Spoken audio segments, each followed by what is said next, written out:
Hello. We set up my stream, I think. Yes, okay. Although, now I'm looking at this. Let me see. Whole screen. I've set myself a bit to the side, haven't I, with this crop? Let me try and fix that real quick. If I can just expand. No, undo that. If I can just shrink it that way and then get it to the corner and then expand it this way. Did I do it the opposite to what I wanted? I'm gonna fix this. Wait. Transform, edit transform. Let's do this. I can do this. Left and right, left and right.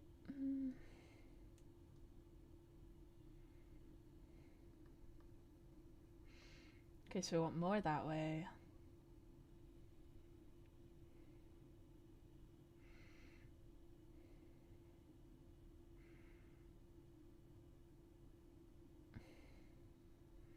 So we can actually see the microphone. And then that's going to go off screen a little bit. But then we're going to move it this way.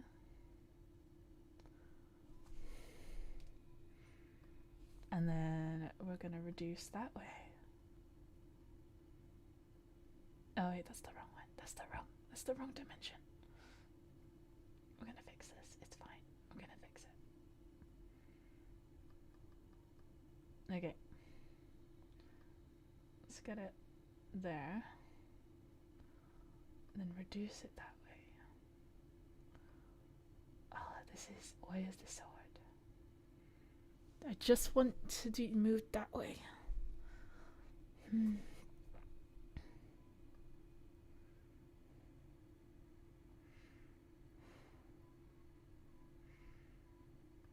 Oh wait, why am I operating on sides and not crop? Oh, I'm such a genius sometimes. I'm so smart sometimes, you know. Okay, wait.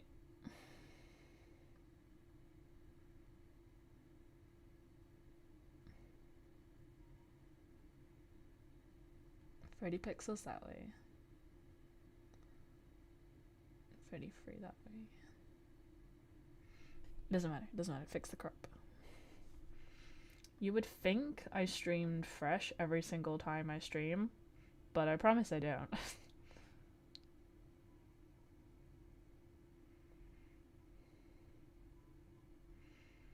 I want more right, less left. What if I just do like 50 left?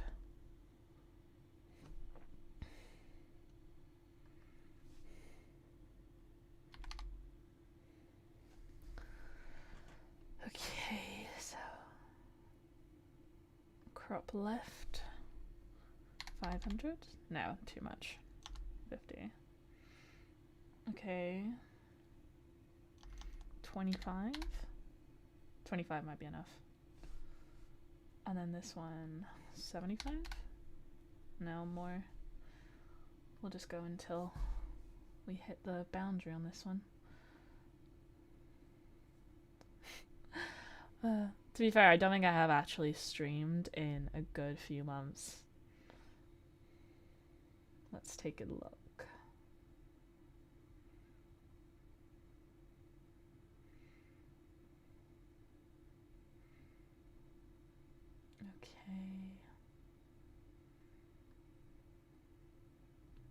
Okay, there we go. 15 pixels there, is that enough? Let's aim for like 20 pixels. When I set this up originally, it was equidistant. Okay, that looks... we're not quite there. We're not quite there.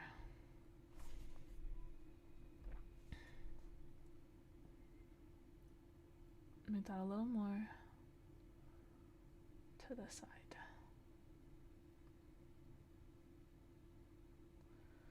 And then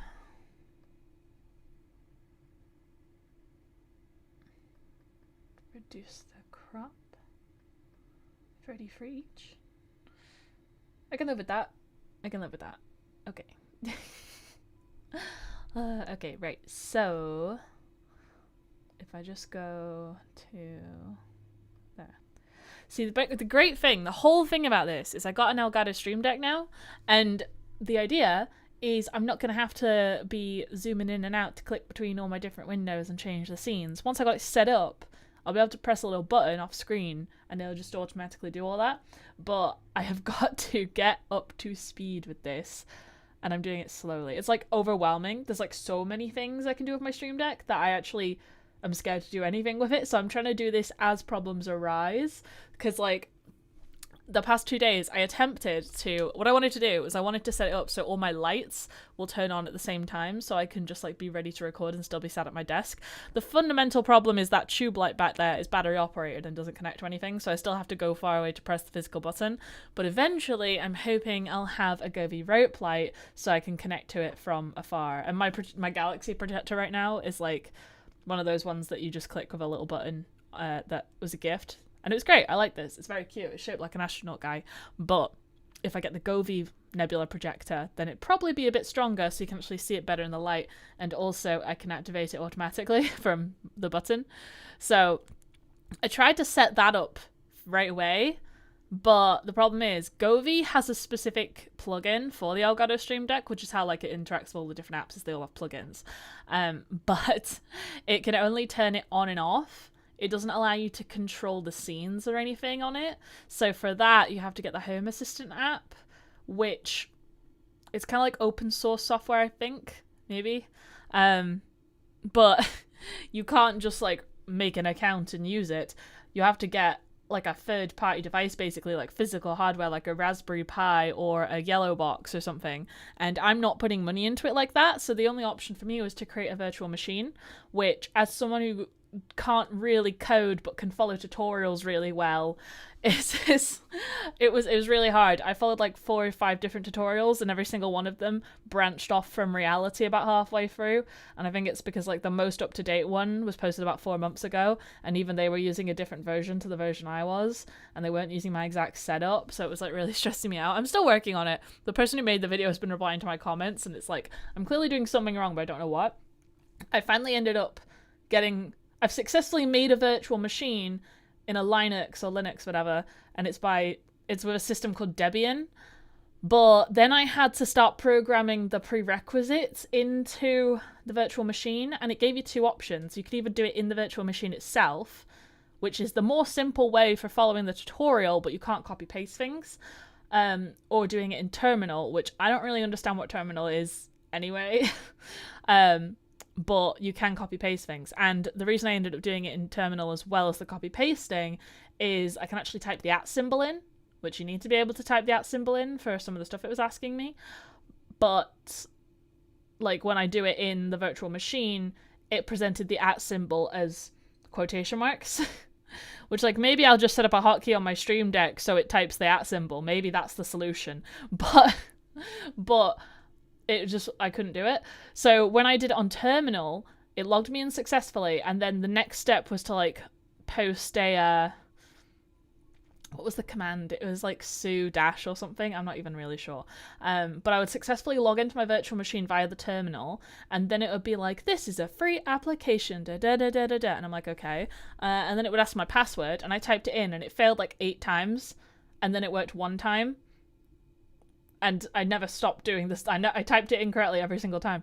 So it was really hard. And eventually it registered it, and then it was like, yeah, this is a free thing. But then it put like a little symbol for like a dollar amount.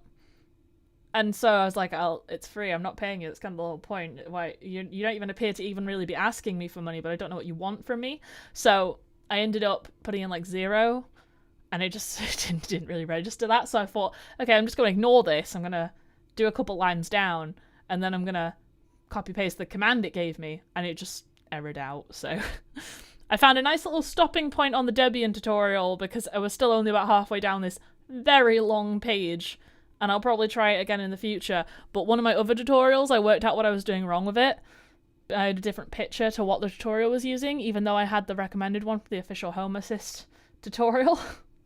So I'll probably go back to that soon, but there's no technical time limit on that. So although that really bugs me and is sitting in the back of my brain irking me, I don't really have to do it. So I do have to catch up on my content repurposing and making my shorts because I only have one left in the back end of YouTube, and my automations have been funneling all this information into my RSS feeds, but I haven't properly tweaked them so they're not formatted correctly in there, and I've got like at least a few hundred to do. So what I'm doing today is I'm going to cut all the clips out of my next video that I have to make shorts out of, and then instead of going through making shorts like I have been, it's a really simple process, it's really quick anyway once I've got the clips, but I still want to make it faster because this is something I'm going to have to do forever and it's a bit tedious, and every time I have to do it I'm like, So I'm going to try and set up a multi-action automation in Elgato Streamdeck, so if it can be done with hotkeys, it can be done automatically, basically, in Final Cut Pro.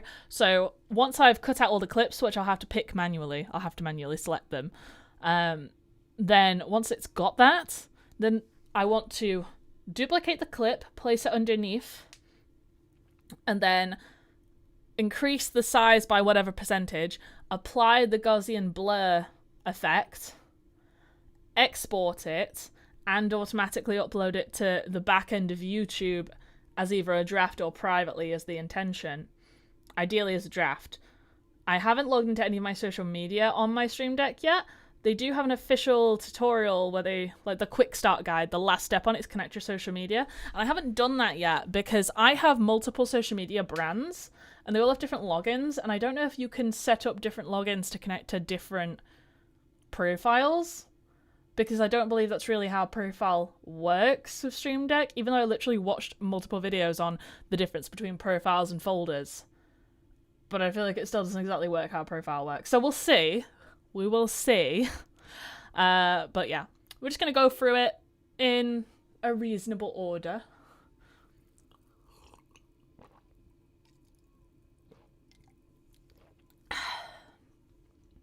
And I'm constantly switching between wanting to put my fluffy pajama hoodie on and not wanting to put my fluffy pajama hoodie on because I get way too hot way too quickly. And I do feel like I kind of look better like this in the dark with my skin visible because I actually provide contrast instead of just being in this big dark blob. Which, like, I love this. It's very fuzzy, but it is very much a big dark blob. And I don't just want my head chopped off floating. So we'll see. We'll see how far we get. I also got new headphones recently. I didn't want to get new headphones. I kind of did because the earmuffs, like, they were multiple years old. I got them, it was a combination first downgrading and Valentine's Day present. But I had them for years at this point because, like, I'm almost eligible for my third down. But the earmuffs were kind of shedding. So every time I wore them around my neck or, like, even wore them on my head, then I had, like, little black scraps just appearing around my neck. And it was, like, really sticky, so I couldn't get them off. So I kind of wanted new headphones. But they were fully functional and the audio quality on them was incredible. The audio on these ones are arguably a little worse, but still really good. I just liked what I had because it was just like the level up, you know. There's like a difference between like £10 headphones and £50 headphones, and then there's a difference, like this is like £110-ish, but the ones I had before that were about £200. That's like a reasonable margin of difference, although it's negligible. They're not like £1,000 Bose headphones, like they're production standard, but it's just I can just tell the difference. These are the what is it, Sony Alt, so it's got like a bass boost feature, which it does work for the bass boost, like you can feel it in you, but I kind of like didn't want these ones, but they're really good. And style wise they're basically the same. The earmuff is just a little bit thicker, so I feel like it's protruding from my head a bit more, which kinda, I don't love it, but it's fine. And I really like how they don't appear to have any lag when I'm using the Bluetooth functionality on them, whereas usually I would expect there to be a little bit of lag between Bluetooth headphones. Like I could plug these in, there's an option to plug these in, but when I'm connected to my live streaming rig, having the cable is really inconvenient because it would come up to this side, right, and get tangled in my mic, which is why it was a big faff all the time. But yeah, we'll see. We'll see what happens. So what am I doing? I'm going to open Final Cut Pro, and then I'm going to switch to showing you my screen. Whole screen, there we go. Oh, people talking in my chat. Can I even see my chat? I can probably see my chat if I go on my phone.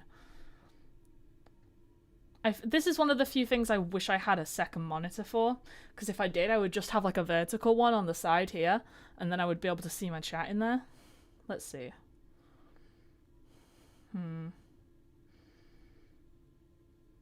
If I go on actual YouTube, because I don't want to have to consciously check my chat, I want it to just be there. Let me switch accounts, because I got a million accounts for YouTube right now, frankly. I even started a new one where it's completely unassociated from any real brands, and it's just going to be like just out of the window views, kind of like lo-fi ambient stuff. And the idea is like it's probably not going to take off, but if it does, then that's the easiest ad revenue ever, so you know, we'll just see. It's passive. Let's see. That's comments on my videos. How do I actually get live chat up though?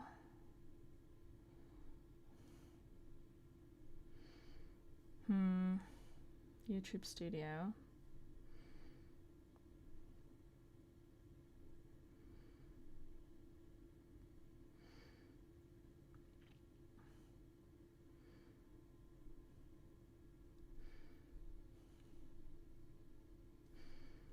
Let's see. Digital. If I go on my channel like this, can I see the yeah, there's the current live video. And then strange reactions, hello. I know that you said you were like locked in on my channel, which is like really cute that you're actually watching. I totally recognize your comments every time you post and I get quite excited about it. Hi. Now I can actually see my chat now. So once I got all my Stream Deck hotkeys set up, then this will actually be a lot easier. But yeah. No, wait, okay, so I've got Final Cut Pro here, but I'm not gonna go on Final Cut Pro yet. I'm going to look at the quick start guide to see if I should connect my social media before or after I do this. Let's see. So I was going through every single tutorial. But let's see. Social media, where was it?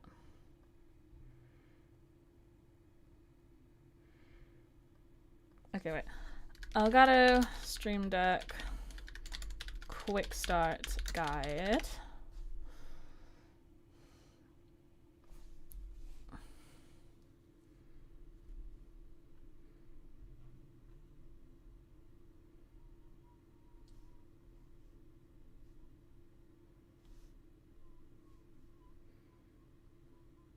And then I'm just gonna prop my phone up there so I'll see when I get new chat messages in and hopefully it doesn't fall. Okay, so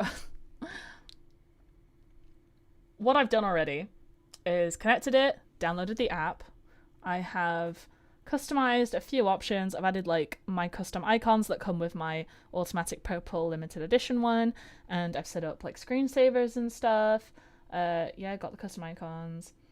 Create folders. I have physically created a folder. I haven't really done anything with it. The only thing in it is my failed attempt at a Govee multi-action. So we'll see. Right-click keys to modify. Yeah, done that. Don't have a little Stream Deck stand. It just comes with a little gritty bit, and I like that. Okay, use social media accounts. Enter your social media accounts in your preferences to connect with your fans. Ooh, do I have fans? I doubt I have fans. Then I wouldn't really call them fans. I would say they're just people. Okay, right. I've got so many apps open as well, like from my failed virtual machine experiments. We'll get to that another day, probably. Yeah, Stream Deck. So this is what I got right now. This is what's in front of me. You can't actually see it, and I can't pick it up because I've set it up so the cable's not got enough slack because I want a tidy desk. But look up the Atomic Purple Stream Deck, and this is what I've got in front of me. And these are all the buttons that match what I've got on my desk right now. So if I go into my preferences, let's see. So I've set this up already. So that's my software. This is the one device I have. Set up all the brightness stuff. Accounts. I'm assuming these are my social media accounts. Profile. Haven't got any actual profiles yet. I've set up a few of these. Let's see. Global font settings. Yeah, don't need to change that yet. Profiles. Stream Deck will automatically switch to this profile when the Stream Deck app window is closed and the following application is in the foreground. Application none. Okay, so that is just the default one. Okay, so I can set up profiles for focused on all the different apps. So let's create a new profile. And we're going to make it for Final Cut Pro. Okay. We'll see how that goes. Okay, account. So what do I do to add an account?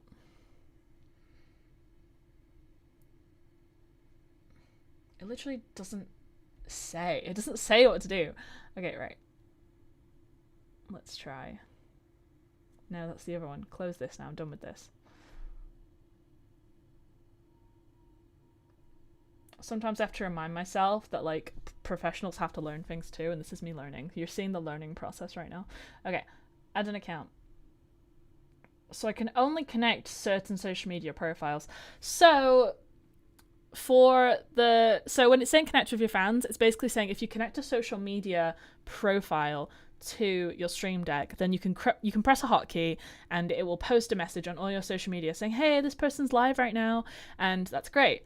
But you have to be able to connect the social media account to it. But not every social media account has like a plugin for Stream Deck. So the one right now is YouTube. So I guess I'll connect YouTube. But I put all my social media through Metricool. Ooh, I have a lot of accounts.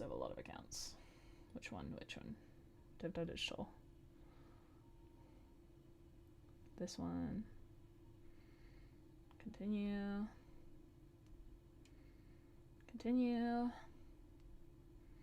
It's better not dox me right now. Just press that already. Yes, it already does have access. Okay. Okay, it's added. Okay. And then... Right, and account. YouTube. I already did this Stream Deck. Can you make it make sense for a minute?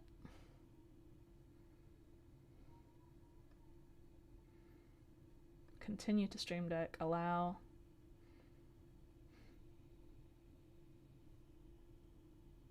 Did I do it? I did it. Okay, right. So that's the YouTube account. So in theory, I can set this up for like a hotkey to start my stream later, but I already use it through OBS, but this is not what I wanted to achieve. Although now it's connected to YouTube, hopefully I can send videos to the back end once I've made my hotkeys for Final Cut Pro. Okay, profiles. So I'm going to close this, and then I'm going to go onto my profiles, and it's giving me a big yellow caution sign when I click the profiles key. So click to assign. No. Preset action.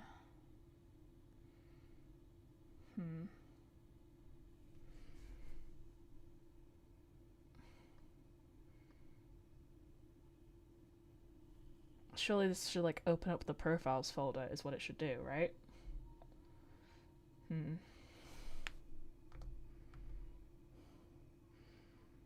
Well, I don't want this particularly on the home page anyway, so if I go to the second page, then I'll add a new one.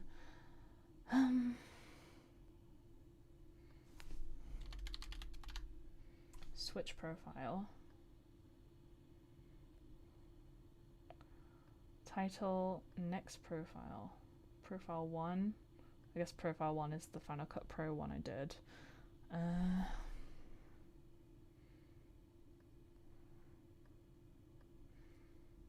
Yeah, I didn't rename it yet. Rename Final Cut Pro.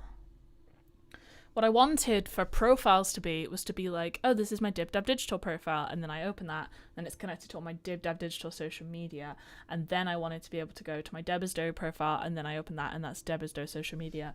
So we'll see. Final Cut Pro, yeah, okay, that's entered, done. So that would become Final Cut Pro. Title, Final Cut Pro. Change the text for how it visualizes. Can make it smaller. 8. Sure. And then for the icon, we want to change it to... I do have a Final Cut Pro icons list, but I was really hoping there would be like a Final Cut Pro that was in my atomic purple. Like there's an OBS one there, but it's a Streamdeck, so you know, they kind of expect you to be streaming from it. Let's search Final Cut. Or Final Cut Pro? No. Okay. Okay, where are the Final Cut Pro icons? Sampler pack. In theory, I could go into Procreate and like edit these so it had the colors. That's an option. But for now, I'll just do this one. Okay.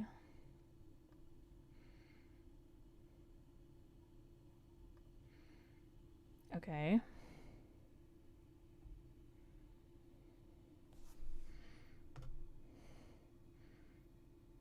So this is my default profile. And now if I click through, then I switch the Final Cut profile, which has no currently assigned keys. Okay, we're getting somewhere with this. Okay. So what I want is to create a multi-action. Who the hell wants a random action? What do dangerous keys have? Okay, multi-action. So this is going to be to create short. Okay.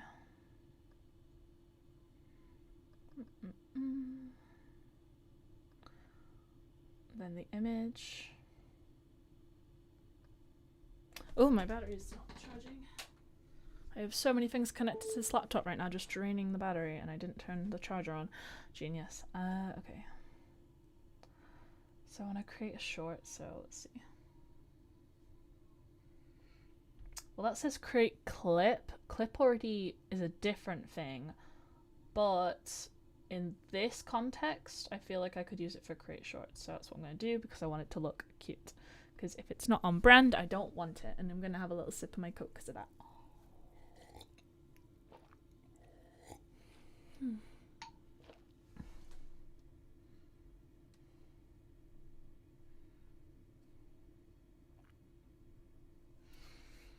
Okay, so yes. So we're going to go into Final Cut Pro now. And we're going to create a new library to work on today. It's going to go in my current new hard drive. So new folder. Today's date. I always format my files by the date that I created the project or the day I'm archiving it, depending on how easily it is to remember the day I shot it, or if I shot across multiple days, then it'll just be the day I created this. So make it the day, which is 11:09, 25. Create the folder. Oh, I don't want it inside there. Get away. Oh. Do create new folder. 11/09/25. Create.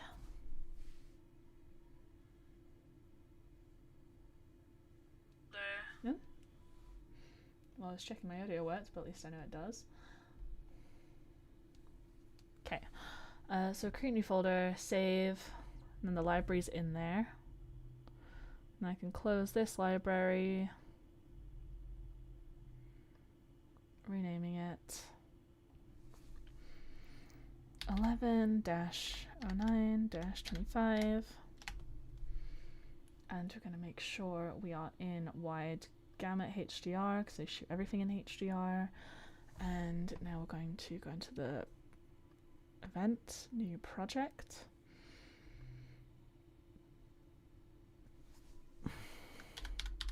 So we're calling it short.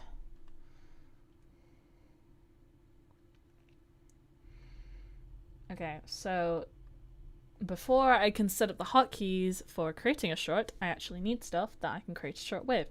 So if I go onto YouTube, which I have on this one, so YouTube, create a studio. Which video am I on to next? So I had already done the creating a community of Discord. I am way behind, which is part of the reason you can tell I need to make this faster. Okay, so the next video I'm going to make shorts about is how to edit vertical videos in YouTube, in Final Cut Pro for YouTube. So like, this is going to be a really meta one, right? So how to edit vertical videos in Final Cut Pro. So I'm going to go into Final Cut, and I'm going to find that video I made in my hard drive, because it should be on this one. How to edit vertical. Let's see, where is it? Here it is. And then we're going to drag this one onto the main timeline. And this is what we're going to farm our clips from. Is that audio coming out of my laptop? Why is it doing that? Don't like that. Why is it doing that?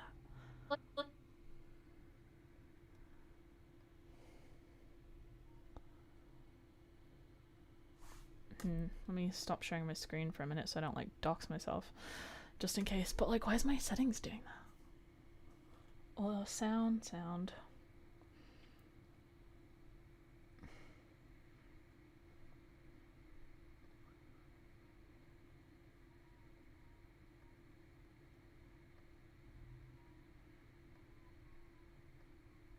It's saying that it should put the audio through my speakers, but no. Why are my headphones not an option? Did my headphones die? They were fully charged.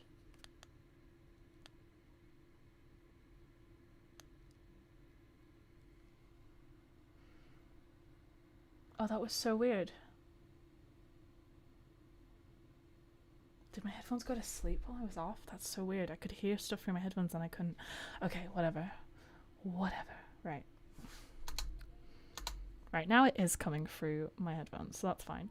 Yeah, okay, so I'm gonna go through here and I'm just gonna farm some clips and see anything that was interesting. How long is the video? 12 minutes isn't so bad. I've been known to get a bit too many from any individual video, but hopefully this will not be too long. And if you've not seen the video before, then you're gonna learn and it's gonna be really weird.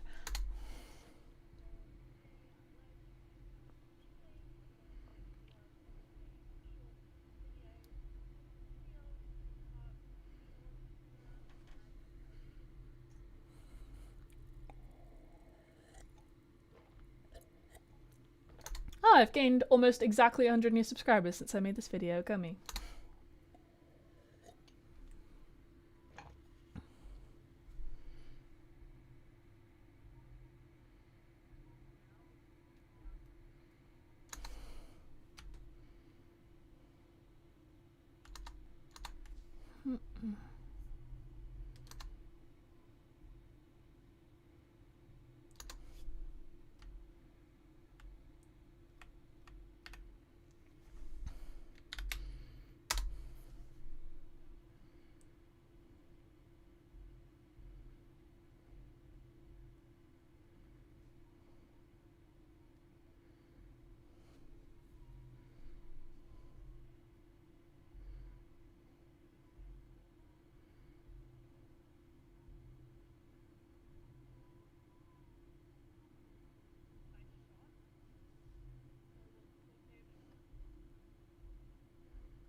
Do you want to know something?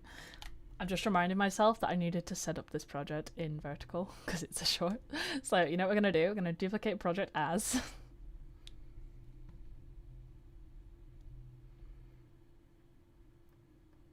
Vertical.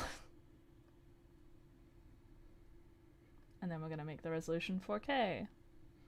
Although no, we don't. We don't make the resolution 4K for shorts because we make it a little bit smaller so it can actually be processed in HDR at that size.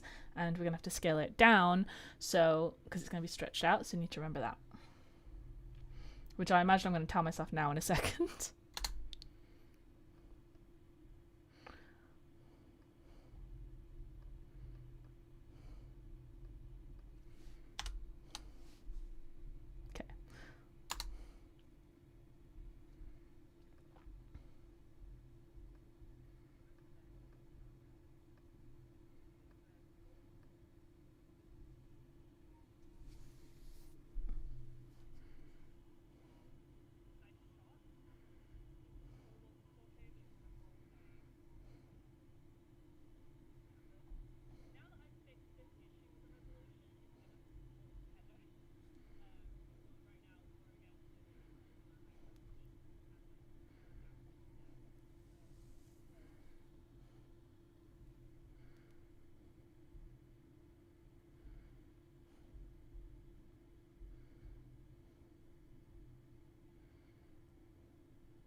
god, that was ages ago. Why am I being so meta?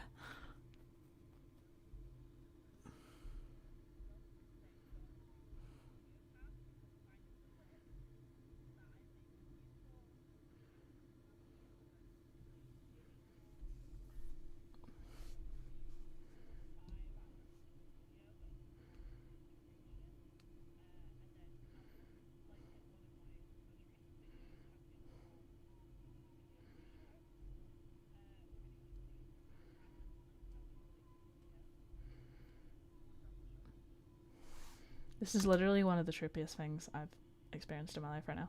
Okay. No, that might have been an okay clip.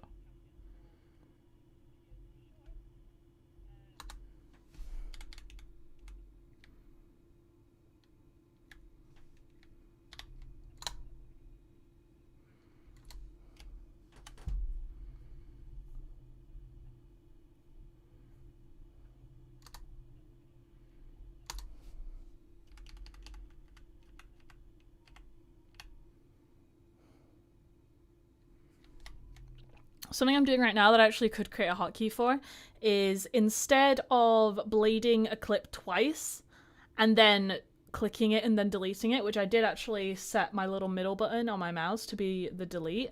Instead of doing that, you can actually just press Option and then the square bracket left or right option, and it will delete the entire chunk that is before or after up to the previous blade or end of clip.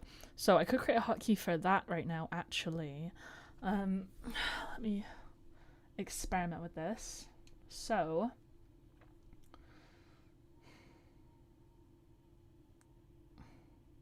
how do I exit out of the multi-action? I don't know how to exit out of the multi-action. Okay, go back. Okay, so here. So this is just going to be for Final Cut Pro. So let's see.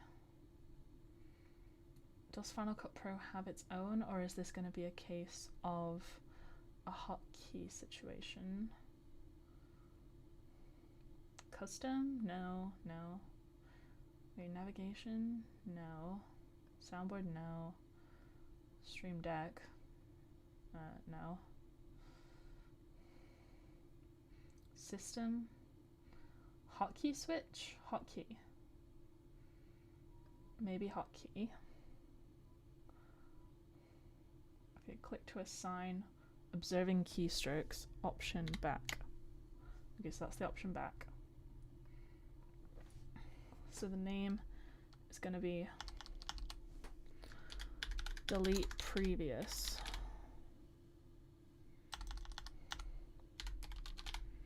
So I could do like literally any collection, couldn't I? Actions, the preset action. Okay, so editing, cut, copy, paste, select all. Okay, this might be useful later for the multi-key one. Is there going to be a good image for this? Dunno, let's change the text first. So it knows I like it down below, and 8. 8 feels like a good font size for most of these longer words. I wish I could layer. I wish I could double layer the text, or like wrap it or something. Okay, so now let's see. Probably gonna end up with the Final Cut ones. I always end up leaning really close. I'm sorry, I'm just short-sighted and I never wear my glasses. Okay. So the fact that these are recommended from the sampler gives an impression of the sort of stuff that you could actually use as a hotkey function. So cross dissolves, default, freeze frame, marker, automatic speed, background, no, don't need this yet. That's a normal blade tool. But is there one for the blade and then backwards? Cut? Maybe.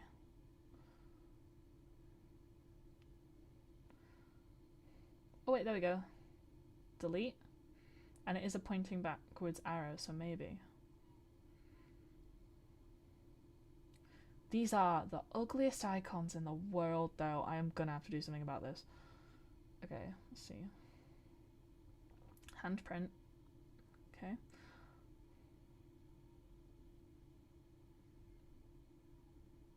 that import clip, did it say? Import media. Increase clip. No, no, no, no, no. No, no, no. No, no. No, no. Previous edit. I'm not sure if that would be applicable. And if it doesn't seem natural to my brain, then there's no point of it, because that is literally the point of setting up these shortcuts, is it feels natural to me. Select. Set range at no, no.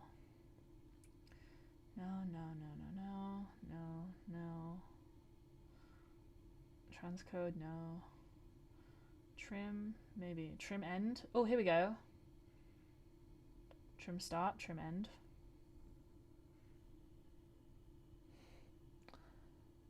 I'm gonna go with this one because it has a left and a right and it feels correct.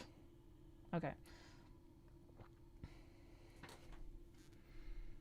And then if I am doing this, then I should probably do one similar next to it. So this is gonna be a hotkey. And this is for the same but opposite. And then the icon was trim end instead of trim start. Okay. Delete previous. Delete next.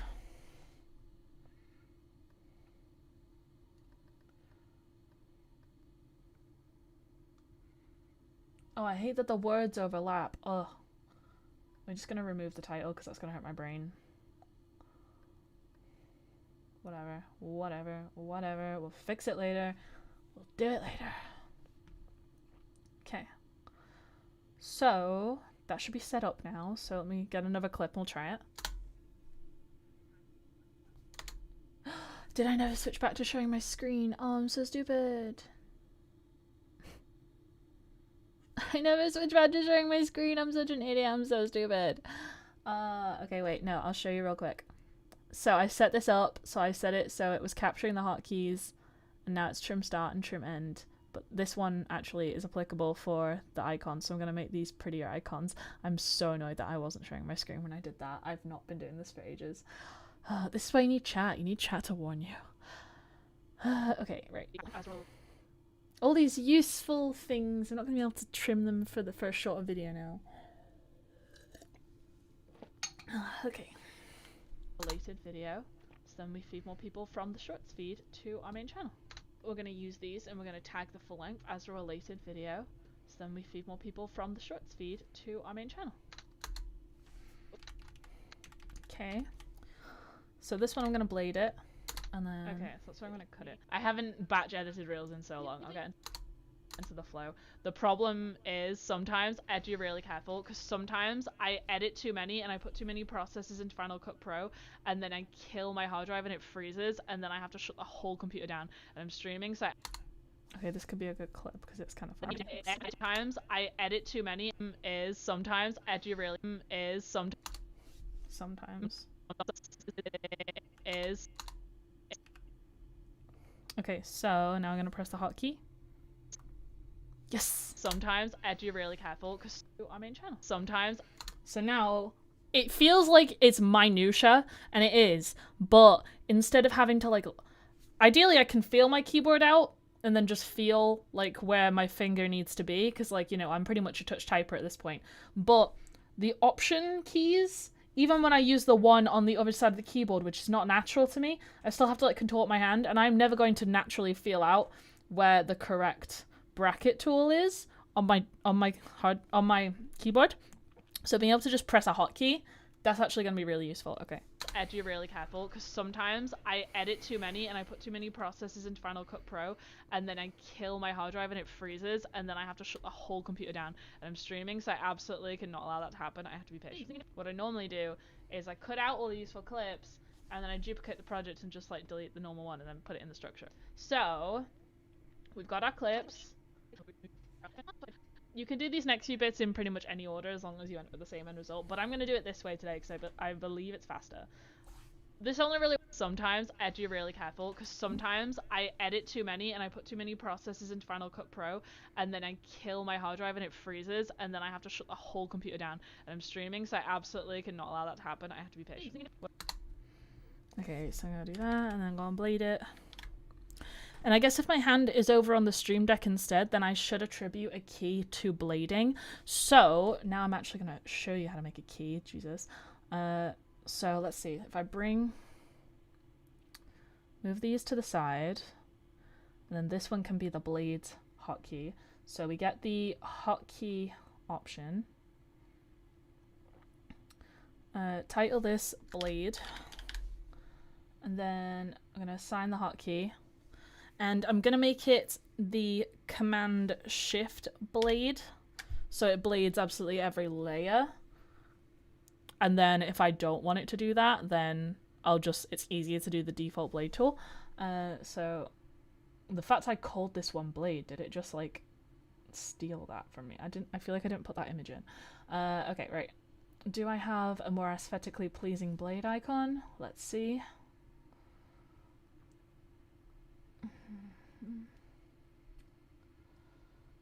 I don't think I do, but we're gonna check all of it.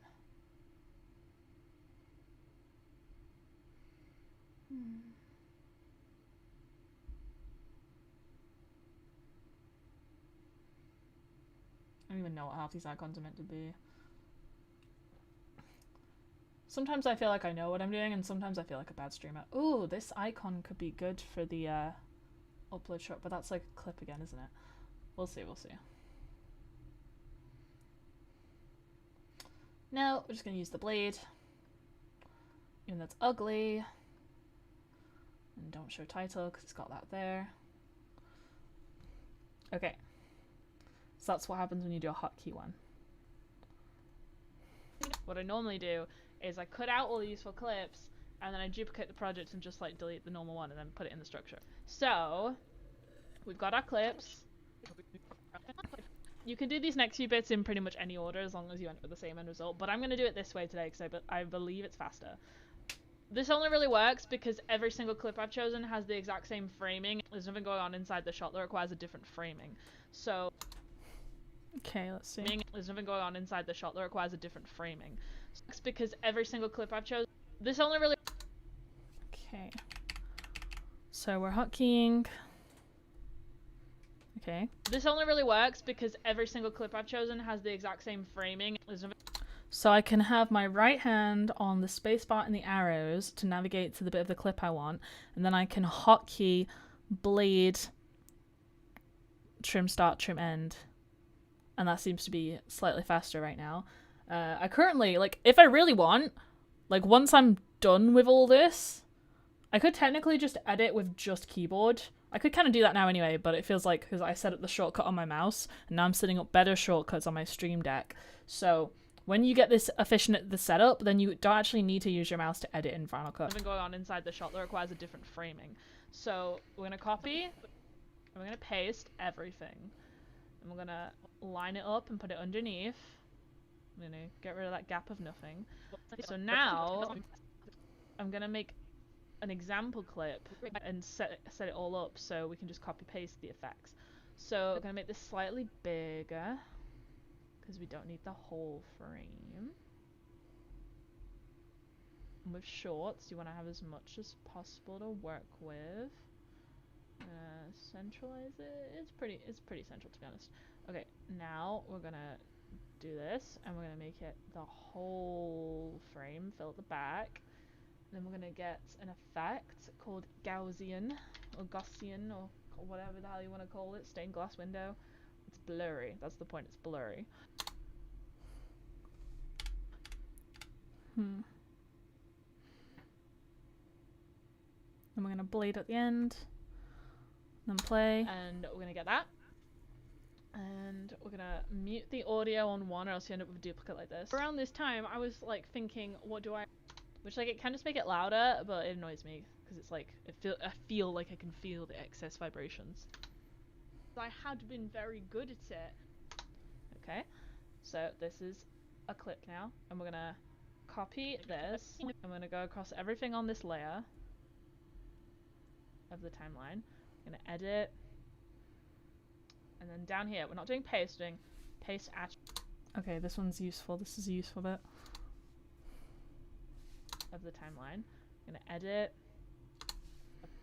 of the timeline. And trim Blurry. start. And there you go. Blurry. I'm going to edit. And then down here, we're not doing paste, we're doing paste attributes. Because we don't want the same clip, we just want what we did to the clip. So position. Done there. So then you can see how it's reframed of all of them. And then okay. And then we blade that. I feel like once I get used to the positioning of the hotkeys, I'm going to be able to do this blind as well. And then the lower layer, gonna copy and then paste attributes. You want to get the Gaussian, the scale, and the volume. You can paste that. And now you've got a bunch of clips. So what we're going to do is we're going to duplicate the project. Okay, now this bit I'm gonna do is actually like, it's not my favorite advice, it's kind of bad advice, because I later on did a video where I'd like discovered the range tool, and I'm gonna sound like a moron because I just like forgot the range tool existed or never even like knew the shortcut. So like this bit I don't really want to put out into the world because it's kind of bad advice. Duplicate the project. So we've got all the clips down there. And for the first one, we've got our first clip, delete every clip after it. Yeah, like this is totally unnecessary right now. I'm gonna let that render for a minute. And because it's a short, it doesn't take too long, but you know, we're gonna have to do some waiting now. And then you can click. Like, just to retcon myself, this is like bad advice, because when you create more projects, you are needlessly creating more data within the library, and it's just filling up your storage area if you're doing like your hard drive or something. You don't need to do that, which I later revealed in another video, which I'll link here now, like above me if I can. And then like, you use the range tool, you select what you want, and then anything that's in the timeline in the time that you've selected the range, regardless of what track it's on, then you can do that, and then you can just export what you've selected from the range tool, and you can just do it from the singular timeline, which you'll see in a minute. But like, don't duplicate the projects, you don't need to. Click on the little wheel here and watch it finish. These are all the different activities. So then now we've rendered it, we can share. And we're going to export file, because I want to choose all my options. I don't want to do a preset. So settings, social platforms. HEVC means it stays 10-bit. And the thing with shorts and reels... Oh, this is a good bit, wait. And the thing with shorts and reels... It stays 10-bit. It means it's... HEVC... Where is it? Where is it?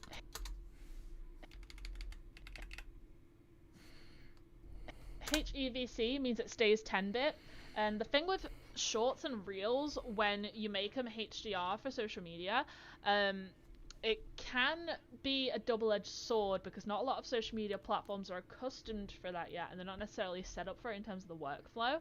So if you have HDR clip, if you go on Instagram, for example, and you just look at the grid view or the Reels tab, it'll look like it's all grey and desaturated out again, because not a lot of devices are immediately preset to HDR mode.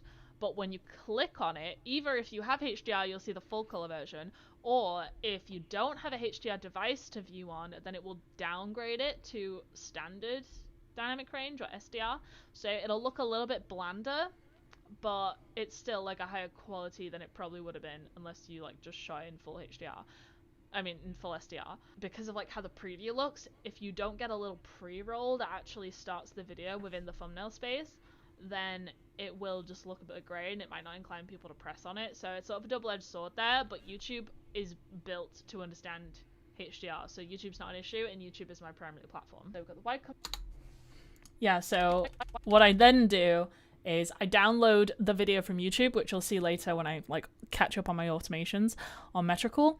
So I download it from YouTube so it has the little watermark, and then I put it into Metricool to spread it on my other social media. I actually want it to have the little watermark, because even though I could upload it to these other platforms without the watermark, and people would generally consider that to be like better, I want people to know it came from YouTube. I want YouTube to be my primary platform. This is where I want people to subscribe. This is where I want the watch hours to accumulate. So I don't really mind that people see it comes from YouTube. And when you download it from YouTube, it makes it like SDR, so it's fine. White color gamut, PQ, and I'm going to share. I'm going to save it into this folder here that we made for today's activities. And you can see that's going to start sharing. Sharing means exporting in this situation. Now I'm going to try really, really hard to not get too excited and do too many activities at once, because I will freeze the device. I wonder if this is going to be an increased risk when I create my my multi-action export shortcut. Okay, done. You can see I've got an export shortcut. I had been very good at it, and this woman's teaching methods, she had loads of amazing students. And this is important for my personal workflow. When I do reels, even now I've got like the higher resolution, I am still going to cap my shorts and my reels to 1080p, because if you do that, then there you go. Okay. To 1080p. I cap my shorts and my reels. I am still going to I am still going to cap my shorts and my reels to 1080p. Issue, and YouTube is my primary platform. I am still going to cap primary platform.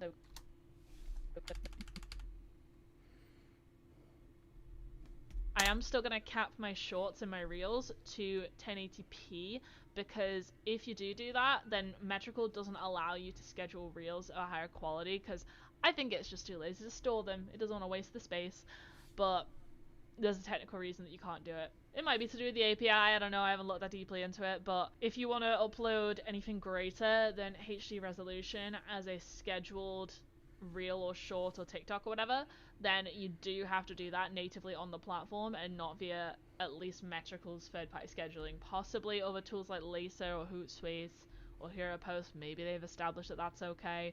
I don't think they have. Okay, yeah, so that's the end of the clip, and then I'm going to blade it, and then I'm going to go to duplicate project. Close that. Duplicate project, we've got everything saved. So we delete our first clip that we just exported. Delete that one. And this is the one we're doing, so now we're going to delete everything after it. But first we're going to duplicate the project. Okay, that's done. And delete all these ones. Modify, render, not retime, render, and then it renders, and it's doing it quite quickly because it's a short clip, and then share, export file, all the settings are the same from our previous one, and then go again. So now we go to our duplicate project, close that, duplicate project, we've got everything saved, so we delete our first clip that we just exported, delete. Again, this is like bad advice, don't do this. And this is the one we're doing. So now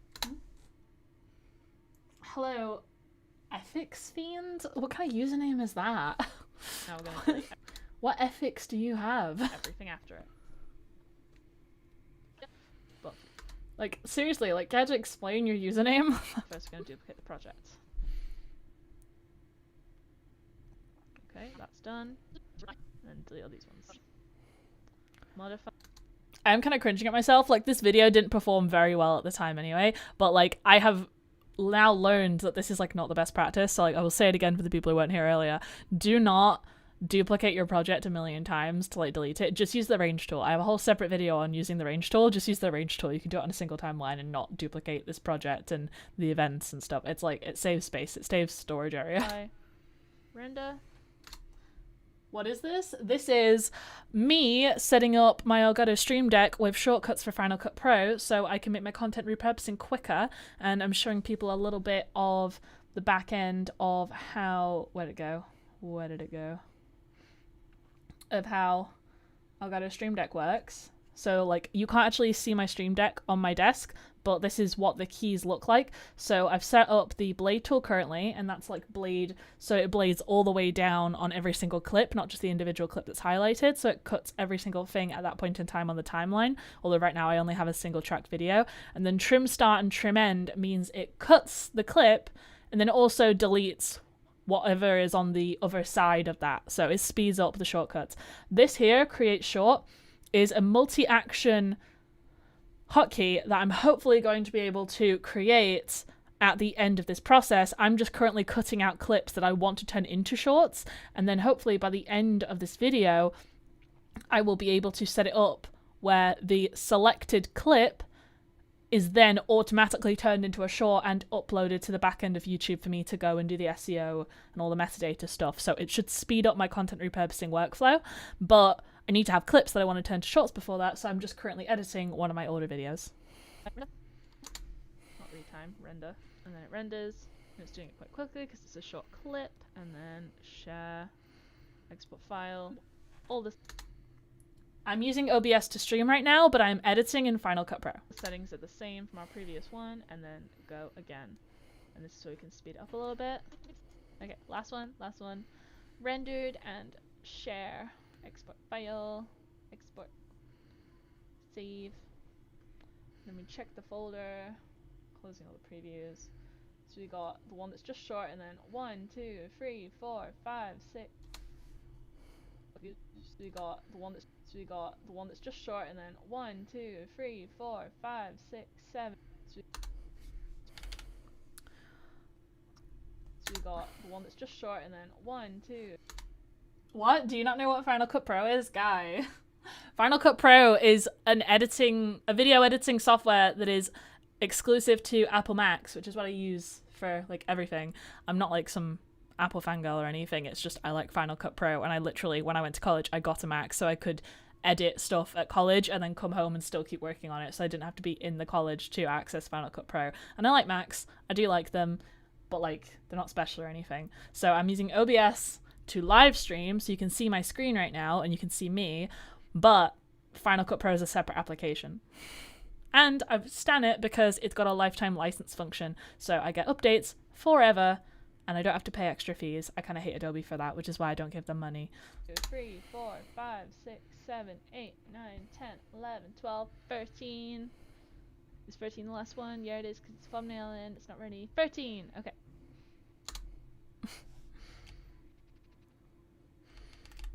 I do feel like this is not the best video to be farming clips from right now, but I just need something to prove the concept. And I make clips out of all my videos to turn into shorts because it's just good content marketing strategy. And now we've got our batch. Yes, you can color grade in Final Cut Pro. Some people would say it's not the best.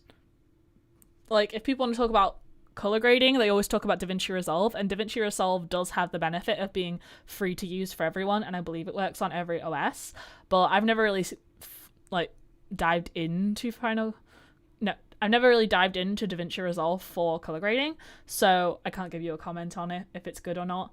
I color grade in Final Cut Pro. If you've seen my videos, if you subscribe to me, if you like my videos and you think the colors are good, I did that in Final Cut Pro.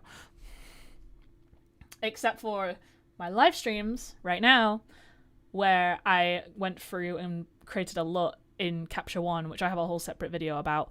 It's actually like maybe my 5th or 6th most popular video right now is color grading in OBS. So if you want to know how I did that for this current feed, then great. But otherwise, Final Cut Pro. I'm gonna highlight them all.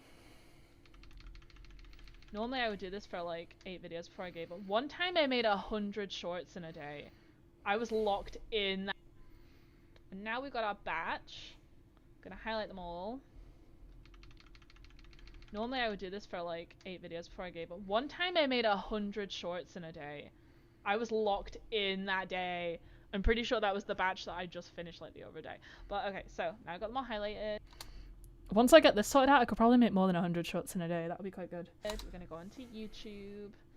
Don't know how it's gonna handle me uploading videos while I'm streaming. I've never actually multi-purpose like this. I got multiple tabs. It should be fine. It's not like I'm ending the stream to do it. But upload. And I'm streaming. I've never. It's gonna handle me uploading videos. Don't know how it's gonna. Don't know how it's gonna handle me uploading videos while I'm streaming. I've never actually multi-purpose like this. I got multiple tabs. It should be fine. It's not like I'm ending the stream to do it. But upload them. And let's see how the upload speed does, since I am also live streaming, and I'm pretty sure that him in the other room is gonna wake up soon. And I'm I'm pretty sure it does, since I am also live streaming, and I'm pretty sure that him in the other room is gonna wake up soon. If I go into the shorts, and we'll see if it actually believes that that 1:19 one is actually a short, or if it doesn't process it that way yet. I'm curious. Short number 5. We'll see what short number 5 comes through as once it starts processing it. And it's pressing it up to HD because I only did it to HD on purpose. HD on purpose. It's up to HD because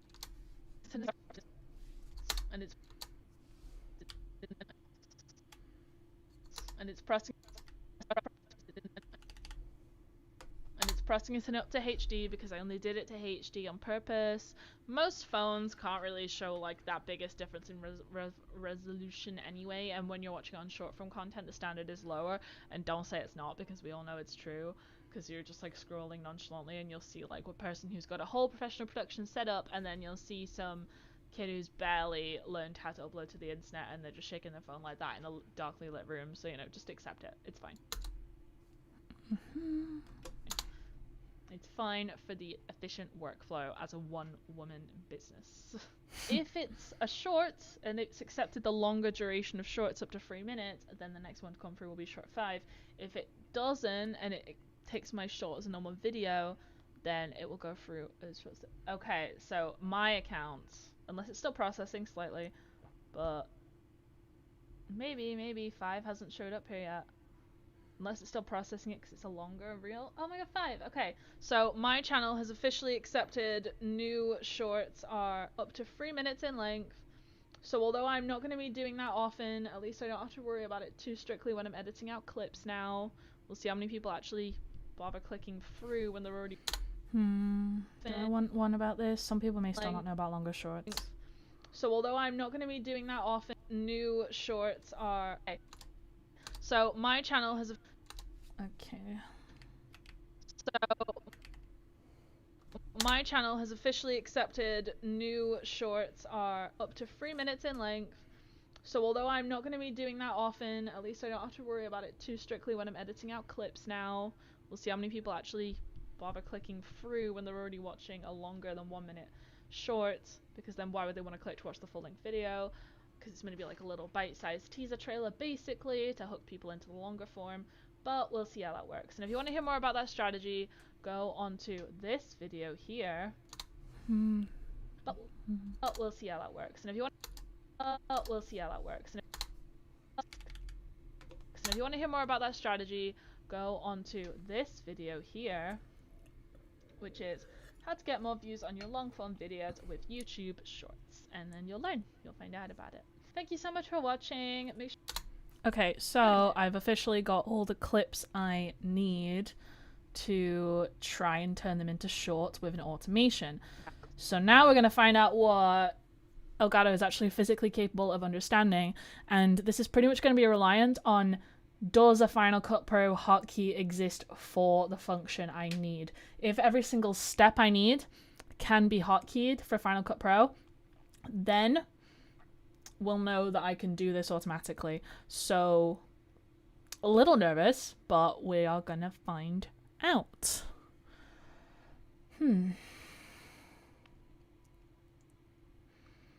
And when I get to doing this with both my channels, we're going to want to see if I can split it between different logins.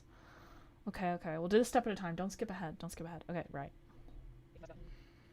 So how many clips do I have here?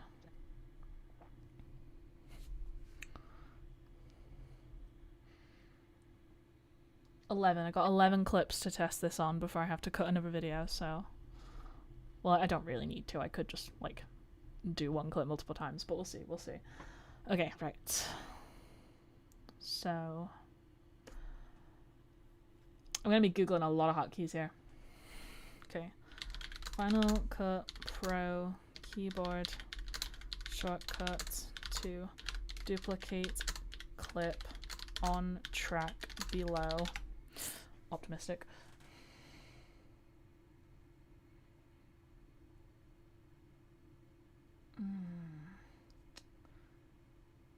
Press the hold option on your keyboard while holding the option, click and drag the select. press and hold the Option key on your keyboard. While holding the Option, click and drag the selected clip downwards. It will create a duplicate.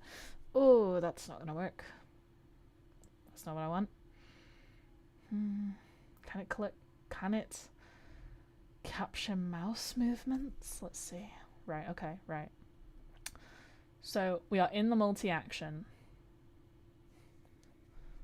So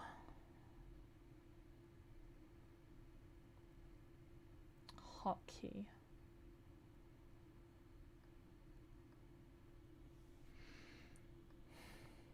So this is a hotkey item. Duplicate clip below.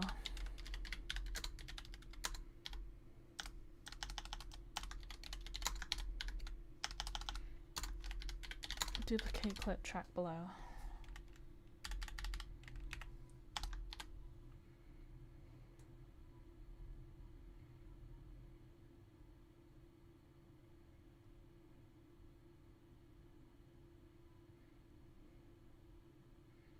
So I would, in this situation, I would select the clip I need. So I don't need the range tool for this. So I would select the clip.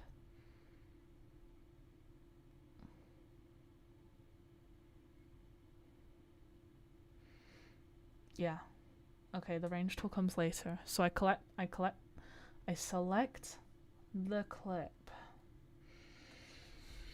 Okay. So I select the clip.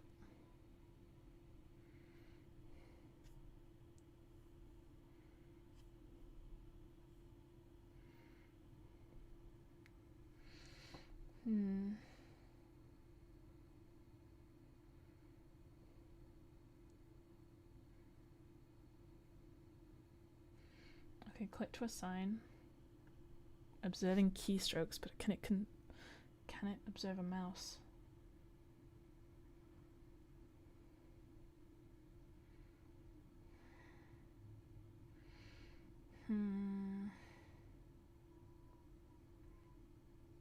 If keys others? No.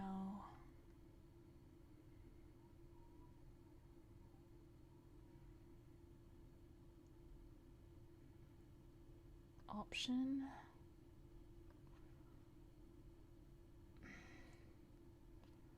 Down.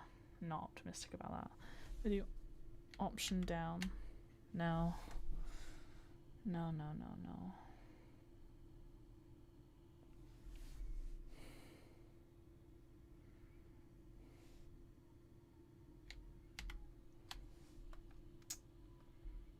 No, it won't work.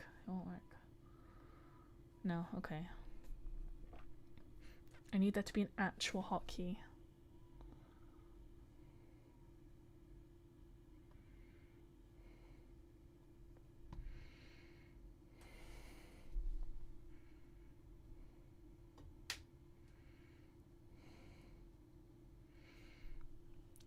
You can use keyboard shortcuts to quickly accomplish many tasks in Final Cut Pro. To use a keyboard shortcut, press all the keys in the shortcut at the same time. Shortcuts for common commands are listed in the table below. So for information about viewing, creating, and managing shortcuts, see Intro to Command Editor in Final Cut Pro. So if a shortcut doesn't already exist, then I can create my own shortcut in Final Cut Pro, which I can then set as the action in the multi-action. Okay?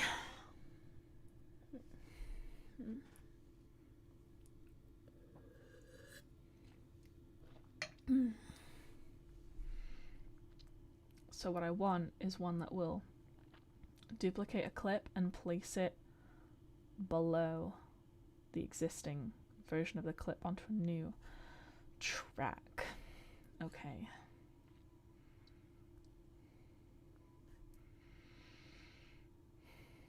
Don't need to adjust volume. Okay, add selection to the end of the storyline. Don't want that. Add selection to the audition.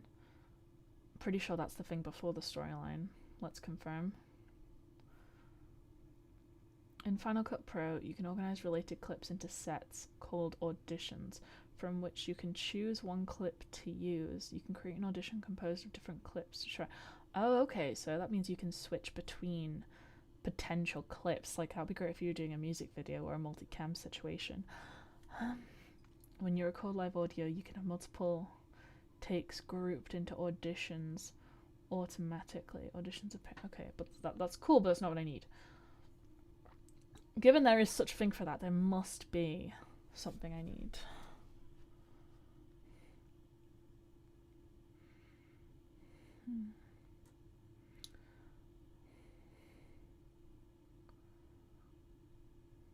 Blade, don't need blade.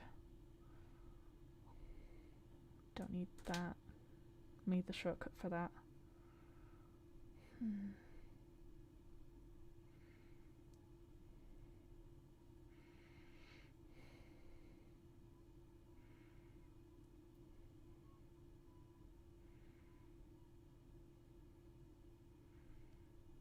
Copy the selection.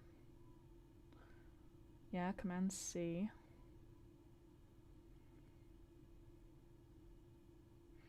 But I need Command C and then move it down below.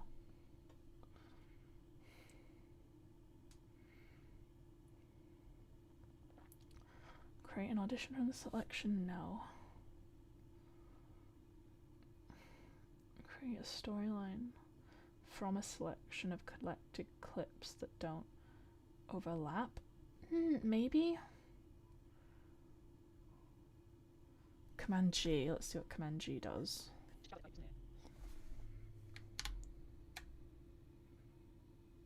I feel like it didn't do anything.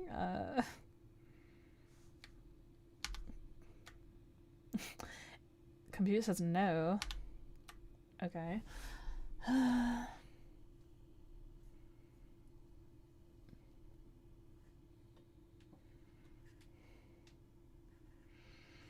Not multicam clip. Not a multicam clip. Not a multicam clip.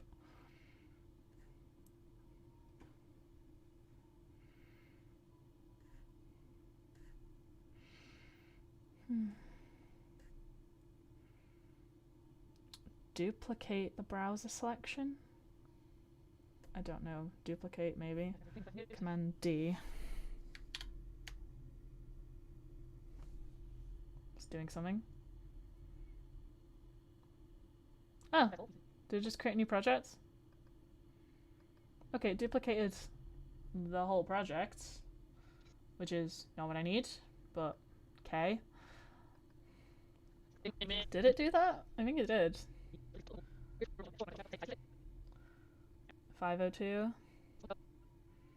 502. Yeah, okay. Didn't want to duplicate the whole project. Thanks for trying, bud. Let's try this again. Okay.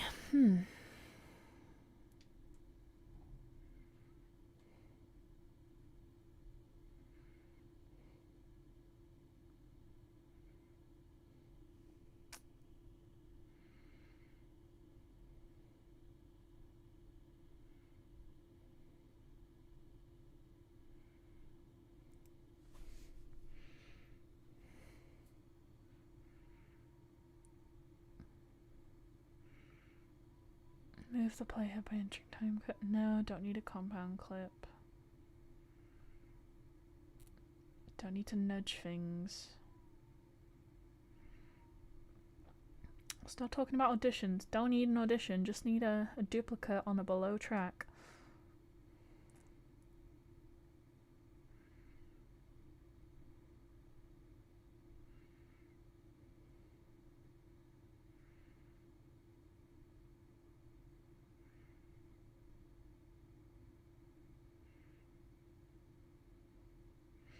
Paste the selection and connect it to the primary storyline. Wait. Not quite, but maybe.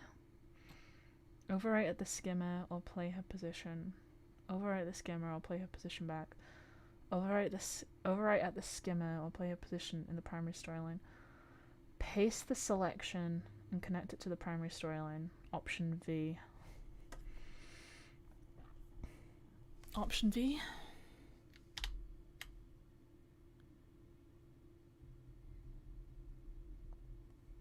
Option V.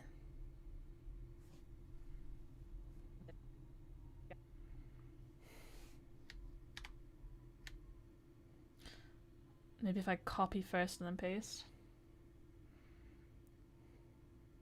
It's Command C, Option V. Close. We're close. We're close. Okay.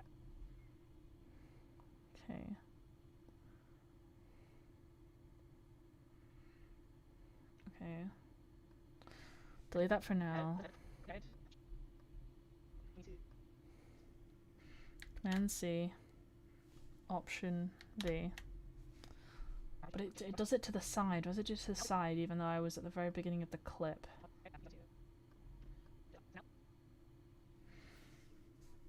Command C, Option V. Okay.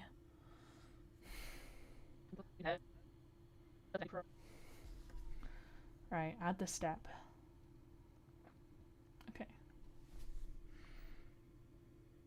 Command C, Option V.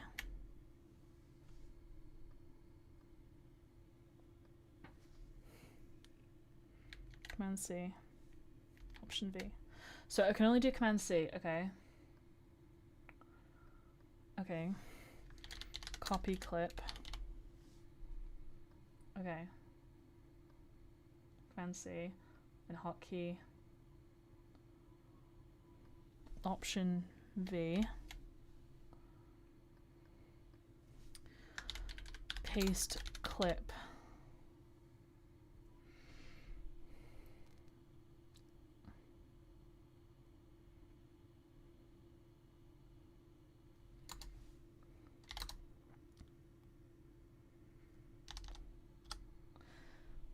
Okay. I must remember to have it at the beginning of the clip selection when doing this. Okay, okay, okay.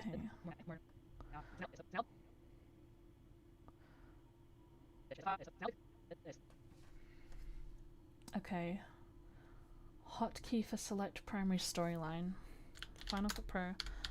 Hotkey select primary storyline clip.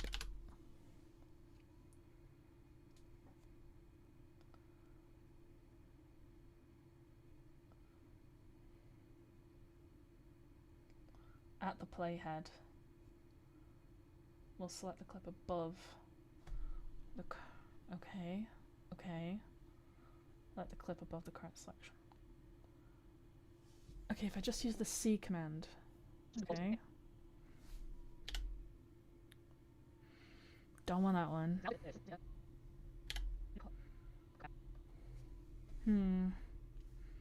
C down? No. That was C down together.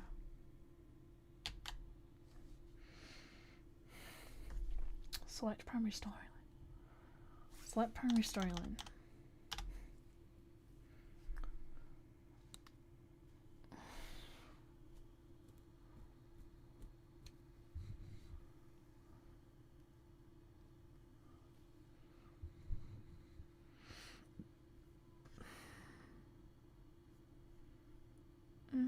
I don't really generally trust AI overviews. Let's see, let's see.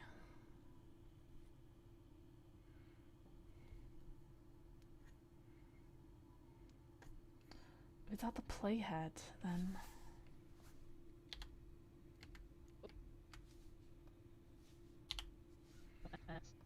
Okay, wait.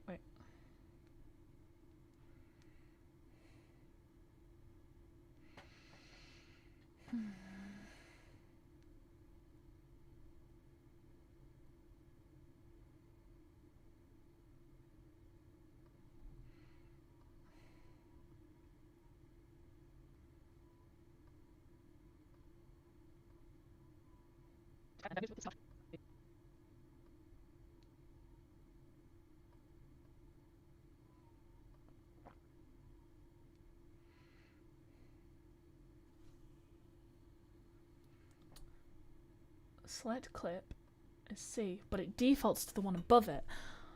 I want it to paste below.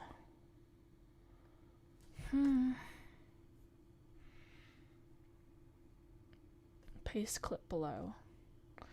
Hotkey for paste clip below.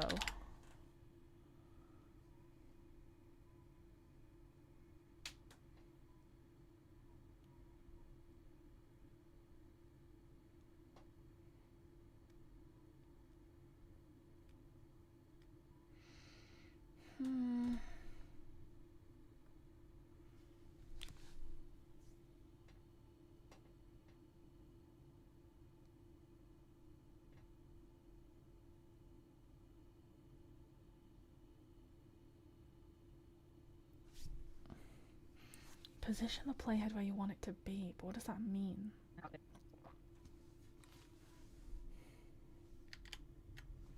It keeps doing it above. I want it below.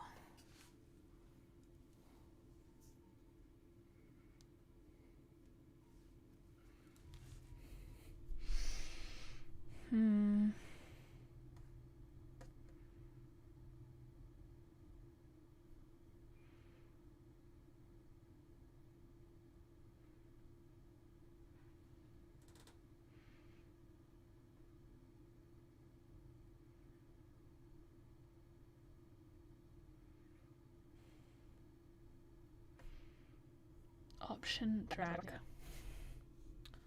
Option drag. That makes it below. But how do I...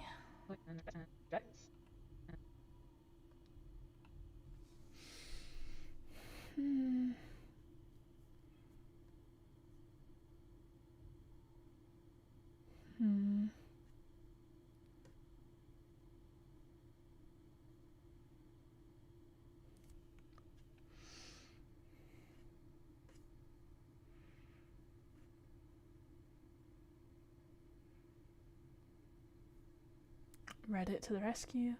Is there a keyboard shortcut for duplicating clips? Other than the copy paste, I have found that holding Option and dragging a selected clip in the timeline will duplicate it.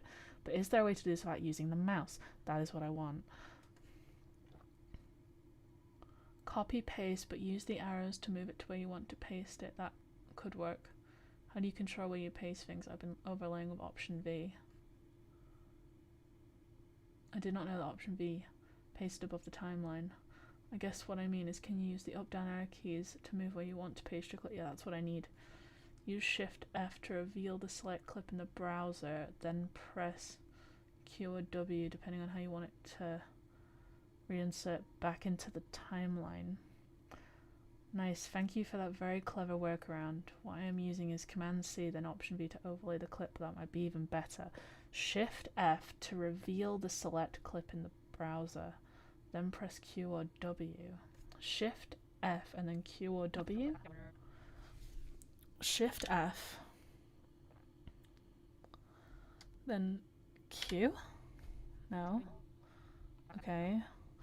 Shift F W. No. Edit undo. Shift F W. That's inside. I want below.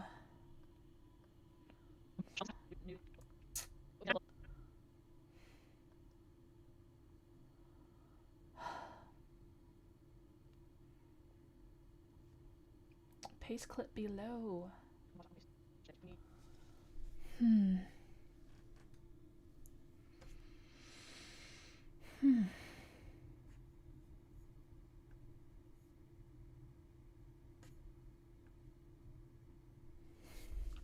Insert clip below.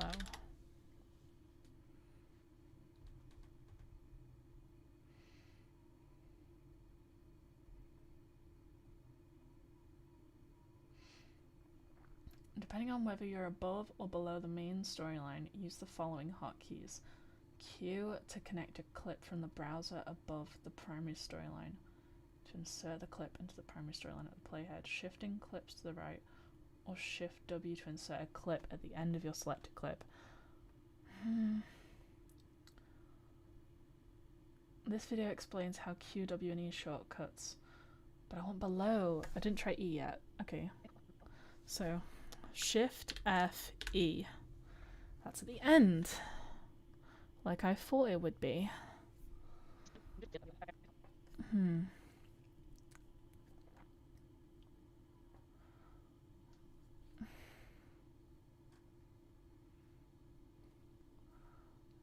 W at the playhead's position, E at the end, Q, so it points at the playhead.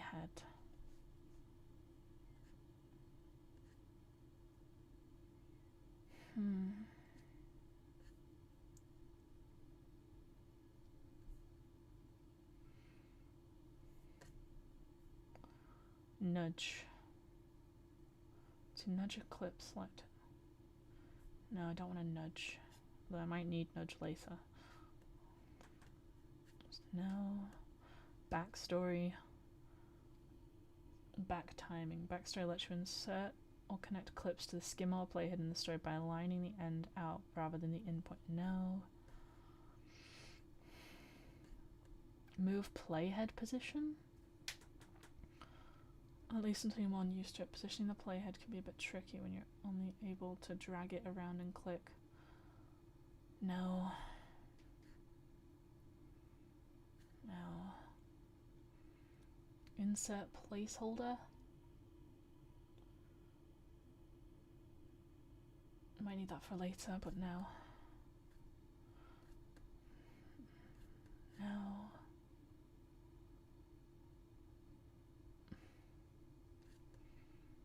No.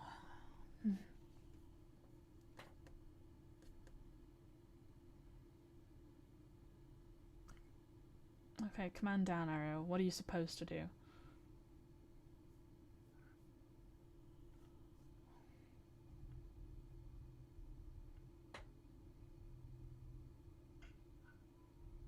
No. Select clip below. Oh wait, maybe. Maybe?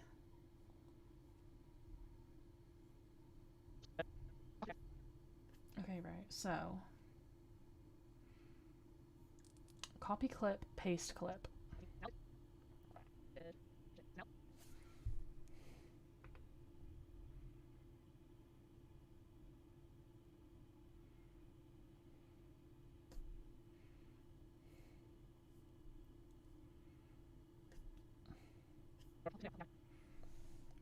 Command.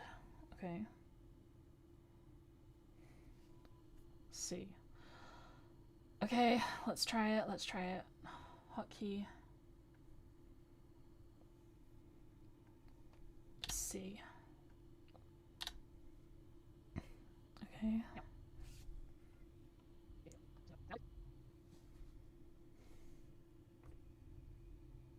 It selects the next one.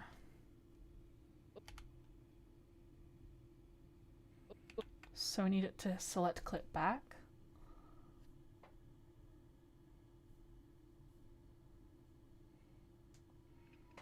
So C left.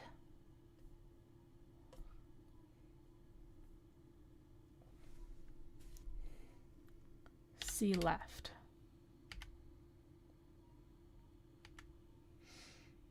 I can't do both though.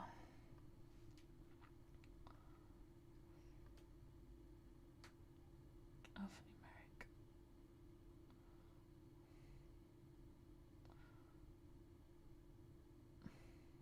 C left. No. Let's make it C. Select. Hotkey. Left. Okay. Delete that, try again.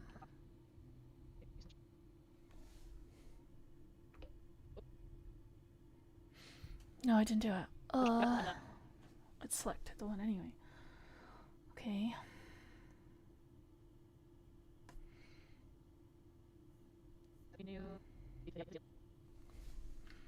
Shift left. No.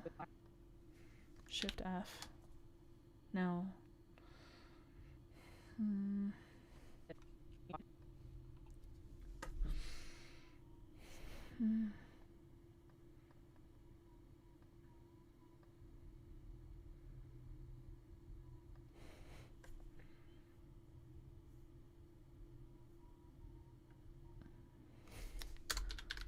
select previous clip.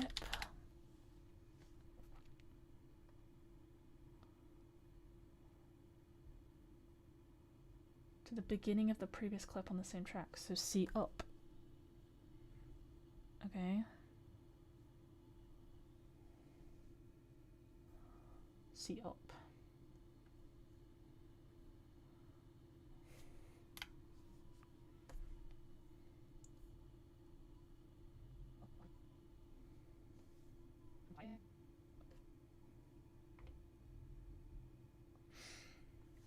It moves it back to the previous clip, but then C again. Hotkey C. Okay. Getting somewhere.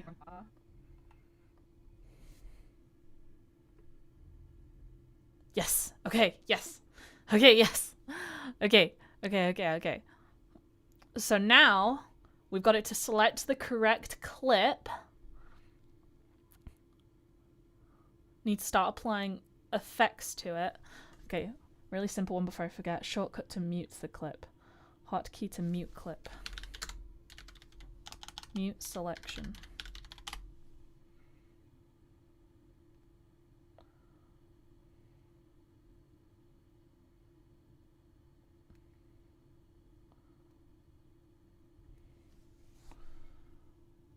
Right, to mute clip.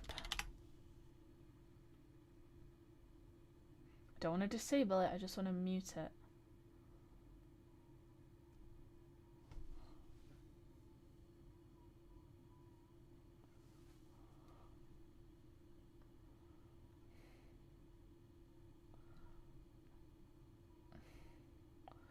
So V is to disable the whole thing, audio video.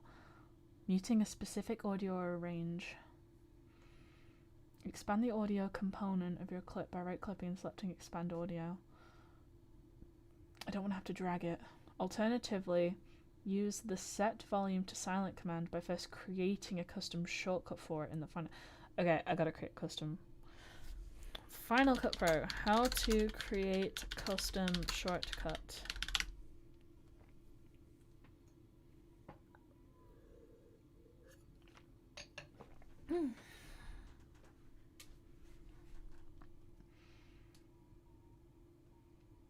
Final Cut Pro, command sets, customize. Okay. File. Final Cut Pro, command sets, customize. Oh, okay. New, we're hitting new territory. Okay. Drag a command from the list to a key on the visual keyboard or type in a desired shortcut to assign it. Okay. Search. Mute. No, why would it be that simple? Okay.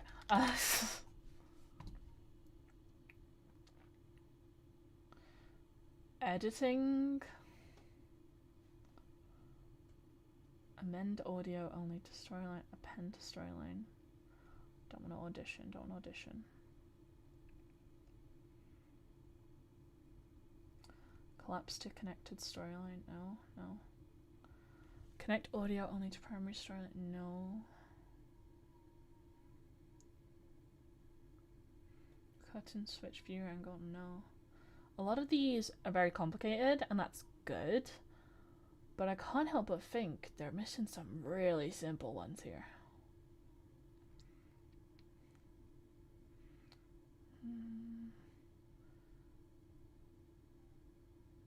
Expand or collapse audio components. Shift Option S.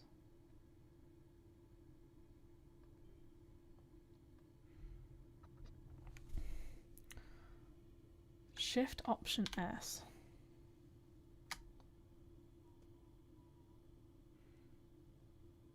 I mean, doesn't mute it for me, does it? But I might need that in a minute.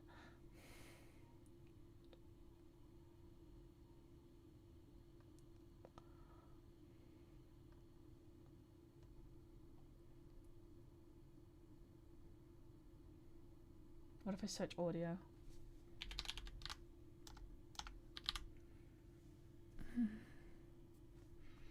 Add default audio effect. Add key. No. Adjust volume absolute. Adjust volume relative. Don't know the difference. Okay. Append audio only to storyline. Append audio fades. Audio skimming.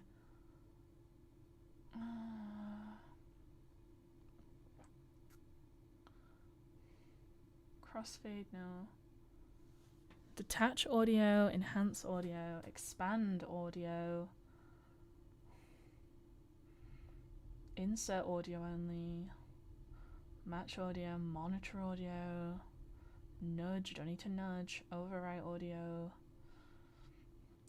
remove audio fades. Can we just have remove audio?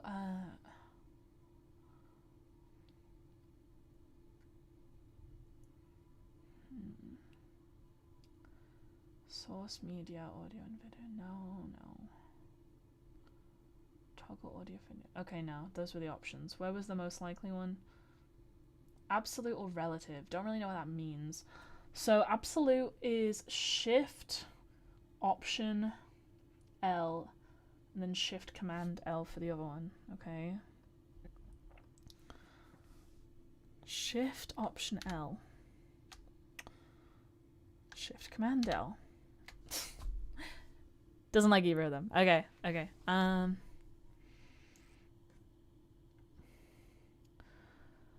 Final Cut Pro, create custom shortcut to mute clip.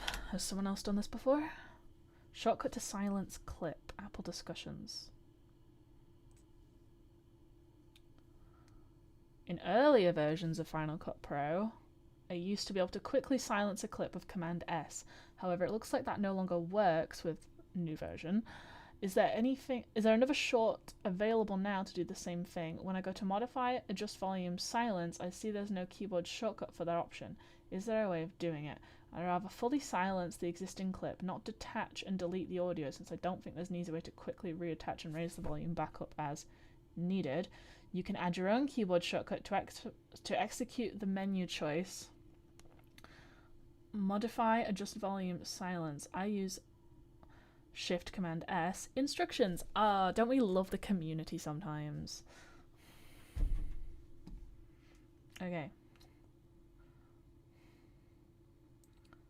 Many common tasks such as opening a specific window or adding a clip from the browser or timeline can be accomplished very quickly by pressing one or more keys. See keyboard shortcut. I don't know if that's exactly the instructions I was looking for, but let's see. You can add your own keyboard shortcut to execute the menu choice. Modify, adjust volume, silence. Right. Okay. Command sets customize.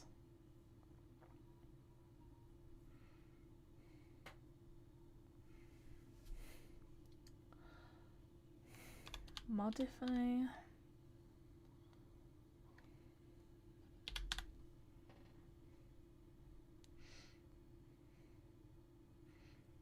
don't know how to do this.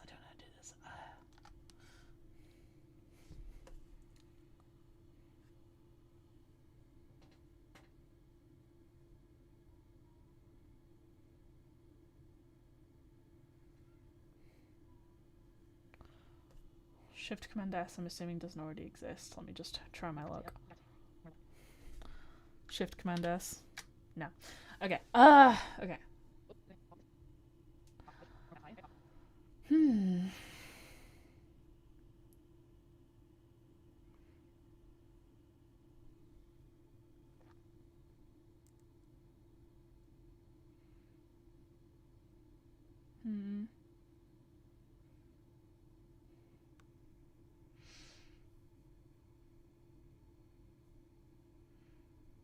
Effects, maybe? Add adjustment clip. No. Gonna need these maybe later. Actually, almost certainly gonna need these later.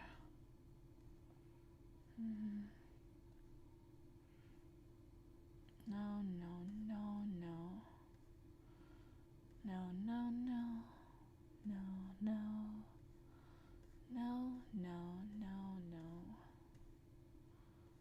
No.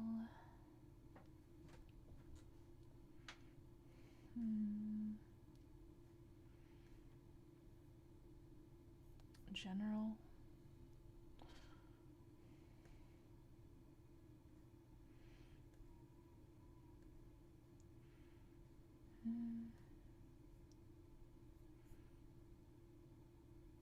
No, no, no.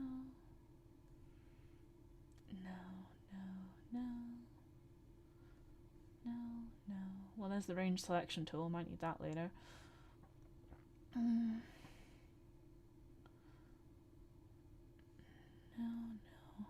no.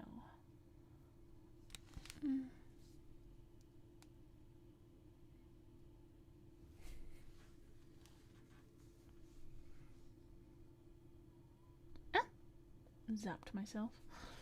Playback, navigation. Audition preview, audio skimming. Go back 10 frames. Go back, no.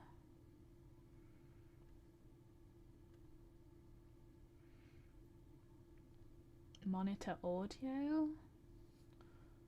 Shift A. Maybe.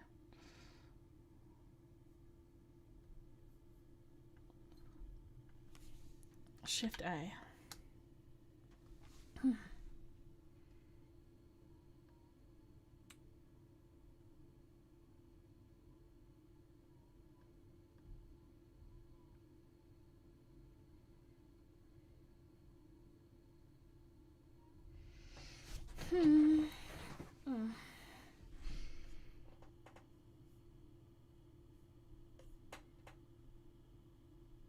This is really difficult. We are still trying to find a way to just mute with a shortcut. I feel like this really shouldn't be that hard.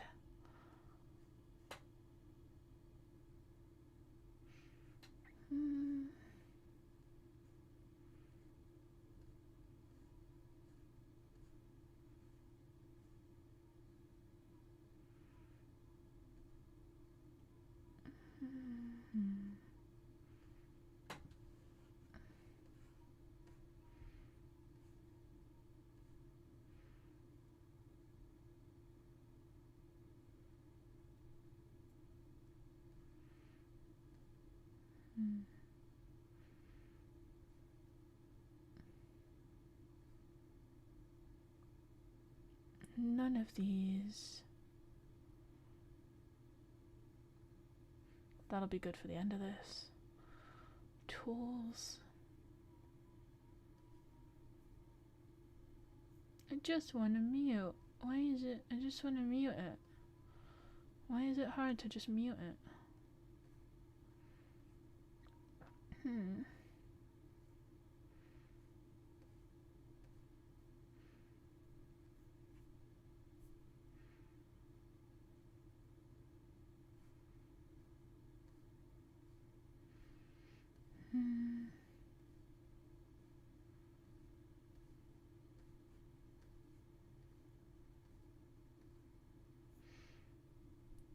Well, like,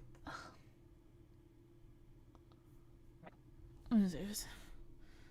Command Shift S doesn't even take me to the. Ugh, doesn't help. Why does it not help?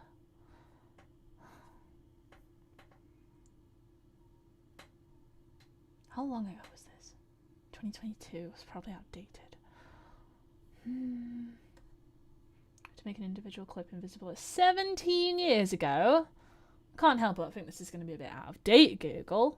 And you still rank it as one of the most valid.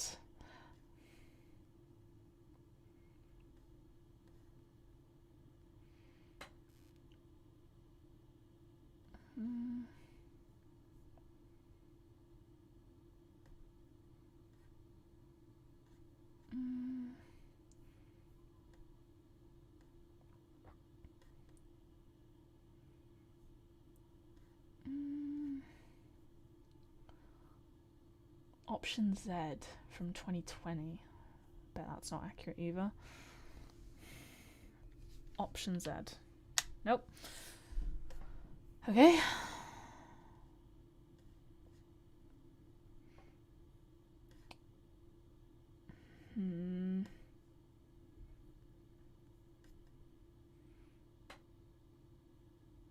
not the preview audio. If the command set you want to modify isn't shown, click the pop-up menu in the top left corner of the command editor. Okay. You can okay, right. I'm out of drink.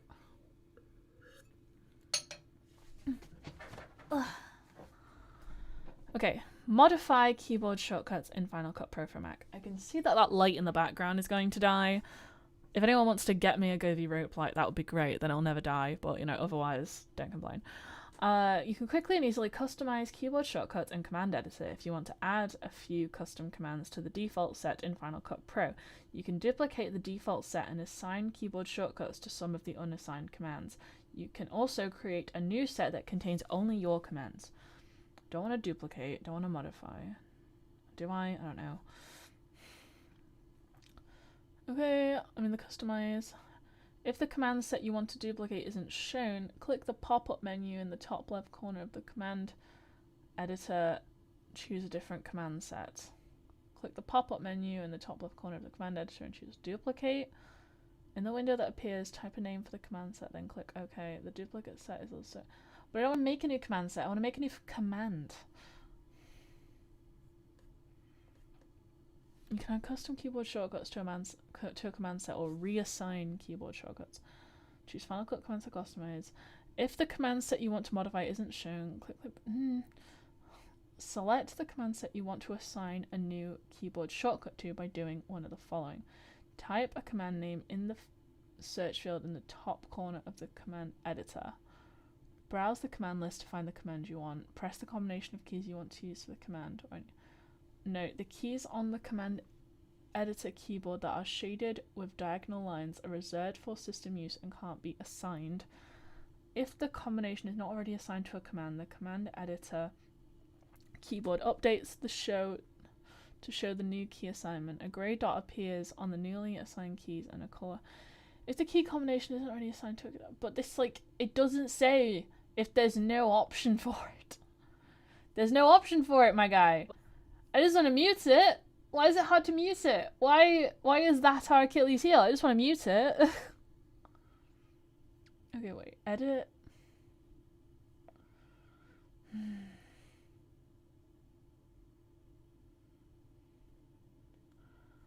Add cross dissolve, a color adjustment, a channel EQ, insert generator, add freeze frames, captions, writing tool. I just want to mute it, you know? Just no sound. Just no sound. Is that really hard? Is that hard for you? Does that make you sad that you can't just mute it? Modify.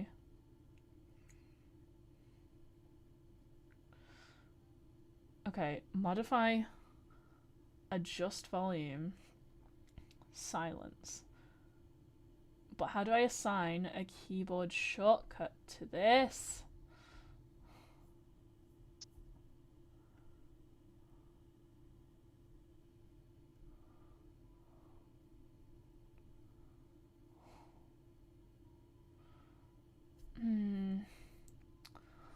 Final Cut Pro.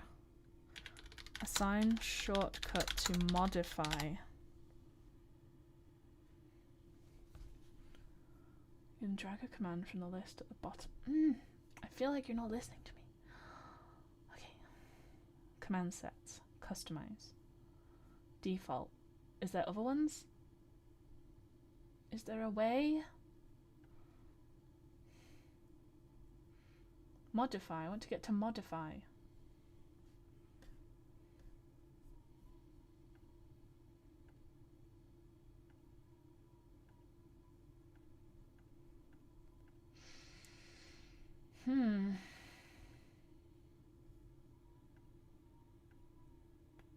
Command groups, main menu commands. Modify menu. Okay. So I need to get to the main menu commands. Modify menu. This is like I was talking about. I don't know how to get to modified. Don't worry. I'm not stupid. I'm just learning. This is the learning time. Okay. Adjust volume absolute. But this is like where I was. This is where I was.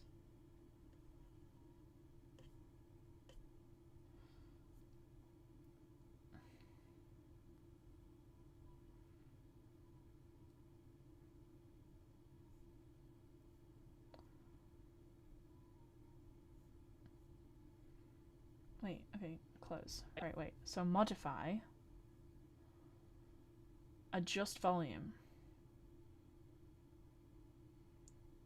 What is absolute or relative?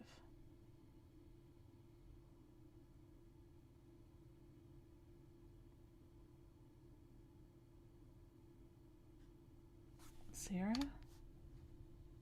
No. Modify. Adjust volume.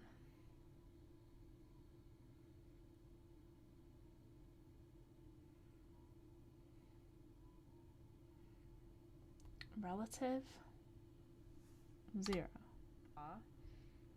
No. Okay, right. Command sets. Customize. Main menu. Modify.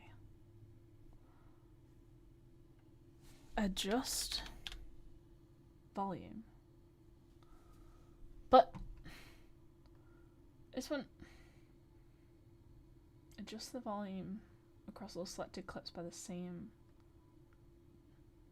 to a specific dB value. Minus infinity. It's minus infinity.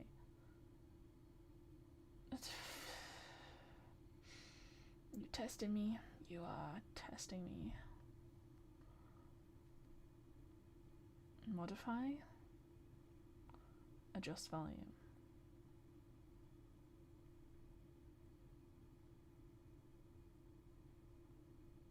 Up, down, silence.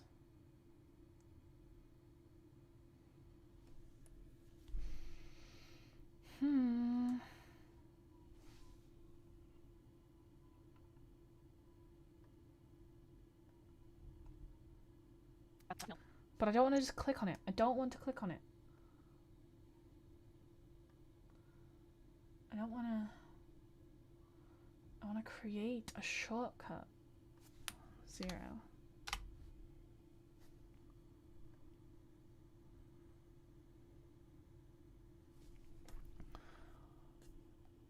Create shortcut to adjust volume silence.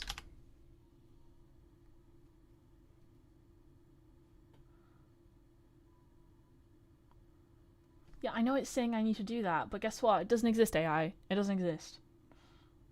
Go to the menu, yeah. In the command editor, find the command for silence. It is located under modify adjust volume silence. But the thing is, it's not. It's actually not. It's not located there.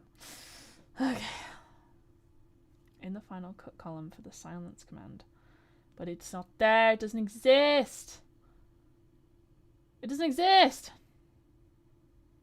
This is 4 years ago. It doesn't exist. I just want to silence it. Just a shortcut for silence.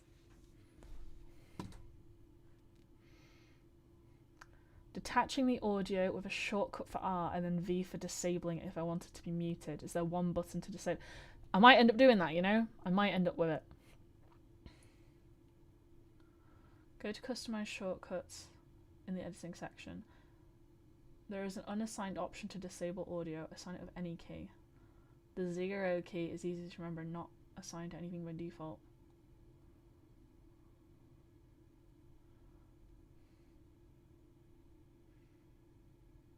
If anyone is searching in 2024, this is called set volume to silence.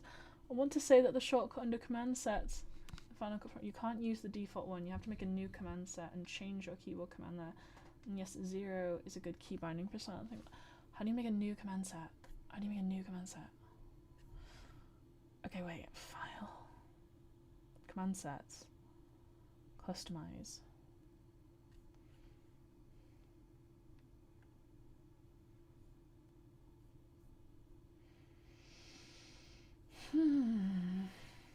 Silence.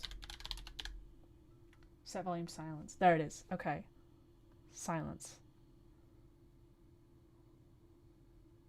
Silence the clip selection or range. Gonna set it to 0. No, wait. Okay. How do I add a modifier?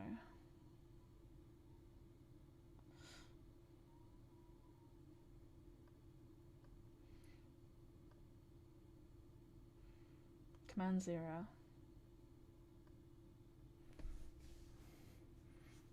Command 0.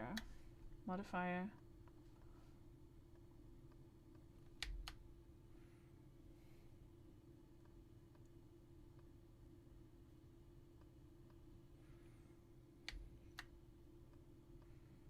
How do you edit it? How do you edit it?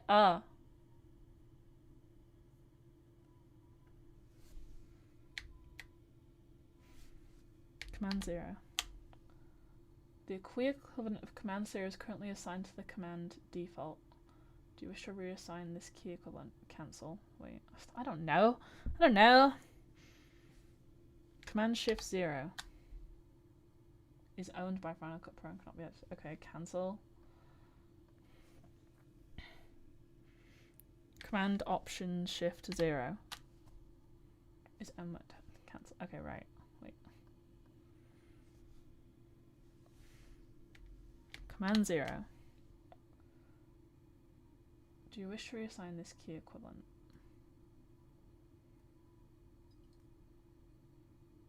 I don't know. I don't know. What happens if I click Command 0? Wait. Command 0. Okay.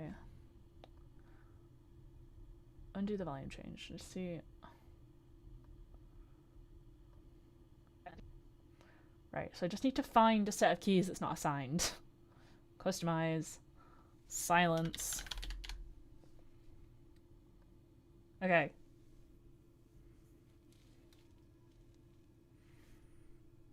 Command Shift S. Cannot be edited. Okay.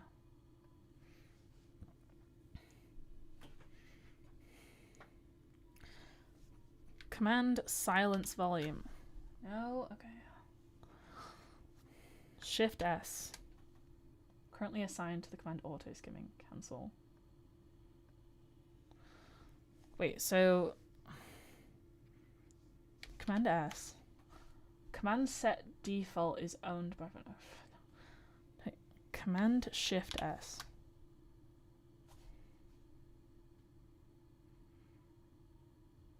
If you wish to edit it, you must first make a copy. I don't know what that means. Option Shift S. Timeline scrolling. So Command Shift S. Let me just copy this and search it. Right.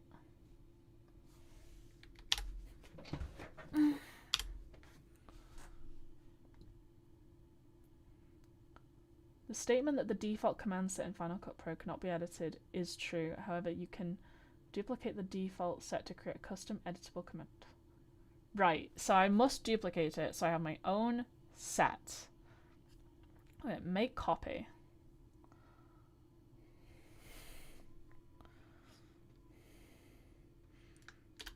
I guess I'll name it DivDab Digital because I don't know what I should be naming it. Okay, Command Shift S. Save.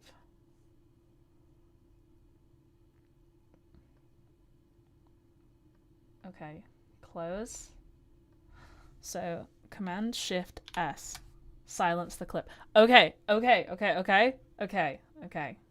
0. So now I go into Elgato and I make a new hotkey. Silence.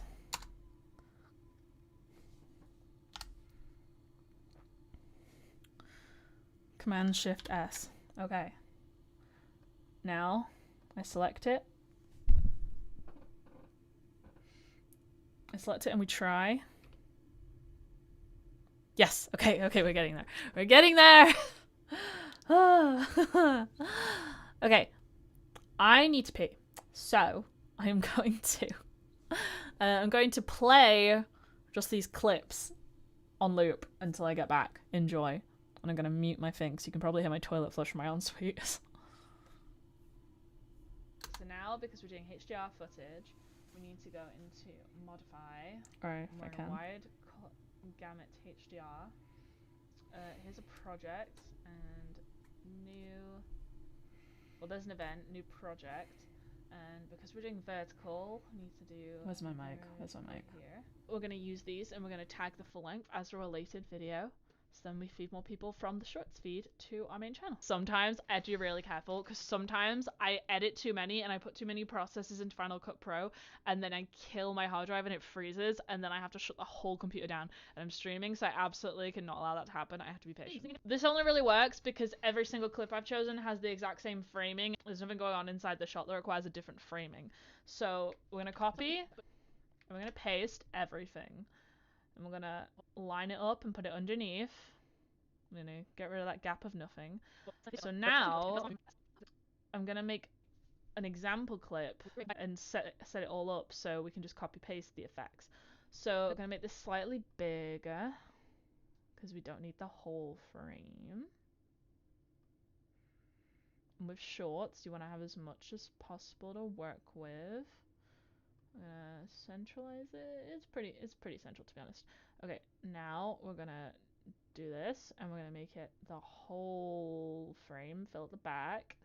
And then we're gonna get an effect called Gaussian or Gaussian or whatever the hell you want to call it. Stained glass window. It's blurry. That's the point. It's blurry. I'm gonna edit. And then down here, we're not doing pasting. Paste attributes because we don't want the same clip. We just want what we did to the clip. So position, done there. So then you can see how it's reframed of all of them. HEVC means it stays 10-bit. And the thing with shorts and reels, when you make them HDR for social media, it can be a double-edged sword because not a lot of social media platforms are accustomed for that yet, and they're not necessarily set up for it in terms of the workflow.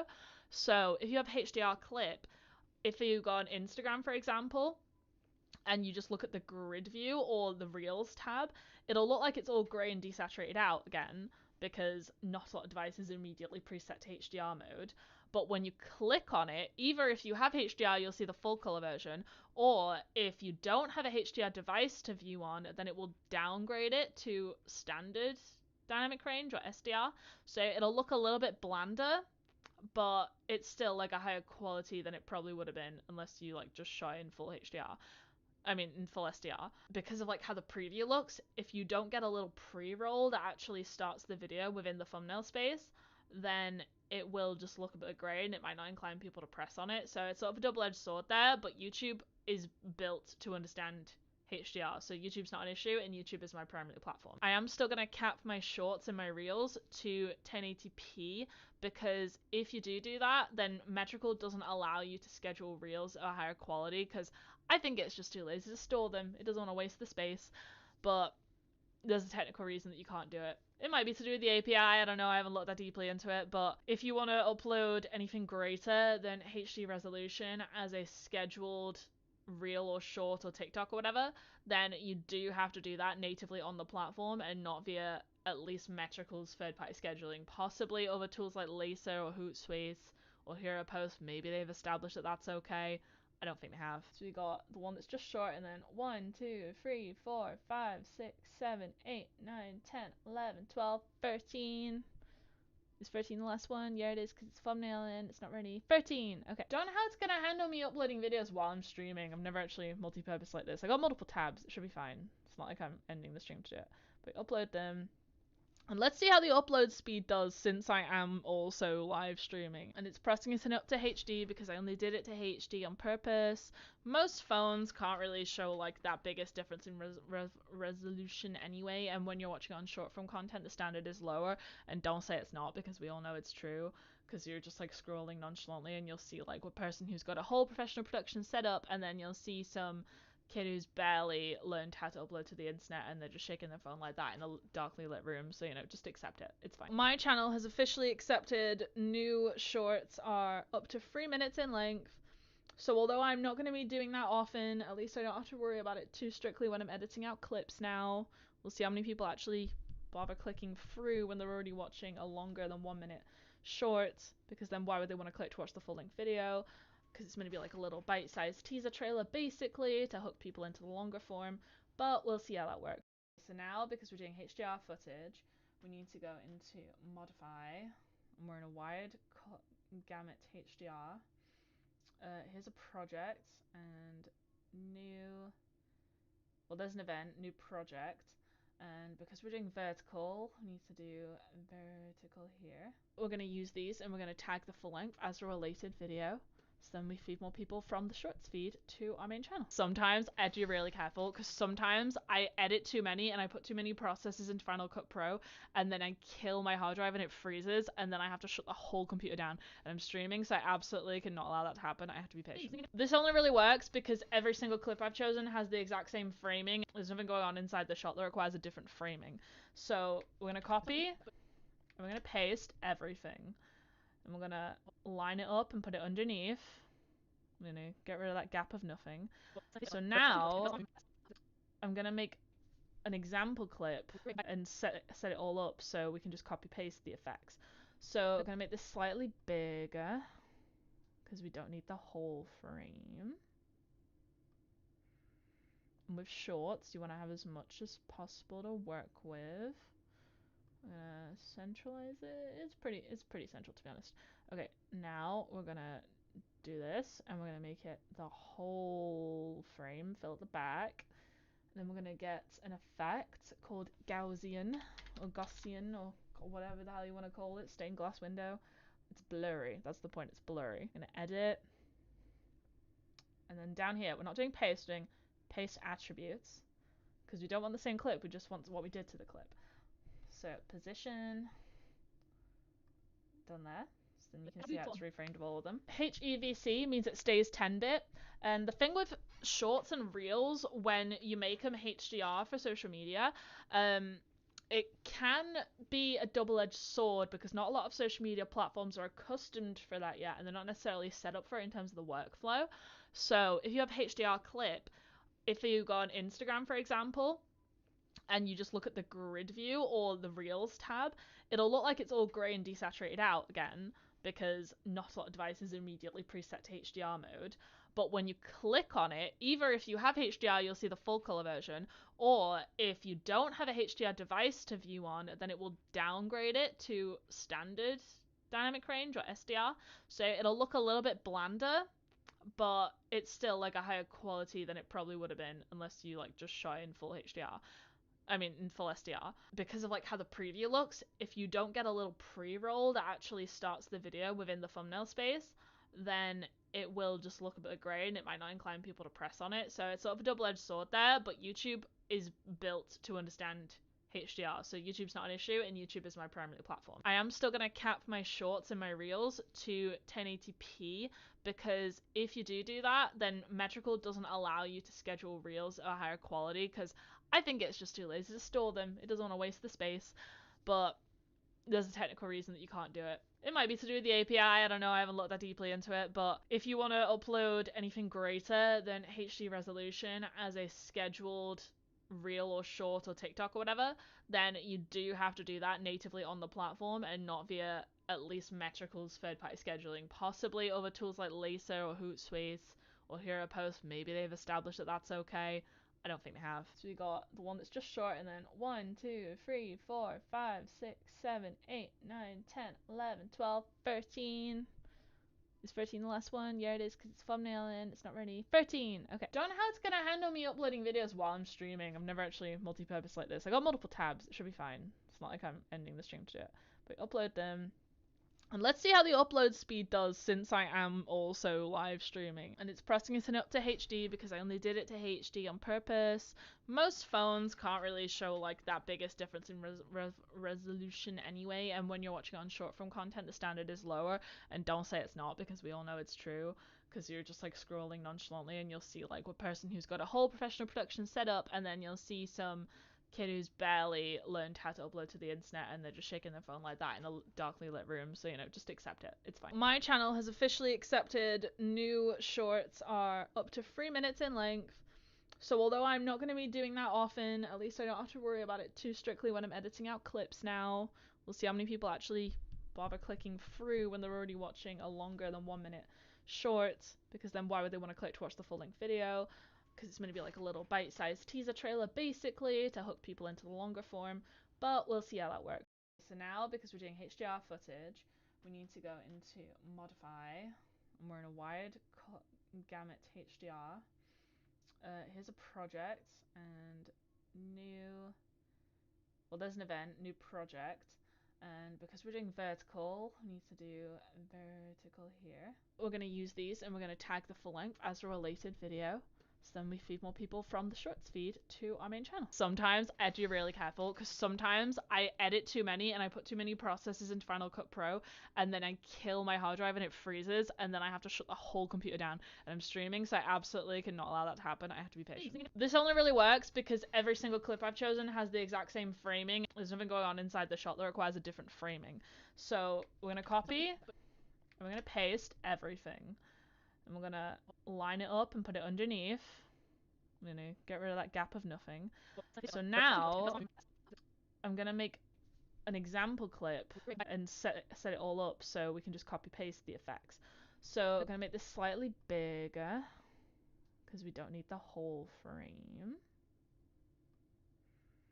And with shorts, you want to have as much as possible to work with. Centralize it. It's pretty central, to be honest. Okay, now we're gonna do this and we're gonna make it the whole frame, fill at the back. And then we're gonna get an effect called Gaussian or whatever the hell you want to call it. Stained glass window. It's blurry. That's the point. It's blurry. I'm gonna edit. And then down here, we're not doing paste, we're doing paste attributes because we don't want the same clip. We just want what we did to the clip. So position, done there.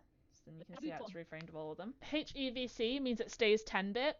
And the thing with shorts and reels, when you make them HDR for social media, it can be a double-edged sword because not a lot of social media platforms are accustomed for that yet, and they're not necessarily set up for it in terms of the workflow.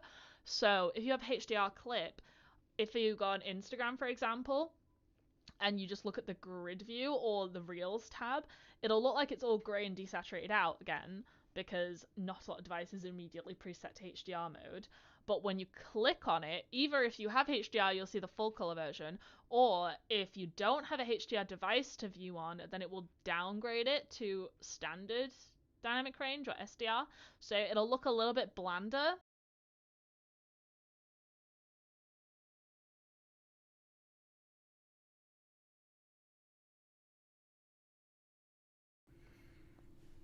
Hello, I'm back. And I hope that I didn't lose too many people, but I'm pretty sure I lost everybody who was watching, so soz. Let me just check my sound's definitely working since I'm back. Let's see. I don't know how long we've been going, but I'm having a good time. Yes, it is working. Okay. Let's resume. I got myself a glass of Coke and some popcorn, and I am going to have some actually before we go back. But thing is, I cleaned up my desk a lot now, so I don't know if I want to be snacking at the desk so quickly, but also it's kind of inevitable that I'm going to. I just don't want to get any buttery fingers on anything, so I'm gonna be really unladylike while I have these probably and keep licking my fingers. But don't you judge me. I need one of those gamer chopstick things that you clip onto your finger.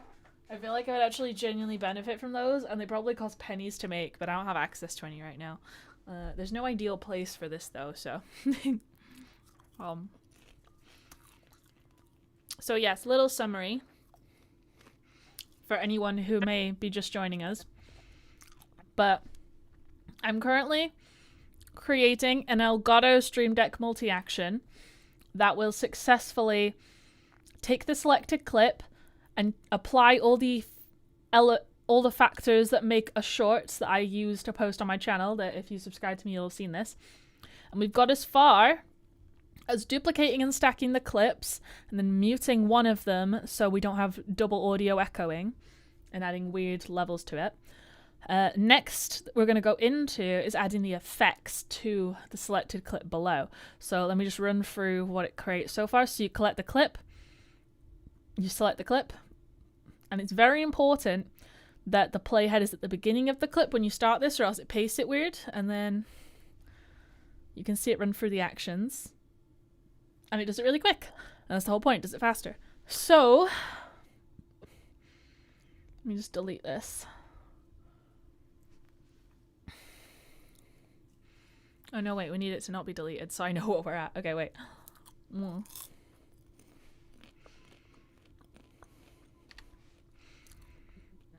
So do it again. Select at the end. Go through. So that's what it's currently at. So now we need to increase the size so it fills the screen.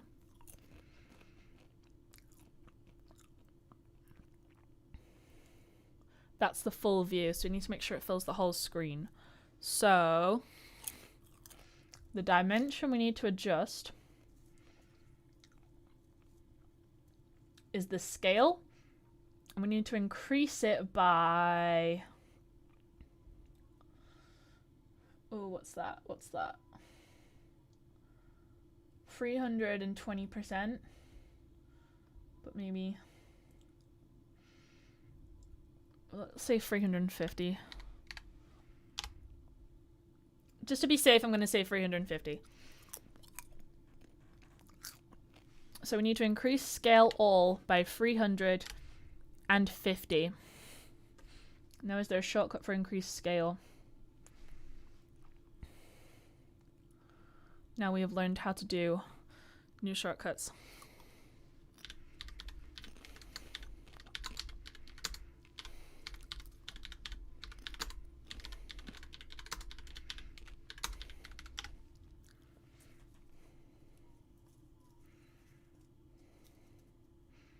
Not scale of all the clips, I just want one of the clips for the dimension scale all.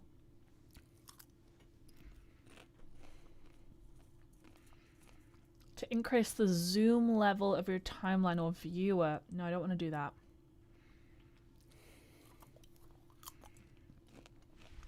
Increase scale of clip.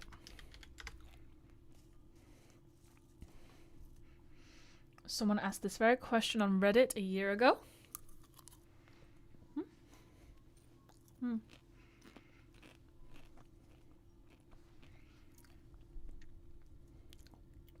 Is there a Final Cut Pro shortcut to scale all? When I edit my talking head videos, I sometimes zoom in quickly to emphasize something. It doesn't need to be exact or anything, but I was wondering if there's a keyboard shortcut to scale all and zoom into a certain clip. Also, if I could set up a shortcut to zoom in by a set amount, that would be a bonus. That's exactly what I need. You can use a plugin to zoom in and out quickly. You can do that with my... Oh, he's just trying to sell plugins. No. Okay. Get Apple Motion to create your own effect with either a scale or... No! It needs to be done in Final Cut.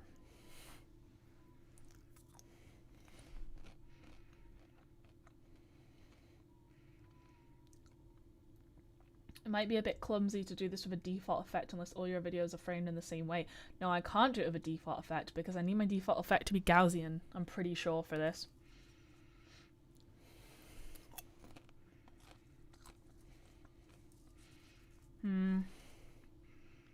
I'm gonna go into the custom commands and see if anything like scale already exists.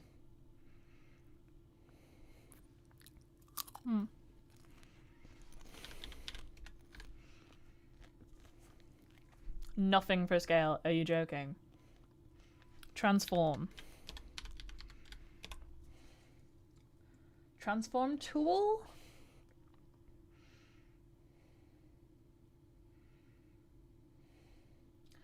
So that's Shift T. So what happens if I press Shift T?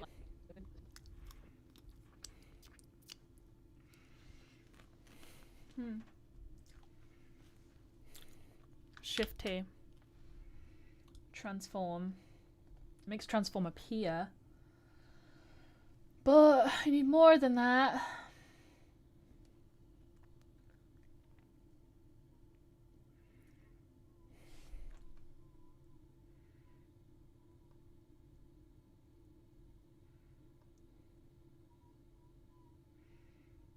Apply tracker to scale. Can't scale.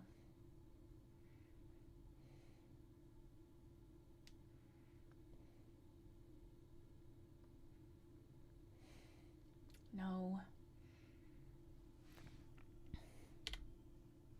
Doesn't work. Can't do that. Doesn't work. Okay, what else we got? What else we got?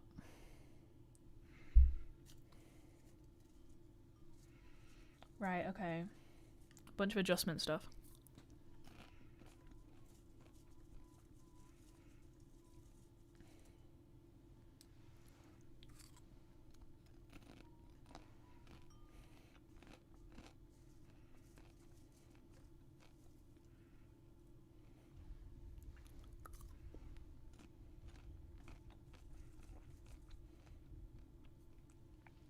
Don't even know what an anaglyph is.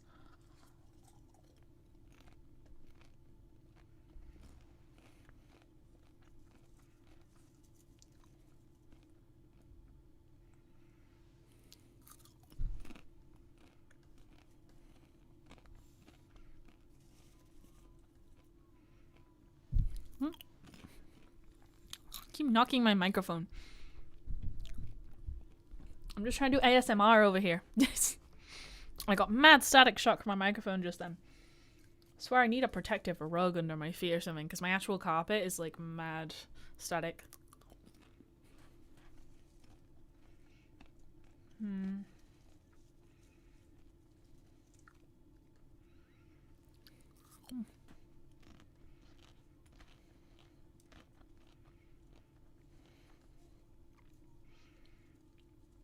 Just need to increase scale.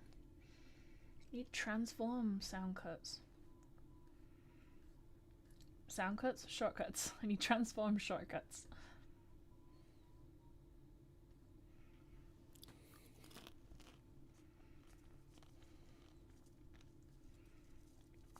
Oh, crop almost.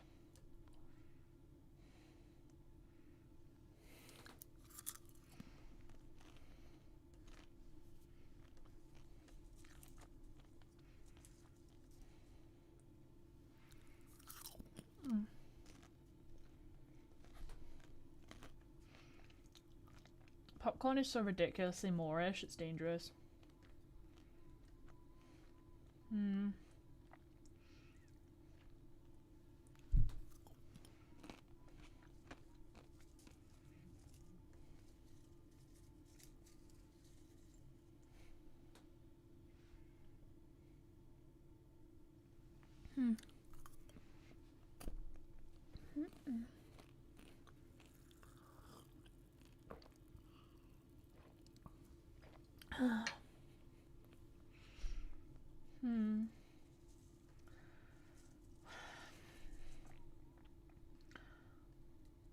What does extend edit even mean?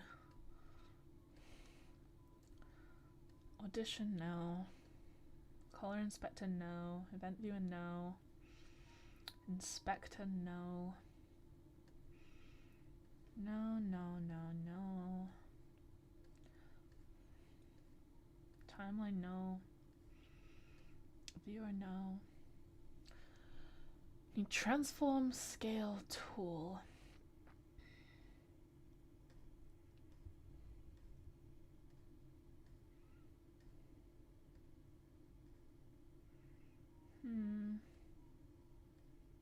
Mirror VR headset, and there isn't a scale increase.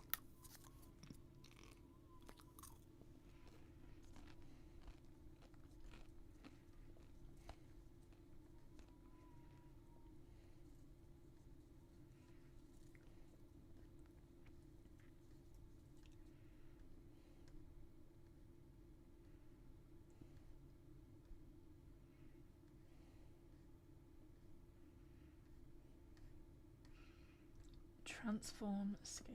Transform scale.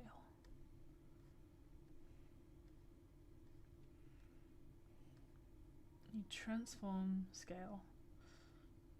I feel rejected.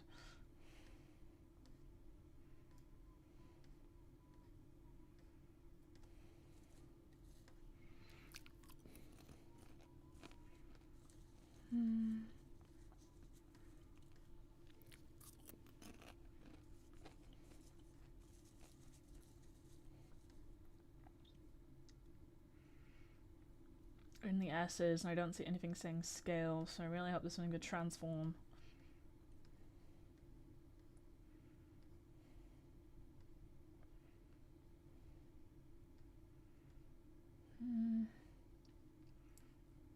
No, no, no, no.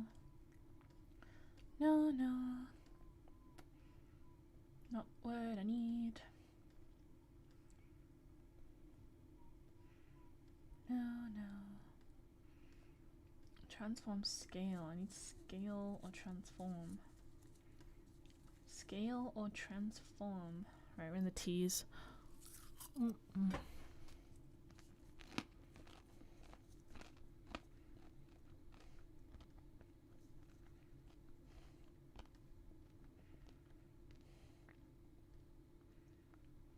Transform tool. Yeah, that shows the transform tool. But I need it.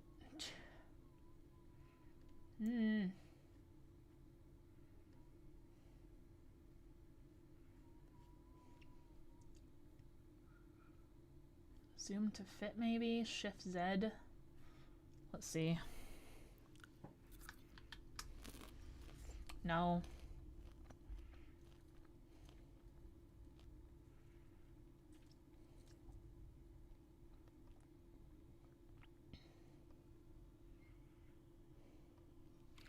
Okay.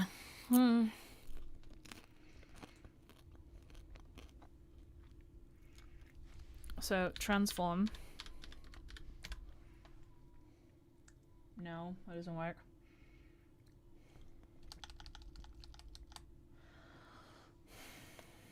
Scale. No. What we got up here?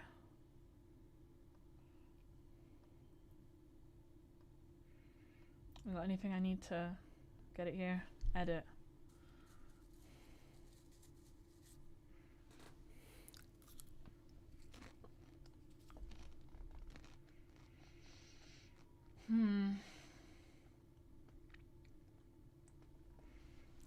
Doubt it's gonna be in trim. No. Mark. No. No.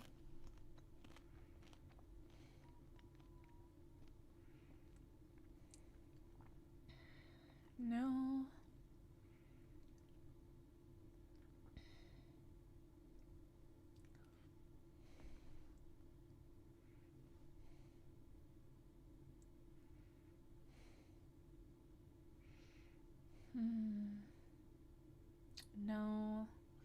Don't need retiming. I need resizing.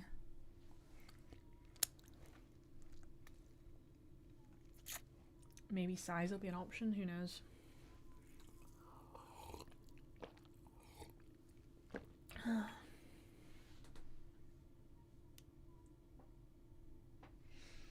I'm fully aware I'm like full lean right now. I'm trying not to go hunchback, but sometimes, like, you know when you lock in, it's just gotta happen.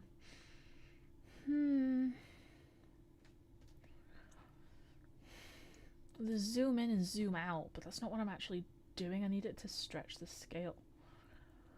Move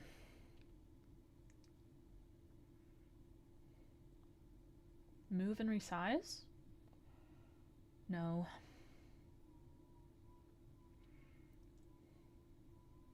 No. Scale.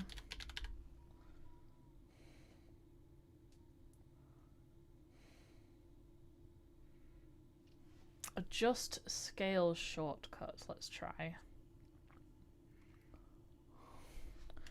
Adjust scale shortcuts. Sometimes you just gotta know the right thing to Google.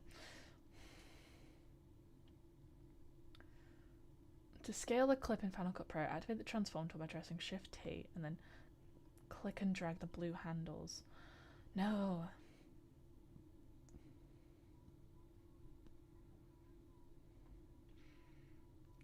This is one of those things where I can't need to use my mouse. It needs to be done with shortcuts.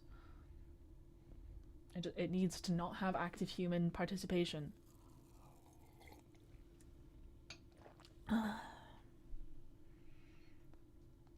Hold Shift down while dragging a corner handle to scroll. No.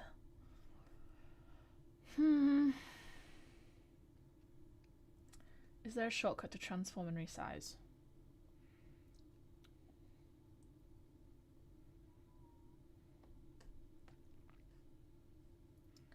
Just read a tip on YouTube, sorry I can't remember the guy's name, where he makes a multicam with the 100% version and the same clip zoomed into 130, say, and repositioned to suit. Then you can hit them live in multicam between the unzoomed. That's not what I need. It's not what I need, bro. It's not what I need. Don't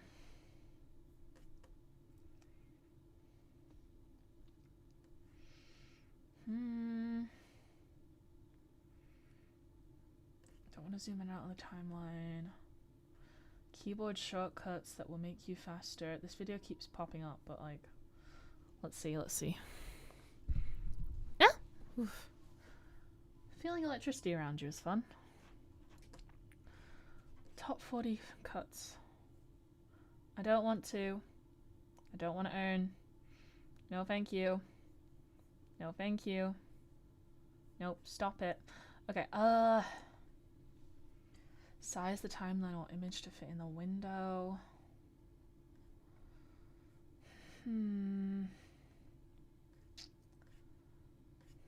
Skimming. Set the in app, but no.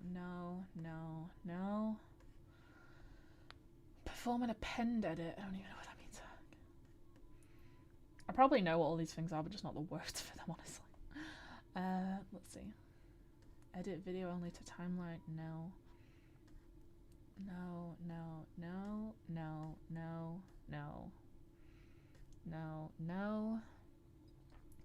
Jump the selected edit point to the position of the skimmer playhead. No.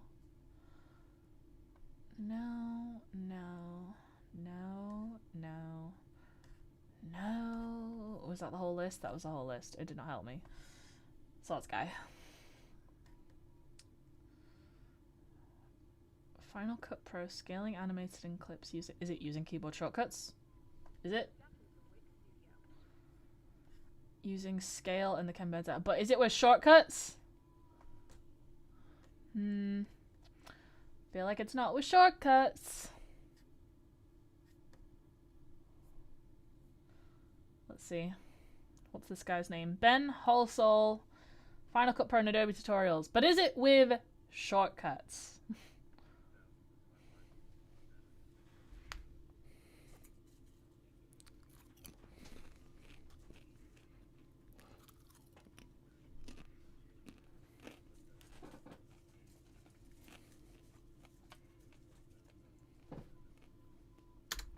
If anyone in chat is curious right now, I am trying to learn how to adjust the scale in Final Cut Pro purely with keyboard shortcuts, and if there's even a way to assign it to a custom key set myself, because right now that command does not exist. I need it to happen so I can set up a multi-action in Elgato Streamdeck to select a clip, and then it just turns into a short to all my normal edits, so I can spend a lot less time on it.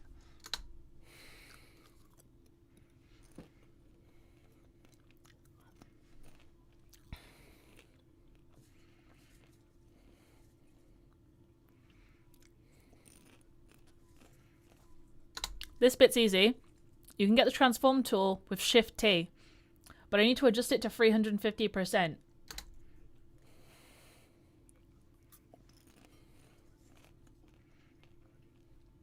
But I can't drag it. I need to do it with shortcuts.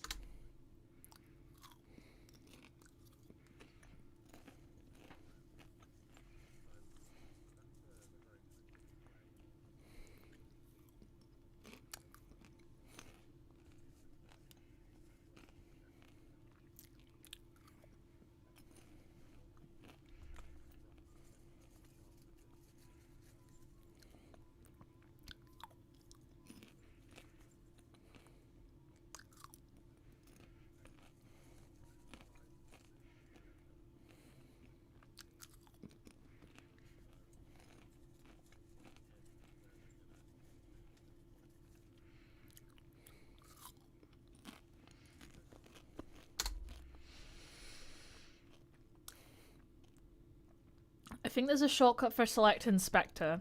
Maybe I can go down the inspector menu.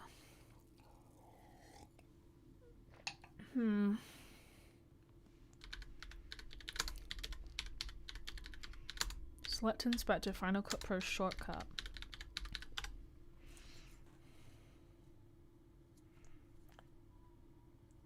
Use the shortcut -4. Okay. It toggles the inspector's visibility. It doesn't actually go into the inspector, does it?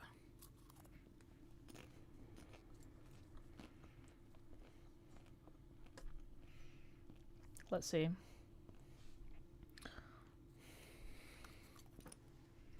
Was it -4 or command -4? Command -4. Command -4. Command -4. No, it's not what I wanted. It's not what I wanted at all.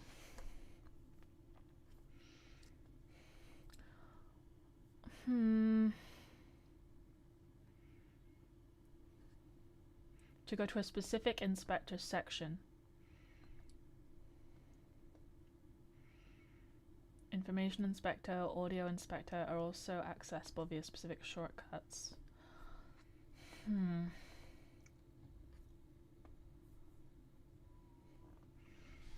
Command -5.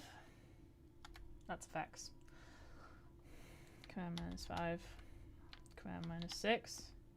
Color. Command -6. Command -6. No. Command -1. Command -1. Command -2. Command -3. And -4. And that's what we were at before. That's not what I want. It's not what I want. It's not what I want. It's not what I want at all. It just appears to be making things smaller. And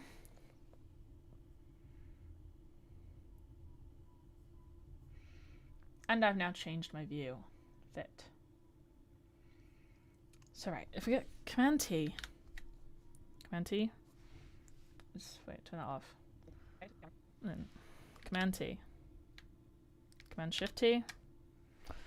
Oh, what did I even do? Somehow included a crossfade. Don't want a cross dissolve. Although I imagine somehow I clicked the shortcut for insert default transition. Command T. Option T. Command Shift T. What even was it? Final Cut Pro.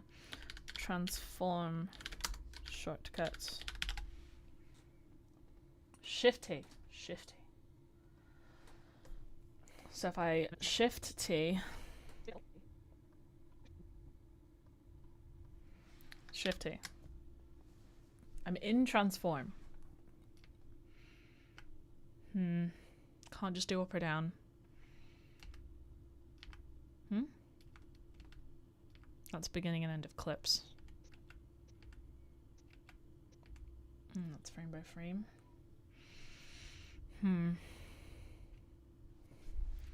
Shift free. No. Transform percentage.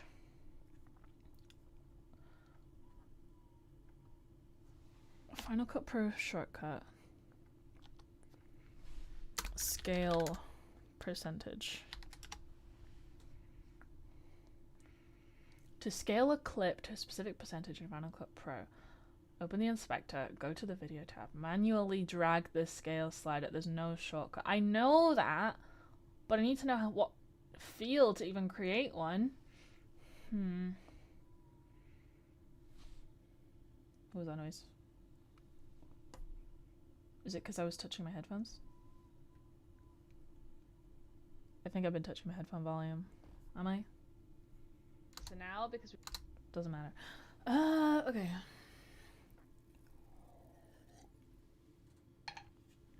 It was saying something about attributes. I was reading somewhere about attributes. Set attributes. I know that scale is an attribute. Is there a way to default attribute? Sets customize. Attributes. Paste attributes. But I don't have like a preset attribute. These are really hard. Really, really, really hard. Inspector.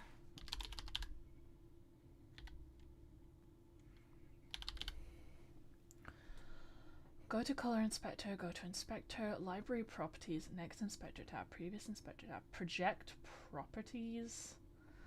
What does that even mean? Final Cut Pro project properties. Define the fundamental characteristics of your video project, including its resolution. No, that's too high level. That's too high level.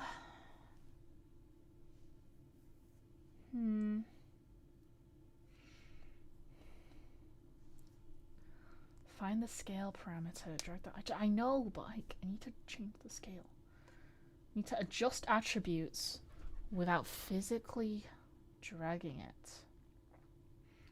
Shortcut for scale transform. Hi all, I do a podcast talk show style edits on a daily basis, and something I do is scale the main camera angle anywhere from 100 to 150 randomly to prevent that angle from looking stale. Growing very tired of taking my hand off my macro pad and having to mouse over to the transform bar and drag the slider a random amount. I'd love to be able to assign keys to more scale or less scale, but I can't find any way to accomplish this. Seems exactly like what I need. Is someone going to say no? Single key preset. Create a multicam, duplicate the same clip to each track, scale each version to it. That's not what I need. Woof, that's a horrific workaround. It is, and that's not what I need. This is how we do it in reality TV world. We do a dirty multicam with 3D warp swap, but I don't want it swappable. I need them both simultaneously.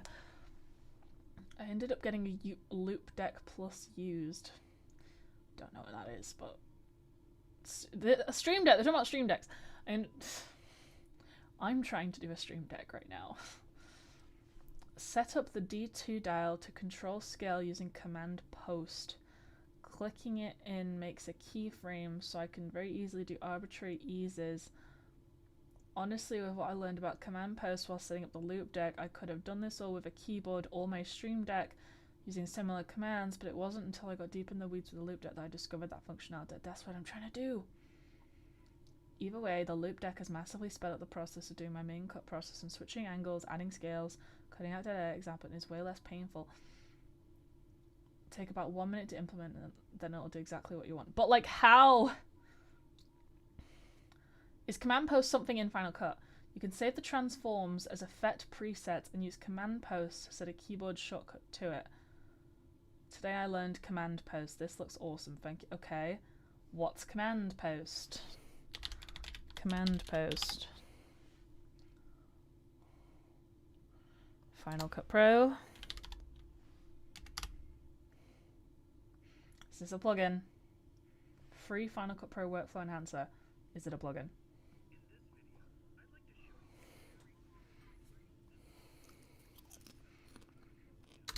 It's a plugin, isn't it?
What did that say? Default.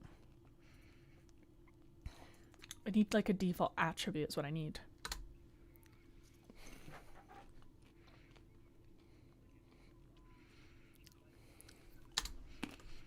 Does Final Cut Pro have a default attribute?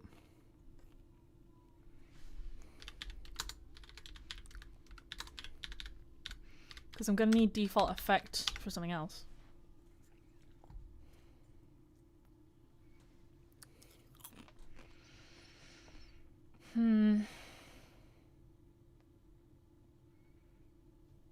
Doesn't feel like it.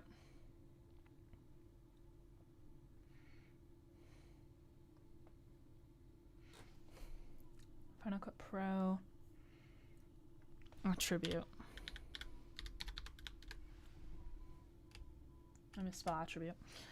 Attribute. It just paste or remove. I need like a default. I need it to already exist.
I'm not saying this is bad. I'm saying it feels like I shouldn't need this for my Stream Deck usage.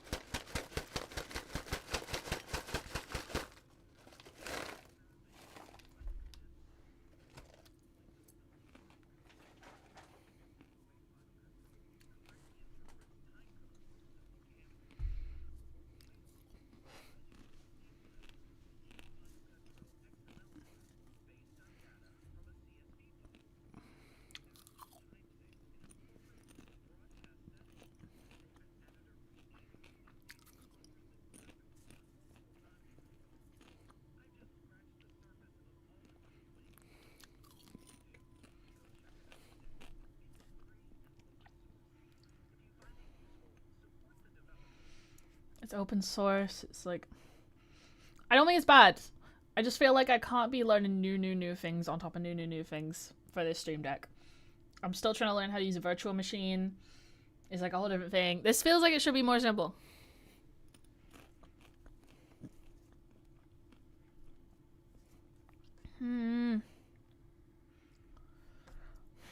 Is there an effect? Is there an effect for scaling? Is there?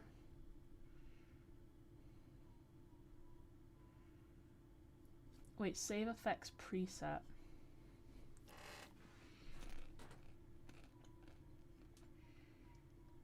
Is that attached to this or that?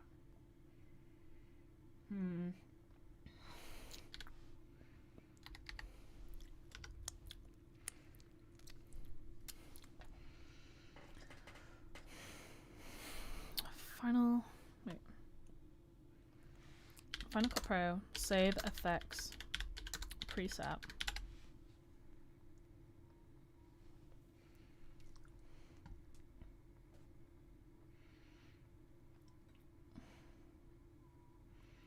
Select the clip with the desired effects in your timeline and then go to File, Save Video Effects Preset, or open the Video Inspector. Would the attributes also be considered effects in this instance?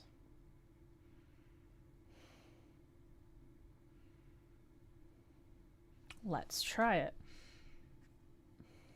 Okay, so that's 350. And then we add Gaussian. Let me do that. That's what we need. Save effects preset. Gaussian scale. Yes. Okay, right. Okay. So shorts, blur, and scale. Category. New category. Shorts. Create.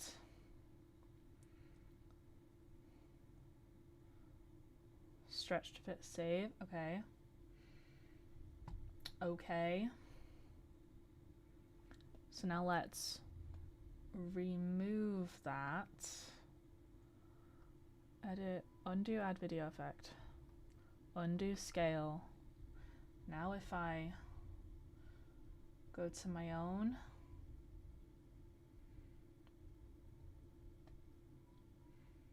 now if I search,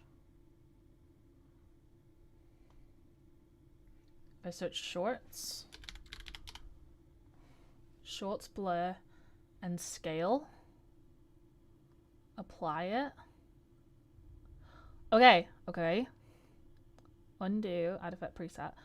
So I need a hotkey to add an effect. Okay.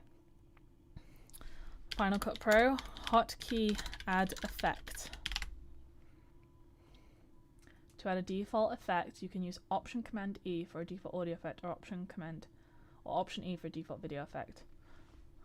To use a custom default, set the desired effect preset as default by right-clicking on the effects browser. Okay, make default effect. Okay, so I need to right-click, make default video effect. Okay, and now we need the shortcut for the default effect. Option E. Option E. Option E. Yes! Okay. Undo a default effect. Okay, Option E.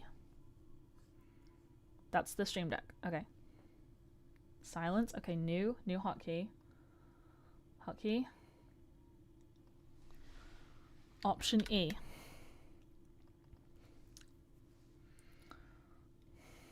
Default effect.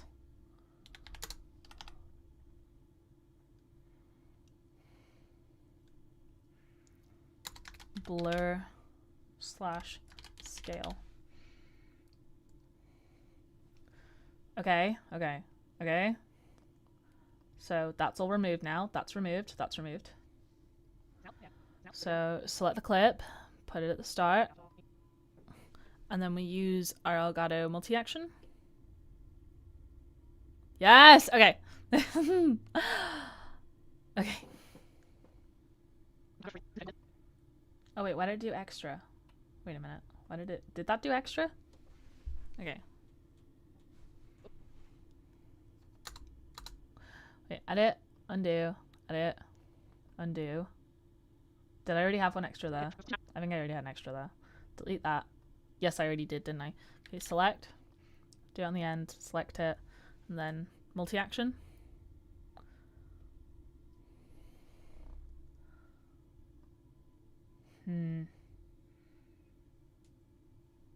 Edit, undo, edit, undo. Silence. What? Do paste. Do delete. Undo. Silence. Undo paste. Edit, undo, delete. Undo, delete. Oh, I need to just undo until I like stop messing with it, right? Wait a minute. Okay, Command Z a bunch.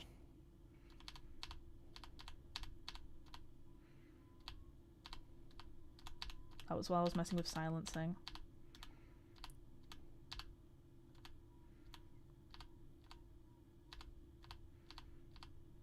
Okay, that should be fine. That should be fine. That should be fine there. Okay, bring it to the start and then do it.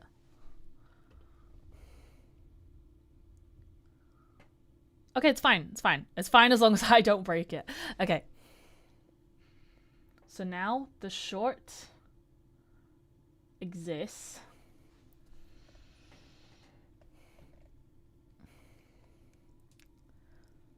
Now currently, my original clip could be like a little more stretched out, but in this instance, for this specific video, my clip actually needs to be that exact level of stretched out because I need to be able to see all of it for this particular clip.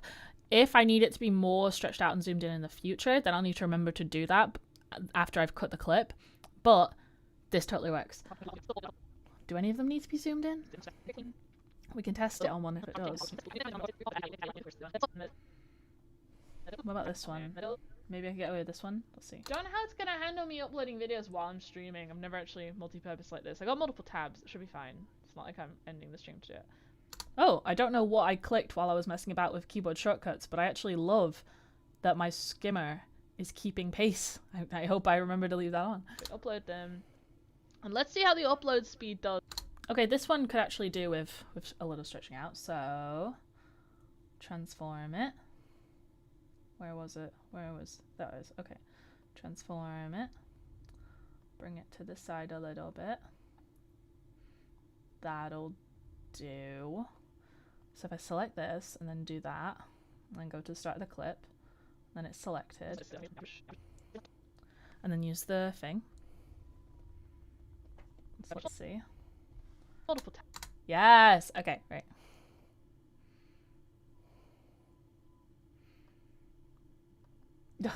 Even though it's a multi-action for me, I need to manually undo it every time. Ugh, okay. We're almost there. We're almost there, guys. We're almost there, chat.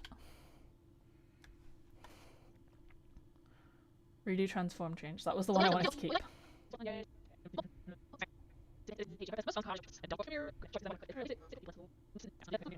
I'm gonna copy this, and then I can paste the transform change onto these two. Paste attributes. Scale, yes, paste.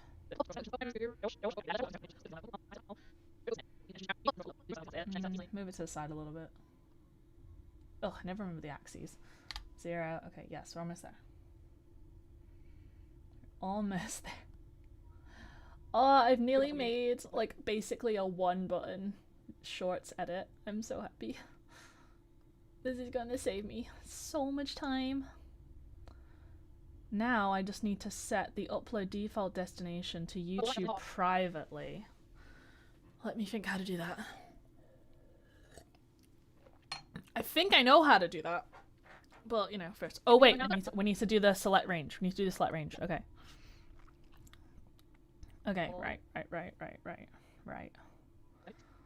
Okay. So, delete that.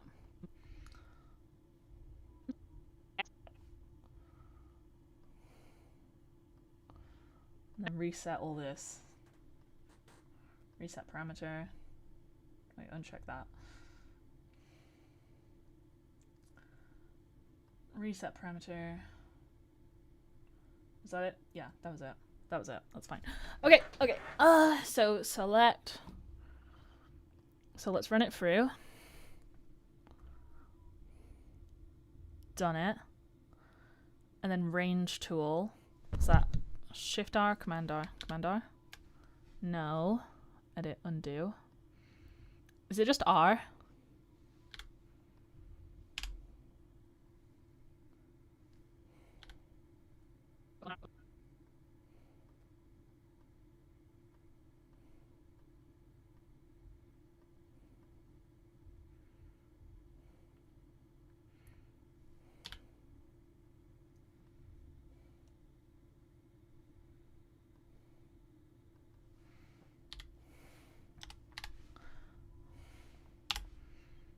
Okay, I think it's R. I think it's R. Okay, right. So if I run it through all of it, does it still have it selected? Let's just try, let's try. Okay, hotkey. R. Range. Okay.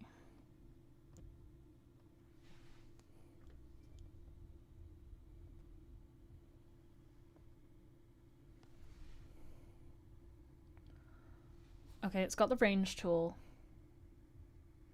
And then I click. And then it needs to select. So keyboard shortcut for select. Final Cut Pro. Keyboard shortcut select range.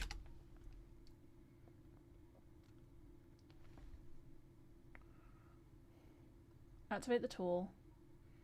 Press the R key.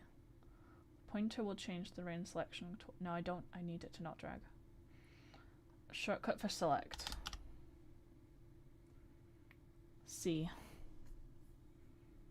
Okay.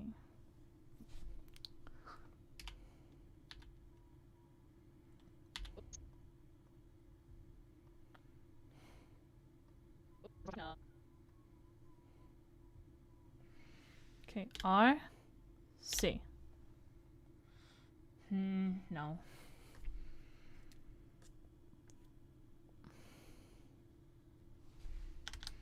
Range clip. Keyboard shortcut. To clip a range, use the shortcut X after using the I and the O keys for the N and the up, or press R to temporarily access the range shift tool. You can also use Shift and I, Shift and out. I don't know.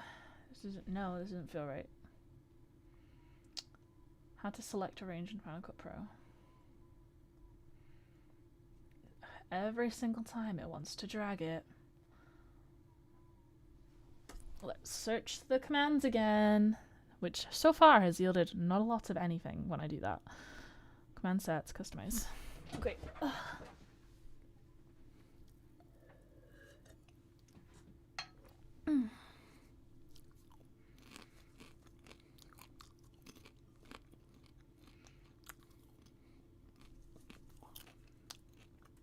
My butt is going numb, by the way.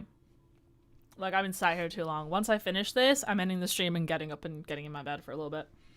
I woke up crazy late today. I woke up, like, past noon. Like, maybe 12:30. Which, like, I slept with my curtain closed, and normally I sleep with my curtain open because it's a bit of a faff to get it because it's wedged right up to my desk, and my desk blocks most of my window anyway, but I like looking through it. But, like, I like waking up with the sun, and I didn't wake up with the sun today, so I just didn't wake up. So I'm probably still going to be awake a while, but I think I'll end the stream and then come back after I feel like rested, maybe watch some anime or something, and then I'll just grind through with repurposing shorts once the shortcut's done.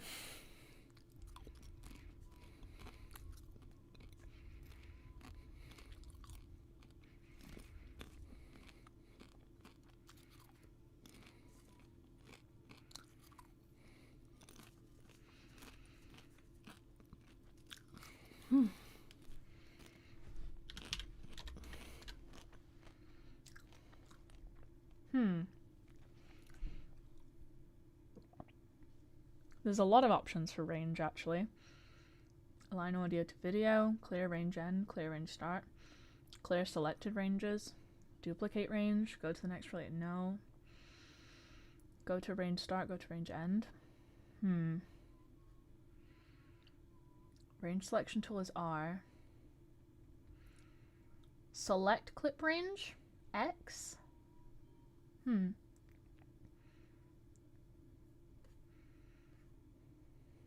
Maybe X.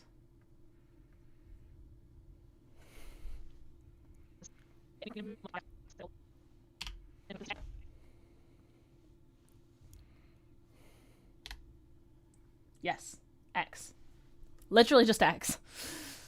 Sometimes I'm overcomplicating it for myself. Hotkey, range, X. Select range. Okay, right?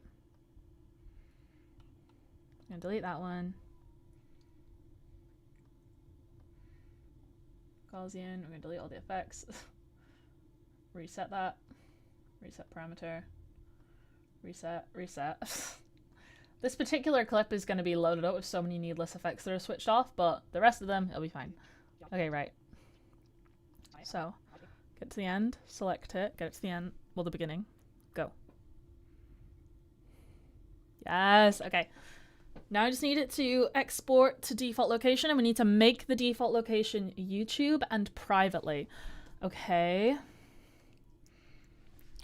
Final Cut Pro, export to YouTube.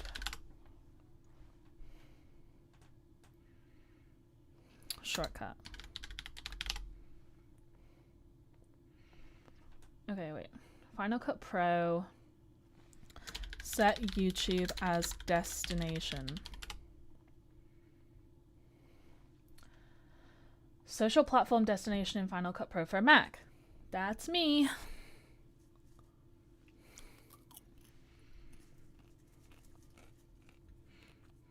We're nearly there, guys.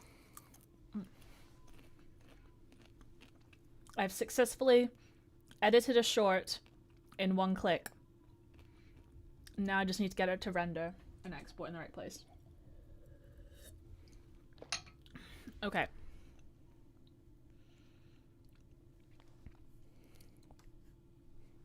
I hope you're enjoying my snack time ASMR in the interim.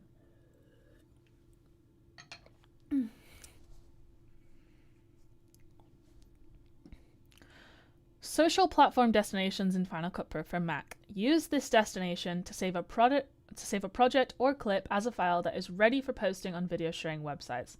The social platforms destination, primarily the YouTube and this doesn't feel right. This feels like it's for normal exporting. Let me just click share. Add destination.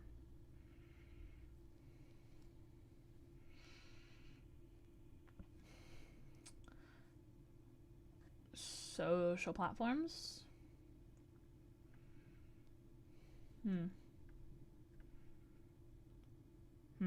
No. Let's try that again. Share. Social platforms. Settings. Definitely not that resolution. What's that about?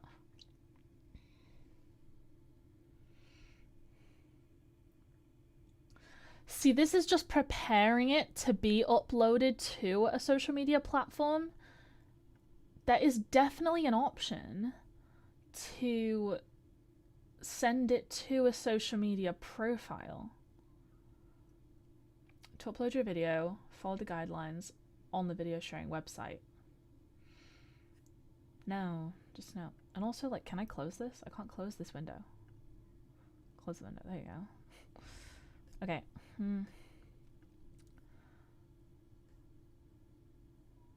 For YouTube, not to YouTube.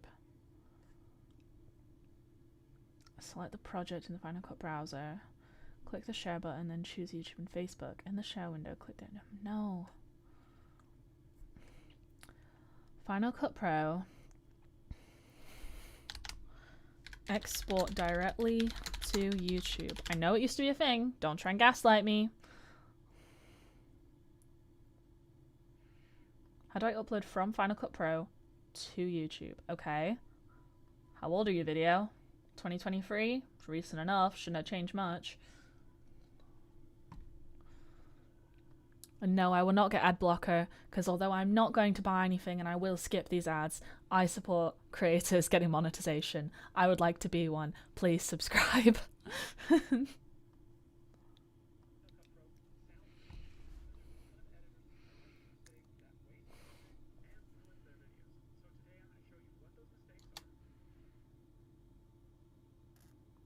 It occurs to me maybe you can't hear the audio from this tutorial. Let me turn that on. Whole screen. There you go. I only turn it off in case I want to listen to copyrighted music or something, but... How to avoid them and upload the highest quality videos in the shortest amount of time. All in just 2 clicks. Ready to become an Upload Pro? Alright, so here I am. I'm sure this guy's very knowledgeable and he's got a lot of subscribers, but there's something about that tone of voice that makes me just go, you're playing a caricature. I'm in Final Cut Pro, I've got my project, I'm ready to upload it to YouTube. And the first mistake that most editors make is using this built-in YouTube upload option in Final Cut Pro. Let's take a look at it. The reason why it's a bad option is it takes longer to export, the quality isn't as good as it can be, and it's longer processing time once you've uploaded it to YouTube. Let's take a look at the settings. Let's change the resolution to match our project size, and let's change it to better quality. Look down here. It's about 320 megabytes in size, but it's a .mov file, which is not what YouTube recommends. So YouTube recommends that you use an MP4 file, and your audio is AAC and the H.264 codec. We'll look at frame rate. Personally, YouTube can recommend whatever it wants. For my pre-recorded videos, like my long form ones, I'm making it the highest quality for the shortest file size for me. You process that in your own time. And bitrate in a little bit. But first, let's go back to Final Cut Pro. Let's cancel here and click on the share button up here and click on add destination. This thing is such a piece of garbage, we can just delete it. Right click on it and select delete. Now you He's salty. won't be tempted to use it again. If you want to add it back, no problem. Just select add destination and then drag and drop that over here. All right, so how can we quickly export for YouTube? Press Command E to bring up the share window, and we can quickly preview and skim and see our project right here. We also see right here what our file is going to be. It's going to be 1920 by 1080. The way he's already talking, this makes me think it's not a direct upload to YouTube. Sounds like he's just exporting it for YouTube. It's going to be 23.98 frames per second, and it's 2 minutes 51 seconds long. Over here it shows us what file format we're using and the estimated file size. We can change the name of it right here, and we can add a description, put the creator's name on it, and add Finder tags here. These aren't the YouTube tags, but 2.66 gigabytes is way too big, and .mov is wrong. So go to settings and click on video codec and select H.264. Okay, that's better. It's 400 megabytes in size. It's smaller, but it's still .mov. So click on format and go to computer, and under codec, let's do a better quality. Bro's really trying to tell you what settings to do. I just want to know how to get it on YouTube from Final Cut Pro, bud.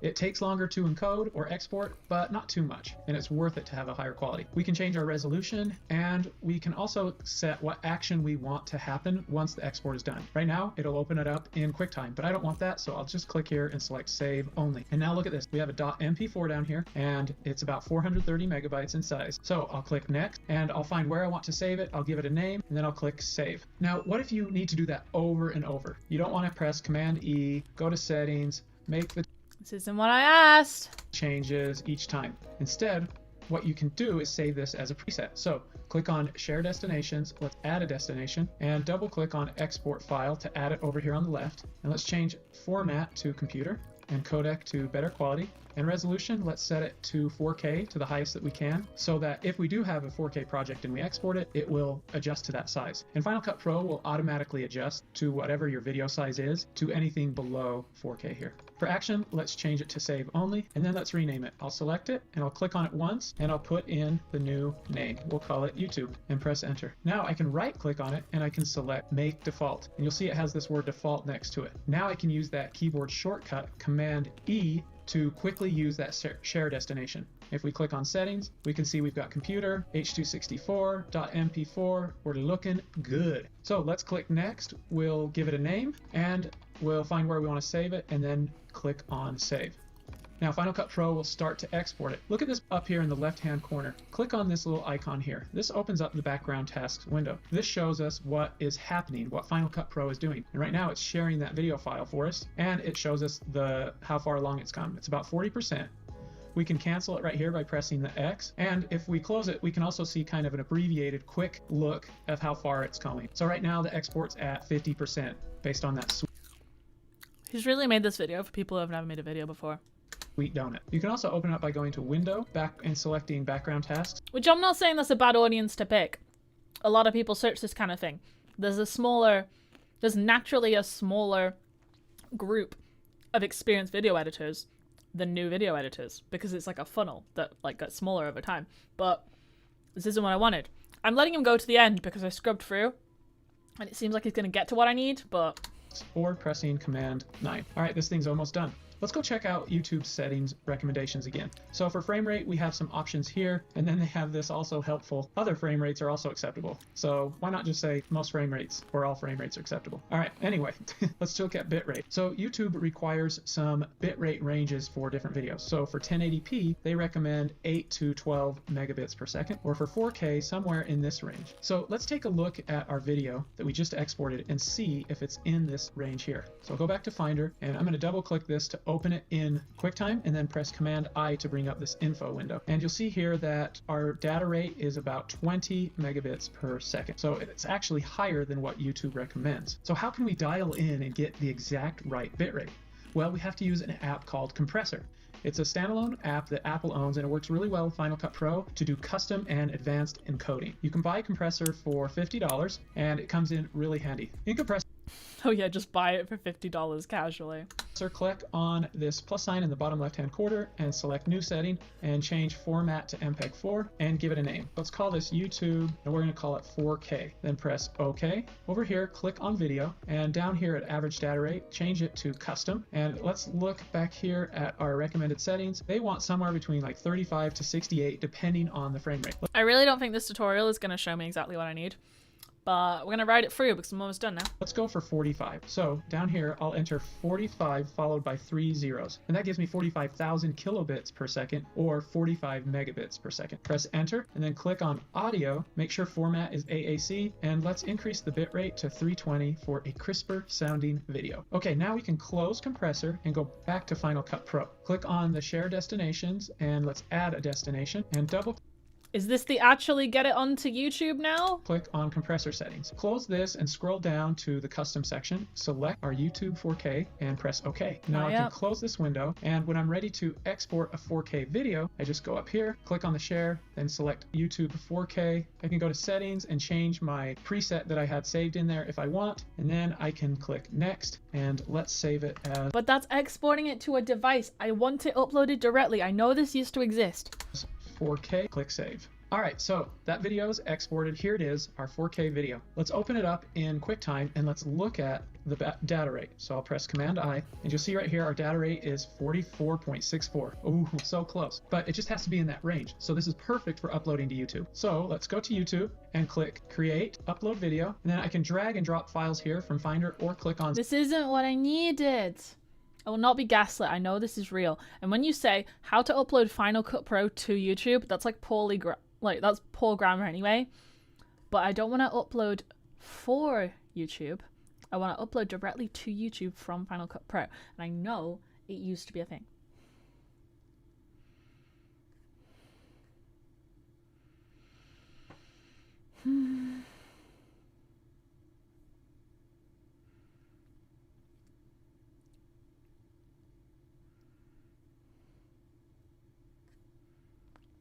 Let's see. Wait, what did I see there? Did Final Cut Pro remove the YouTube export option? It's gone. Anyone else feeling defrauded right now? Sadly, yes. Rather than being able to upload directly to YouTube, Final Cut Pro now generates a YouTube-compatible file on your computer, which you can then upload to YouTube. I don't know why Apple decided to go this route. Maybe privacy, but it's only a couple extra steps. But it's a couple extra steps I'm trying to automate away from. I didn't see that in the release notes. I guess I need to dig deeper. Also, the new YouTube and Facebook option wasn't added by default. I had to know to click the plus to add as a destination. They could have made that a lot easier. Anyway, it's all sorted now. Okay, is that there? Export, add destination. Plus, I remember I did the save current frame option one time. How does not live streaming.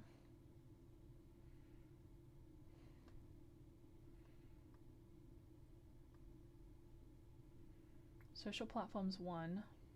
Learn more, I guess. I don't feel like I should have to learn more. Share to social platforms from Apple Video apps. To share videos made by Apple Video apps on iPhone, iPad, or Mac to social platforms such as YouTube, Facebook, and Vimeo. Export the video using the social platforms setting in the app. Then upload the video using the social platforms website or app. But it's not what I want. Share to social platforms from clips. If the video you want to share isn't open, tap the projects button in the top and choose the project. Tap the share button. Tap save video to save the final video in the photo library of your app.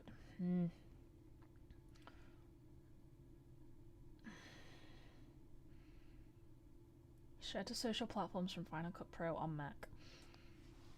Select your project in the Final Cut Pro browser. Click the share button, then choose social platforms. In the share window, click info to change the name of the clip, the description, and more. Click settings to choose resolution, compression, and caption settings. Click next, choose a location to save the video. I want to save it on the platform. With Safari or another browser, sign into social platforms. Why did they get rid of it? Why did you get rid of it? Apple, why did you get rid of it? I'm not happy about it. Why did you get rid of it? You're taking me away from automation. Share to social platforms from compressor. I feel like there's no getting around this. They just got rid of it. But I'm going to keep digging for just a little bit longer before I accept that I just have to export it to usual stuff.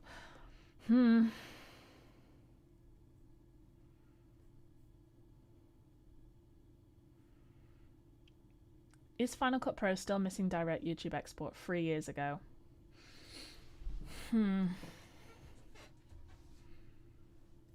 Don't show my messages to people. Blame YouTube. It was YouTube that stopped this. Was it YouTube? I want to be on your side, but you're making API problems for me.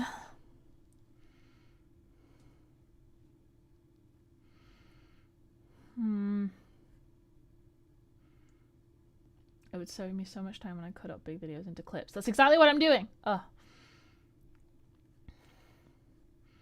Mine still has the share to Vimeo target. Also pretty sure it's still rendered to disk and uploaded just without you having to initiate the second part. I'm just trying to figure out why people who use Premiere get better quality on it. Why aren't you keeping a master file anyway? I know it's best practice to keep the master file, but my shorts really are just that simple. I don't want to keep hundreds of shorts. Vimeo has an app on the App Store that does this job. I use Final Cut Pro for editing and then upload it via a web browser. What's the point of using the video editing system for file transfer? Look, I'm with you people generally, but for this specific instance, this would be so much better. Okay, right. Okay, we're going to take this out of YouTube's hands, per se. Okay, wait. Delete this. Delete this. Right. Close video. Watch me have to reopen the tutorial of the guy that I totally shaded a minute ago so I can, like, get the preset. Right, share. Am I literally about to do that? Am I about to completely go back on myself? I don't even remember where the video was. Where was it? Was it even on this? Was it that one? Was it that one? Let's see. Adobe Stock Unlimited plan. One powerful plan to meet your needs. I hate that this is an option, but if it was YouTube that stopped the Final Cut Pro to YouTube Direct Upload API, then I'll just automate it with Elgato. It might be a little more difficult. We'll have to learn how to do that, but I'm going to do it because I'm determined to have this happen with one button. I want to cut the clips out myself manually so I know what I want to turn into a short, and then I want it to upload with one button. And we're almost there. Almost.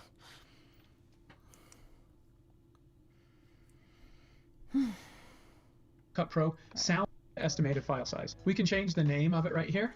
I don't need you to tell me the settings. I just need to know how to do the preset. Right. You can do is save this as a preset. So click on Share Destinations. Let's add a destination and double click on Export File. Right. Okay. Share destination. Add destination. Export file.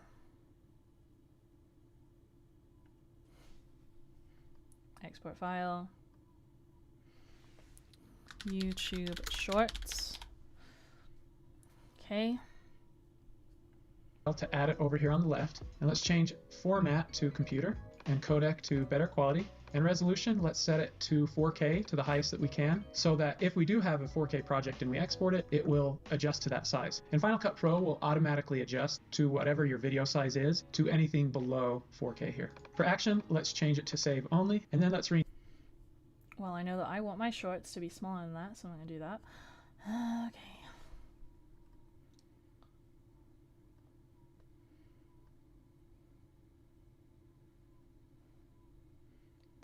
Bits. Wide color gamut for 1080p. Yep. Not GoPro. Other. QuickTime. Where's QuickTime gone?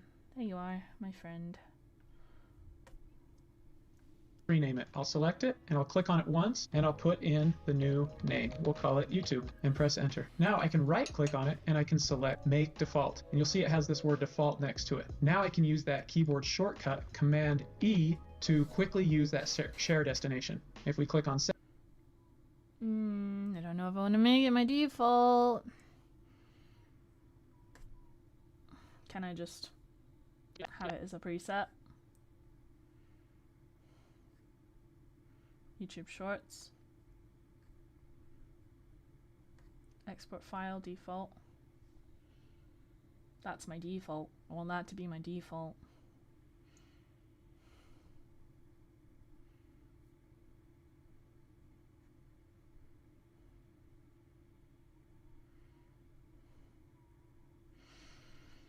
I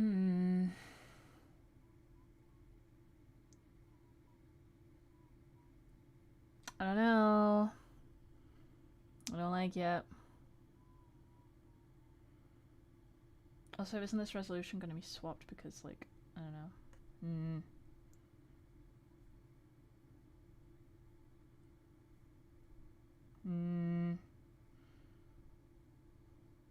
I don't feel good about this. I don't feel good about it. If I forget to change this after a big edit session.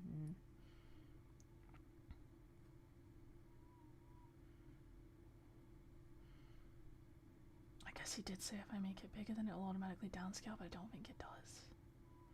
I think it stretches it. I think it stretches it out.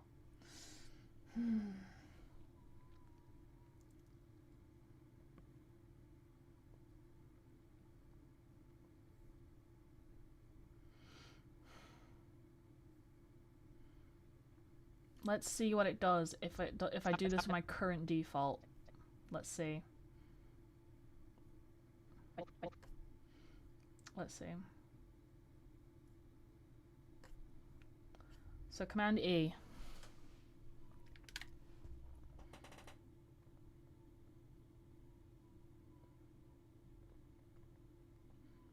It made it 1080.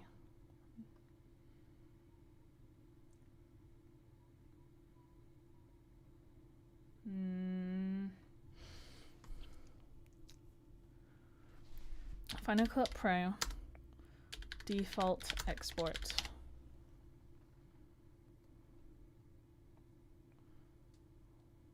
The square with an arrow icon.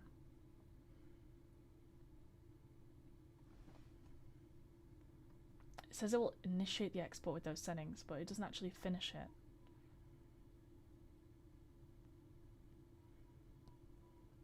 A new window will appear where you can set your desired export format.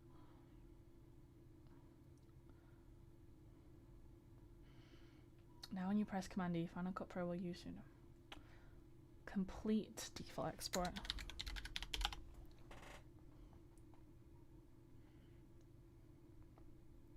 Select File, Share, Export File from the menu.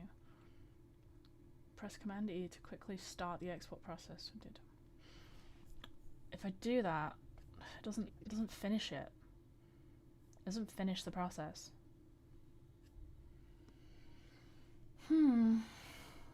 What if I just press enter after that? So Command E, enter.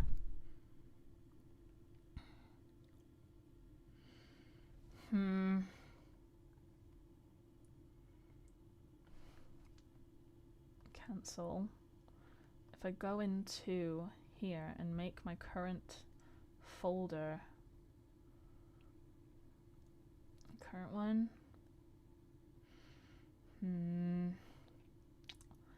I don't even know if Elgato can navigate the Finder, but we'll see. What am I on? 1209? 1209? 1209? 1209. Oh, I started on the 11th. 11th09. It's past midnight. Okay, so if I make 1109 the last folder I'm on. Let me go through. It doesn't go to that one.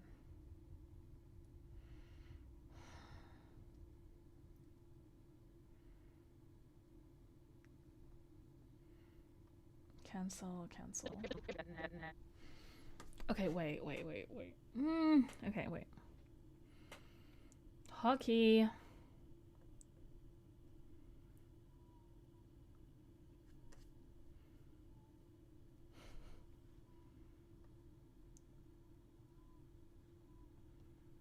Have I used up my options? Is there too many? Multi-action.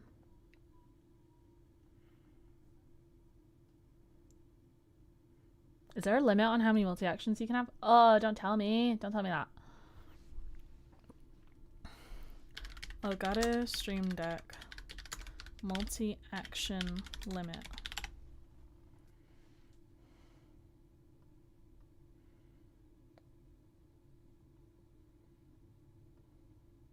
Assign as many actions as you want to a single key and then activate them all over time. So as many as I want. Why are you lying to me? Go out. Then go back in.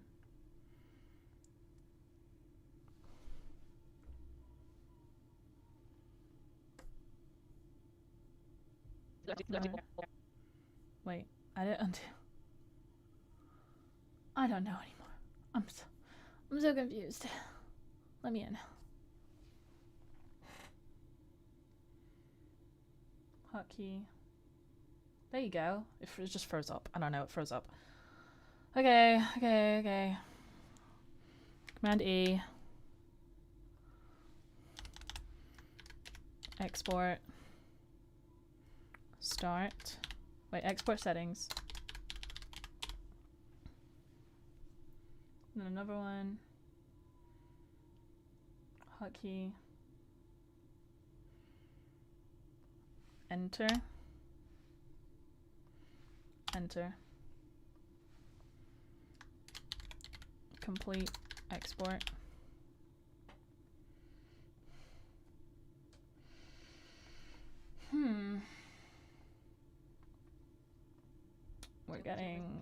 We're getting to a tricky amount now. My brain's sort of losing track of the process. Okay. Is there a way to like remove? Can I just like delete this? Yeah, I can delete this. Okay. Reset parameter. And that is reset parameter. Okay, right. Select the clip. Select the clip. Go to the start of the clip. Multi-action.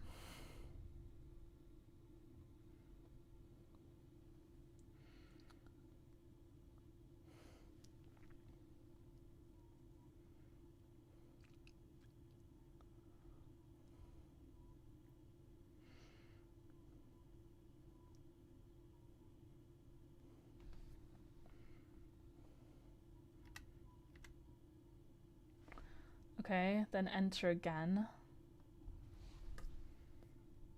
Okay. Hotkey.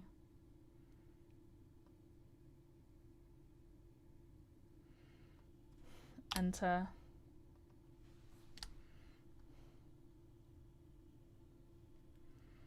Save to desktop. And I'm calling it save to desktop because I'm pretty sure it's always going to default to desktop.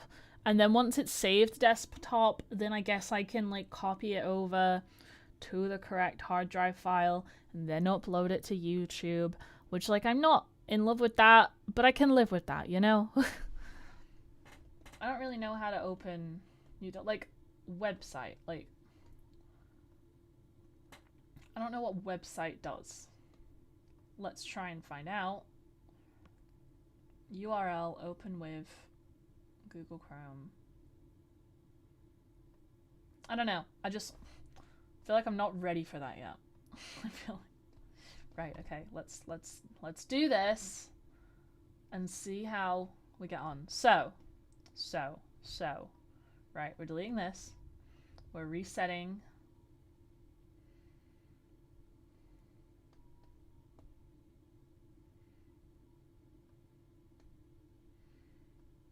Okay, delete that.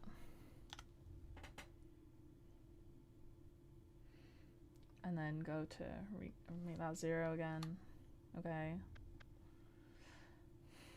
So the export default settings, that's 1080. If I just duplicate this real quick and make it a 4K one, let me just see if it shoots to 4K because that's what the default was.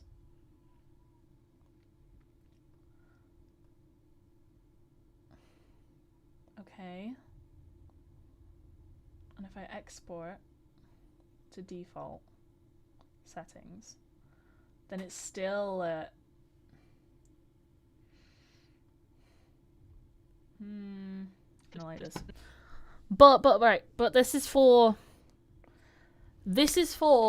shorts I'm trying to pop out really quickly, and it's gonna stay at that 1080p resolution. That's the point of my shorts, is they're smaller because they need to be able to have HDR at the full resolution, and like you can't on metrical save anything that's 4K. You can only go to full HD.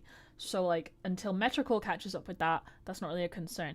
If I want a 4K project, it's a bigger project that I'm not using this automation for. I'm doing it manually.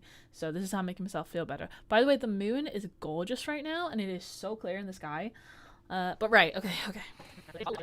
So I had 11 clips. I'm gonna go through one by one. I'm gonna turn these into shorts.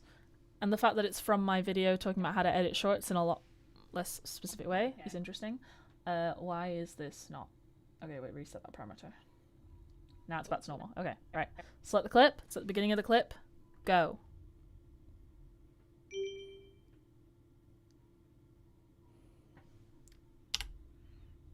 Do I just need to click enter again?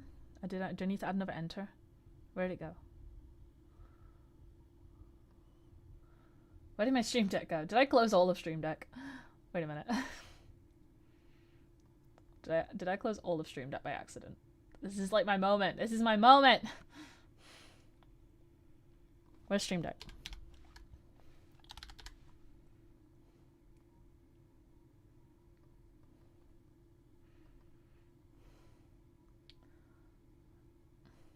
Complete export. Save to desktop.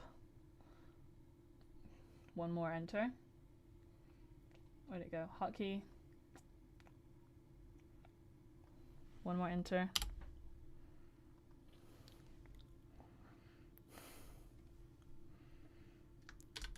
Save name. Okay. Try it with this one.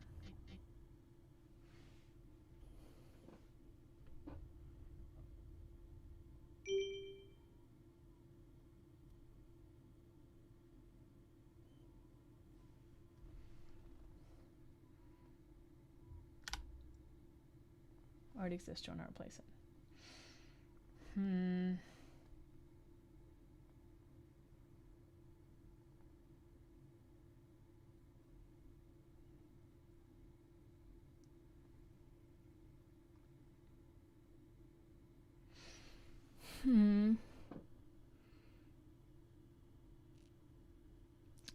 This is a new issue. There's a way to type text in thingy.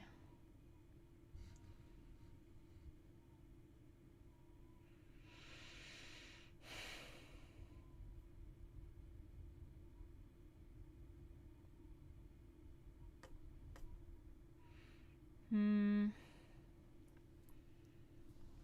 so close. I'm so close. Oh, I've already compromised on the not uploading directly to YouTube. I need it to become a video in one shot.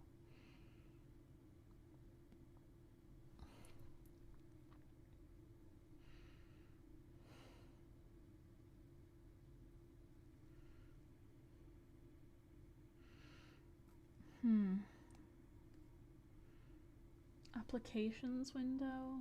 No.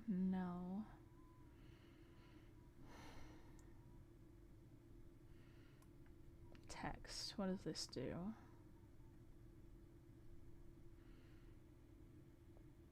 Add text.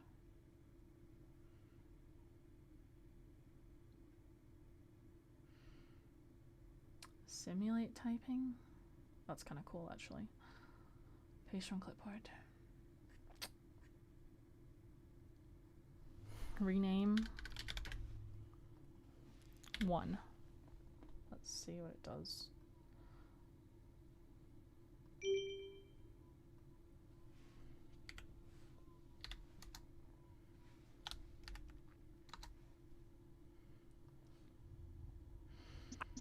Let's try this one.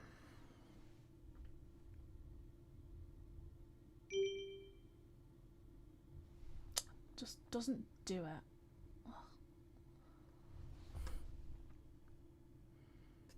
I'll remove that step. That's useless. That step's useless. Delete.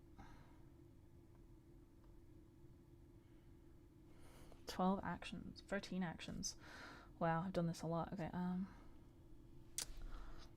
Elgato Streamdeck.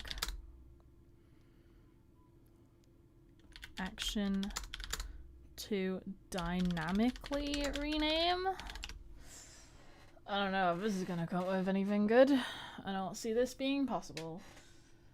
To achieve dynamic renaming, you should use a multi-action that includes a run command or open action with a script, or leverage plugins that offer dynamic title. Ah!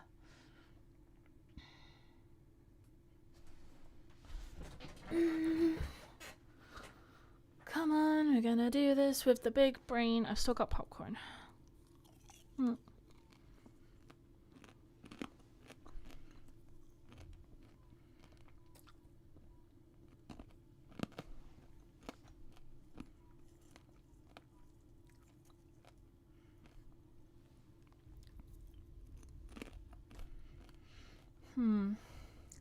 Okay, what options do I have here?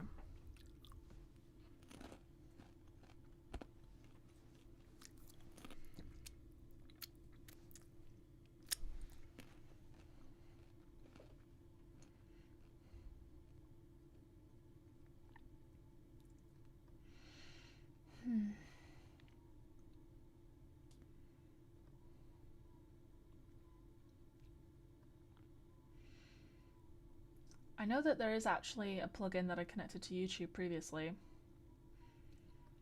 but I feel like I'm not at that step yet.